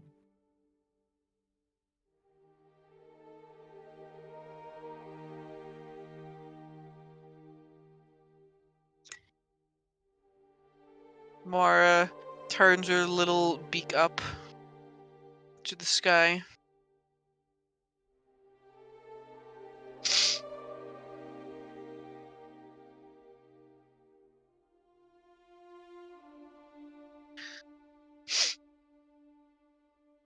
I never realized how vast the sky is. There's sure is a lot of space out there. A lot of freedom. Mara, like, sniffles in Vincent's voice. Yeah, Hold there on a is a moment. lot of space up there. You fell from up there, did you?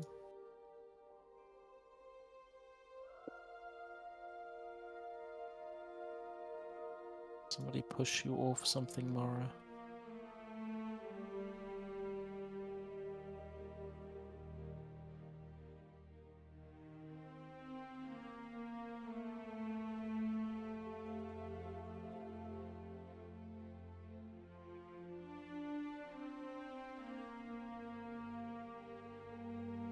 You know that what you did was wrong, Mara says in your voice, Lords.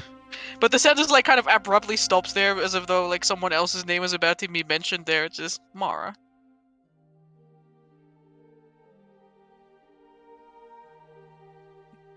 It's not worth pushing you off a long, long drop.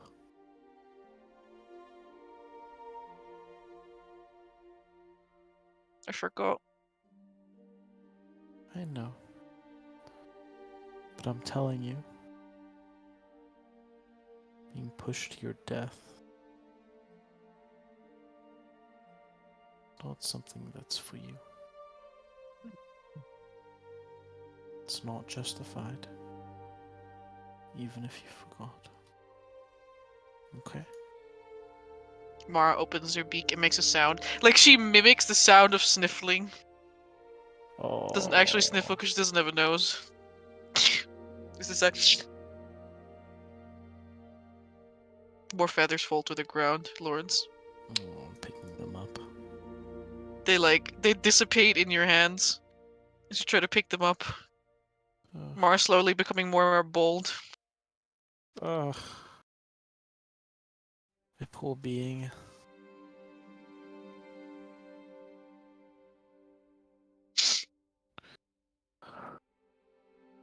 It's going to be be okay, Mara.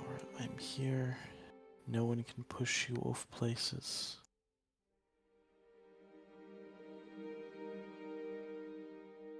I don't mind if you've forgotten.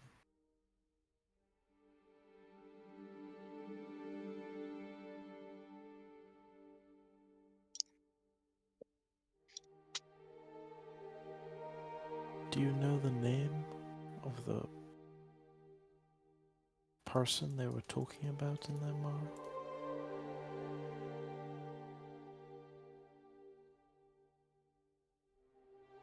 Mara?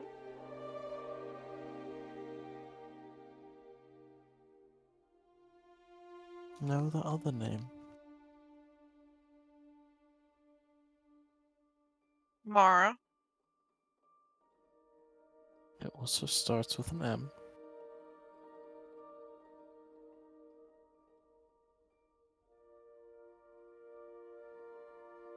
Mara blinks.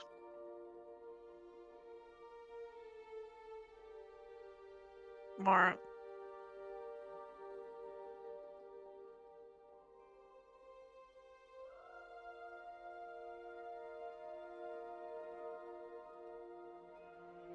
Spelt Malzirezit.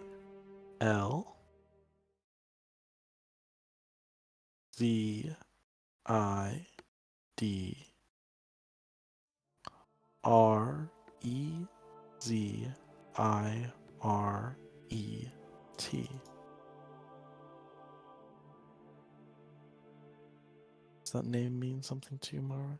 Mara just repeats the spelled out letters. What? If I say this name, are you going to be okay, Mara?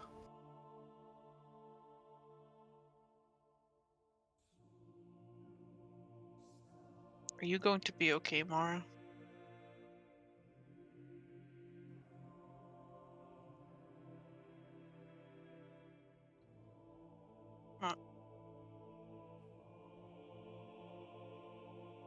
Lawrence will say it quietly and slowly.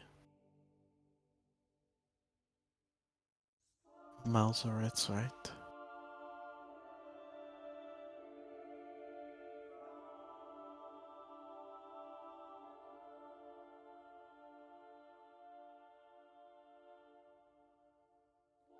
Do you remember?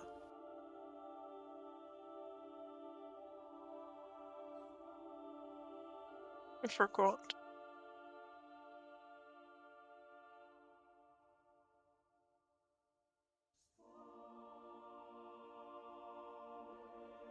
A tear wells up in Mara's burp eye. Oh. And then the surface tension breaks and the tear drops. And where it rolls down her feathery body, it streaks in white.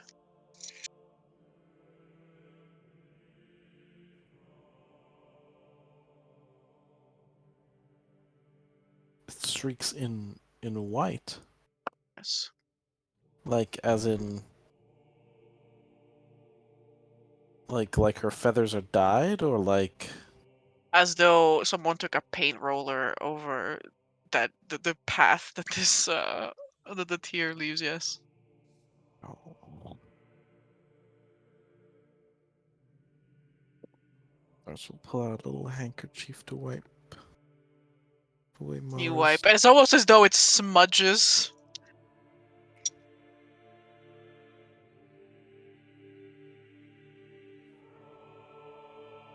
It like As smudges tears. Mara.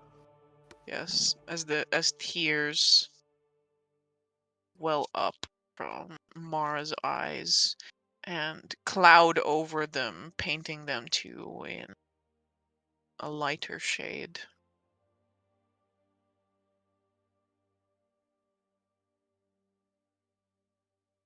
They burble out of her beak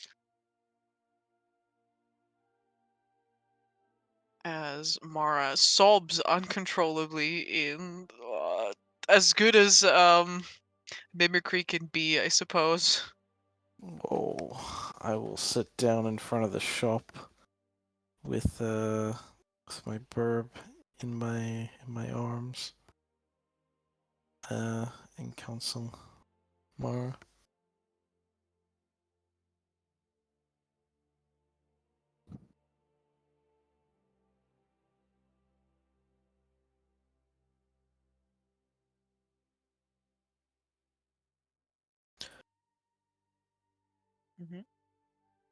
I will not push further on the name while Mara's like this.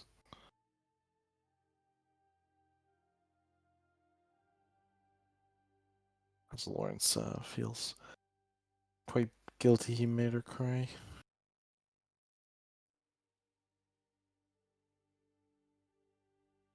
It is almost as though every last bit of color drains from Mara's form as feathers float to the ground. And all of the dark within her disappears, leaving in its place Paper bird? white. A white bird with this pale reddish skin on their feet and in their beak.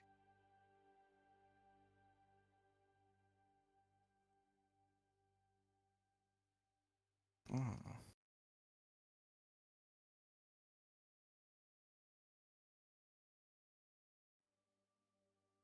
Ew. So they're like a featherless bird? Yeah, they're like a featherless bird. Oh, those look so gross. Yeah, they do. It looks like a little featherless chicken. Yeah, like a featherless chicken with this like very red looking. Like the skin is like very pale, but the extremities, like the bird legs, and like around the beak is definitely like a red color. The red scaly bird, Red, right? A red skin. Oh, like like a burpee scales. Yeah. ah, like. See, I was imagining like a featherless chicken. Um, but now I'm imagining more something closer to a cockatrice. Mhm. Closer to like a dragony like thing. Like a drake, but it's a chicken. Am I getting this right? Sure. Mhm. Hmm. Yeah. Mara also has like a yellowish eye now. No longer a little black pupil thing. One yellowish eye or like pair? Both. Okay. They took it from me. What did they take from you, Mara? I forgot. It's okay. It's okay, Mara. We'll find what they took from you, okay? And we'll get it back.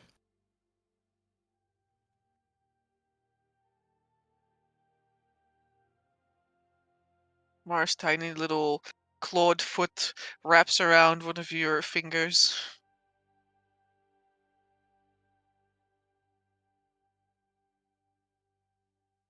Oh, my poor baby.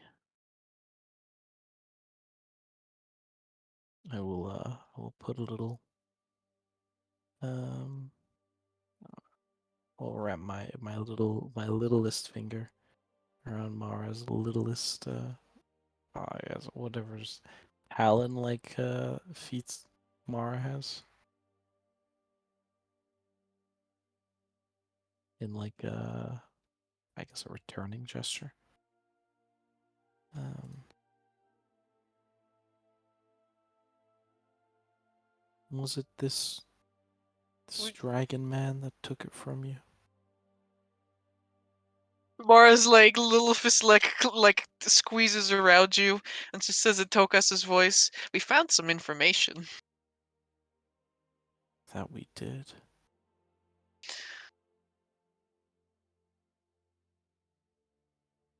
All right. I was interested in this quest before, but now now I'm gonna find this fucker. Kick his ass. How dare he make my Mara cry? Take her stuff.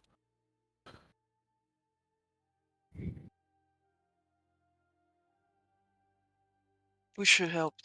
Oh god, I can't do a Vittoria voice, but she says in Vittoria's voice, we should help them. You should help. Just like Thank you, that. guys. Exquisite form, remarkable work.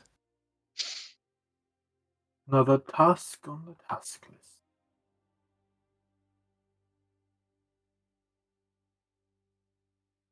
Are you ready to go back inside, Mara? Daddy loves you. Yes. That's right. Yes. Okay. Now, that man inside, he's the son of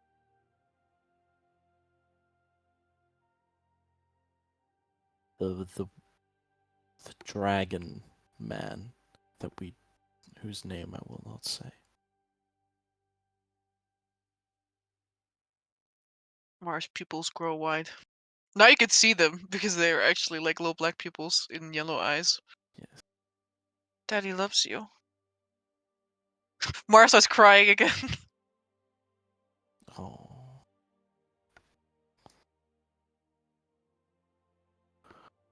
Mara, is this man a friend or a foe? He's the son. Mara simply repeats, Daddy loves you. Oh.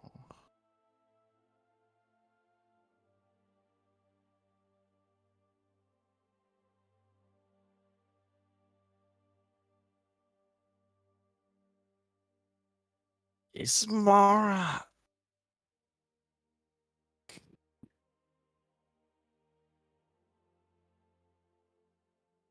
Mara's not the dragon. Right? Well, it would be kind of weird. But I guess, I have a theory about familiars that I cooked up with Amber not too long ago. The fact that you cooked it up with Amber makes me immediately sus of it. I called it cooking up with me while it's just him like throwing a whole bunch of theories at me while I'm just there like, You say aha, but you were literally screaming in front of me when I got the things right. It was like so easy to understand. Mm-hmm. Damn.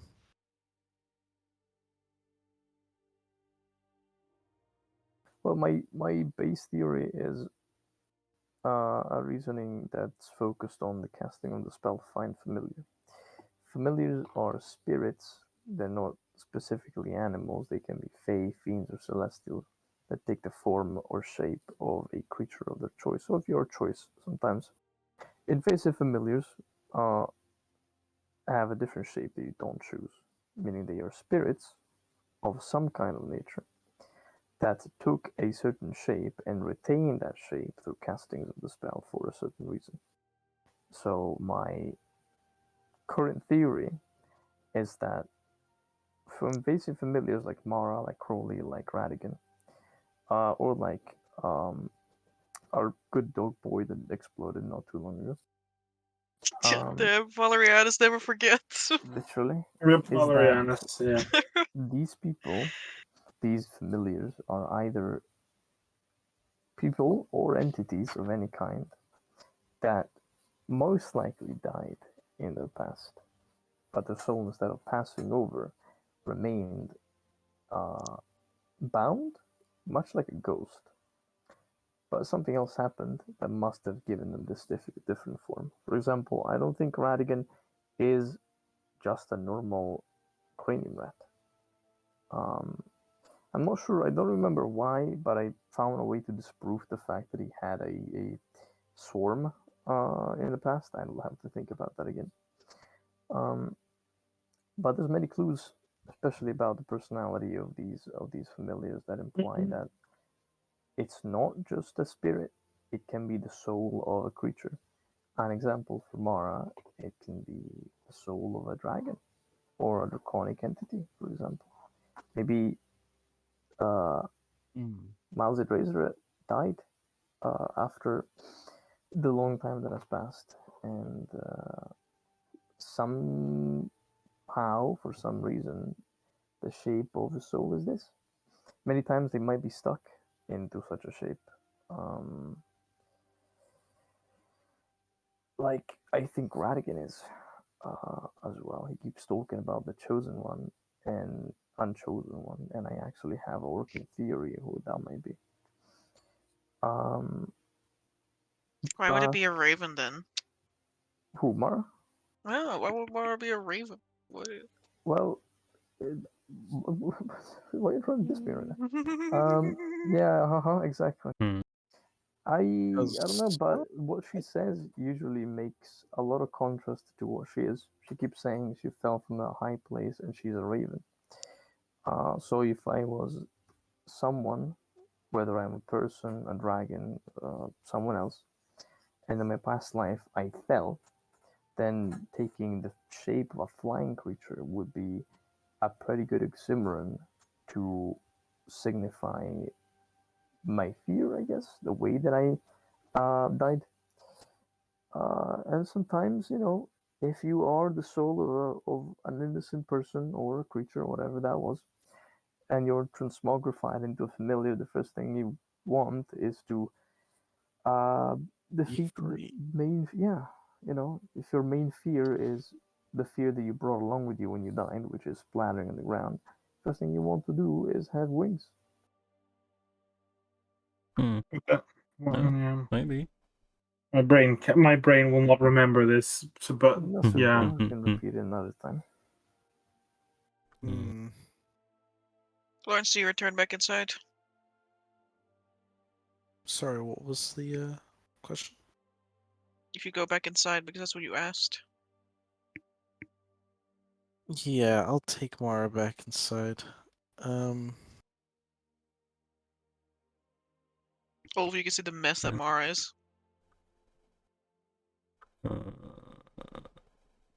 You're still having like a casual conversation with Draxius. He's showing you some gems, while you're talking about like dragons and stuff. He's pretty pleased. He will take your thing, He will take your gem and cut it for you.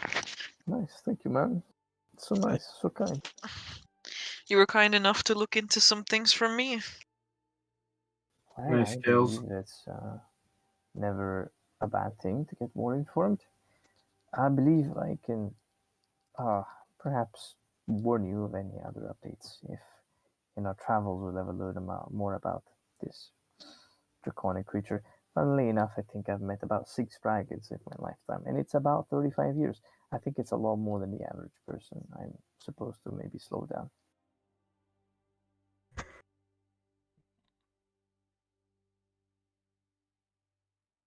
Morris will go up to the counter and put Mara on the counter. Look for the counter. Drax is in the middle of telling a joke about like how much you like how you can know how much a dragon weighs. Do you have anything of a dragon? Dragons are cool. I have this. He just has these. Mars plopped on the counter with a soft voice. They say, "It depends on the scales." What? God damn it! Like father, like son. Anyway, all of you see Mara was like a fucking naked chicken now. What? Whoa. Naked scale chicken, mind you. What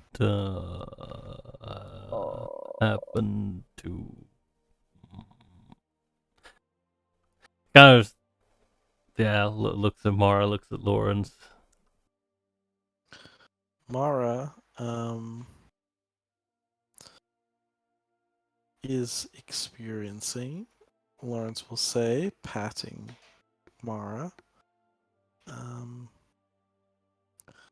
is going through some stuff right now. As you Like, know. there's some stuff. Mara has no feathers left. What? Mara's literally a Naked scale naked bird. chicken. Well, she must have Literally. gone through a lot of stuff. Why is she? Is this even Mara? It is. Mara, can you tell us a joke, please? You don't have to if you're a little. It's okay. Amber, can I witch sight? Okay. I witch sight towards the bird. 13. Mara the chicken. This feels like Mara. Okay. Why are dragon models always so disappointing? Draxius points up a finger. Because they are never to scale. Mara, Mara cries. Oh, no. Poor Mara. Right. I suppose will have to give her a check. This doesn't look healthy, doesn't it? Okay, well. That happened just now after what happened in here, and then you went outside and she. After you spoke the magic word, the word that will not be spoken. There's a lot of words that were spoken. I'm not sure there's like a specific magic word. The magic word, the word that of a certain somebody's father, supposedly, potentially. Daddy loves you. Victoria, like he's Is Mara looking at anyone when she says that? Just laying upside down on the counter. Oh no. Fried chicken Mara. Lamenting. Victoria, he squints a bit, and like. Actually, Oh. Mara in her new outfit. Oh, bless. Speedy. I might have. I guess I didn't think about that before this because, well, it didn't have anything to do with Mara. I guess I might have one name I can mention. See if that gets a reaction. This is not the same one as the other one. Out of character, what was the name of Draxius' mother? It was Violetta. Violetta. Had a very nice last name. I had this written down. Violetta Caramosa. Caramosa, yeah. Yeah. Caramel. This is ironically not the name I'm thinking of. Oh, I know. It's the name I'm thinking of. Yeah. Okay. Shoots, Vittorio. Okay. Victoria Kyle looks at poor Mara and is like, Mara, do you know anyone, or does the name Lena Rage Steel mean anything to you?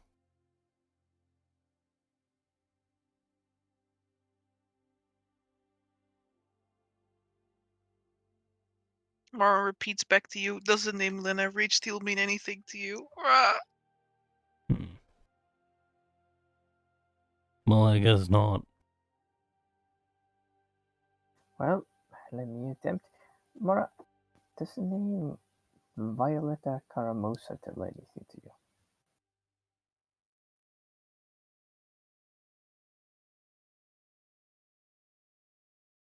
Man, how does Mara respond to this? More crying. There we go. No. I knew it. I knew it. That's really sad. Okay. Togus will raise an eyebrow at the crying bird. He'll look I at Draxius forgot. and say, I'm sorry for the sudden, really weird question, but where did you inherit the habit of cracking jokes like these? Draxius, if a half dragon person could look flustered, he looks flustered. He's like, "What do you mean?" He says, looking left and right. Well, you craft some very hilarious puns, but so does our bird, in a way that's uncannily similar. So I would like simply to know if it's something you might have acquired from your mother, your parents, or someone else you knew. I suppose it runs in the family. I don't quite see the relation to your bird. Also, is your bird all right? Because She might be. It's a very difficult situation. I suppose it's a long story to explain. Does that mean you were taught this habit? Did you grow it yourself? he scratches his head. I suppose mother and I jested back and forth with one another. I just he looks awkward again. I don't know. I just enjoy this type of humor. Amber, Hmm. What? I would like to use my +11 on persuasion to convince him that this is his father or mother Don't. reincarnated. No. You failed the check. Oh, as a bird. That time I got reincarnated as a bird. Mara is literally living an isekai. Squonk. So you gonna say squonk though? Squonk. Sure. Wait, for real? You guys can spend some time with Draxius and Mara. I mean, I'm thinking here, like it must be something. They crack the same jokes. Yeah. She responds clearly to member of the family. Both members of the family. Both Mara members of also the family. remembers. Mara also responds to the scales on the counter. What? Oh, How she does she does. Yeah, I remember was the about skills to on the ask counter? about those. Man, do you remember She- all the way back in Ostoya when you guys found the white scales? And you said, Mara Yeah. said, I forgot. And you showed everything to Mara. Mara said, it's kind of like this, but not really. Oh, poor Mara. I'd give her one of the skills. It's like this. What? Yes, Mara knows these skills. It just makes her more sad, though. She Oh. didn't react to Fritz Maraman, though. That's weird. Did she or did she not? Who knows? Uh, I mean, that's the name you use, right? Because you didn't use that name. You did use a different name. well, I mean, He did use the name Fritz. yeah. I thought Oh, you you used mean? something. Oh, you mean Fritz Mara Man? You know what? You know what, Amber? You should stop trying. So, This so is evidently what this means. Maruman had no reaction to Mara, right? I mean, did anyone is anyone constantly paying attention to Mara? No, but we Yes. asked her a few questions about a few names. So I Mhm. suppose actively, yes. I am. Yeah. I give my bird much needed attention. I'm gonna tell you that Mara will have a reaction to it, just not as strongly as some of the other subjects. I see.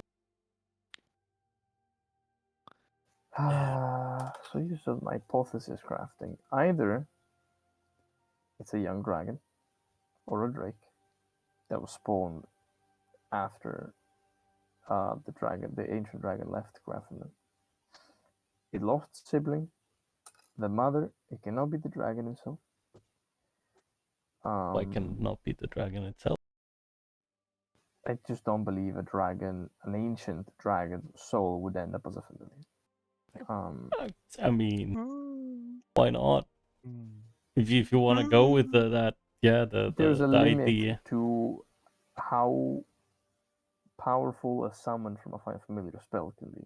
I imagine a spirit that becomes a fine familiar, an invasive familiar, is sure probably the ghost of a creature that died, but there's a limit to it. An ancient dragon is a creature that in itself could raise cities to the ground and Yeah, powerful but being. what? I'm gonna tell you that you're wrong. yeah, and I will also say Mara wasn't summoned through Find Familiar. Was just Summoned through my That's God's will. No, was it's not your given god's Mara. will. That's not how that works. Yeah, Once- I don't I know was the gifted. exact. I don't remember the exact thing, but they bonded. Mara wasn't summoned in the She same. was summoned. She was yeah. summoned as a fine familiar spell because the Arya was like, "Hi, Lawrence, thank you for praying to me. Take this." Here's summon flock of familiars, but also here have invasive because you're in Lastoya. Oopsie. Oopsie. Whoopsie whoopsie. And the fuck you okay? Yeah. But what was I gonna say? Yeah, I mean, yeah, you know, if an ancient dragon is quite literally falling out of the sky for one reason or another, then the soul really wants to continue on existing. I don't see how it wouldn't then turn into an invasive familiar if that's the case. You know, if you want to go with that. You have one piece That of the logic. puzzle, but not all the pieces of the puzzle. I don't think it's. I don't think it's plausible. Simply, I don't think the dragon is even dead. Honestly, might be, of course, but it's more likely. You than... completed the quest. Well, Is yeah. it done? You completed the quest. We can speculate later. So it is the dragon. Speeby. I don't understand. You're telling me no, but you're also then telling me yes. I What? didn't tell you no. I did not tell Okay, you no. All right, I'll stop here. All right. Well, we can speculate about that later. We can speculate about it later. There is time to roleplay as well, to ask more questions. And then next week we're leaving Grafendam. All right. It's a Grafendam moment. But for now. Oh.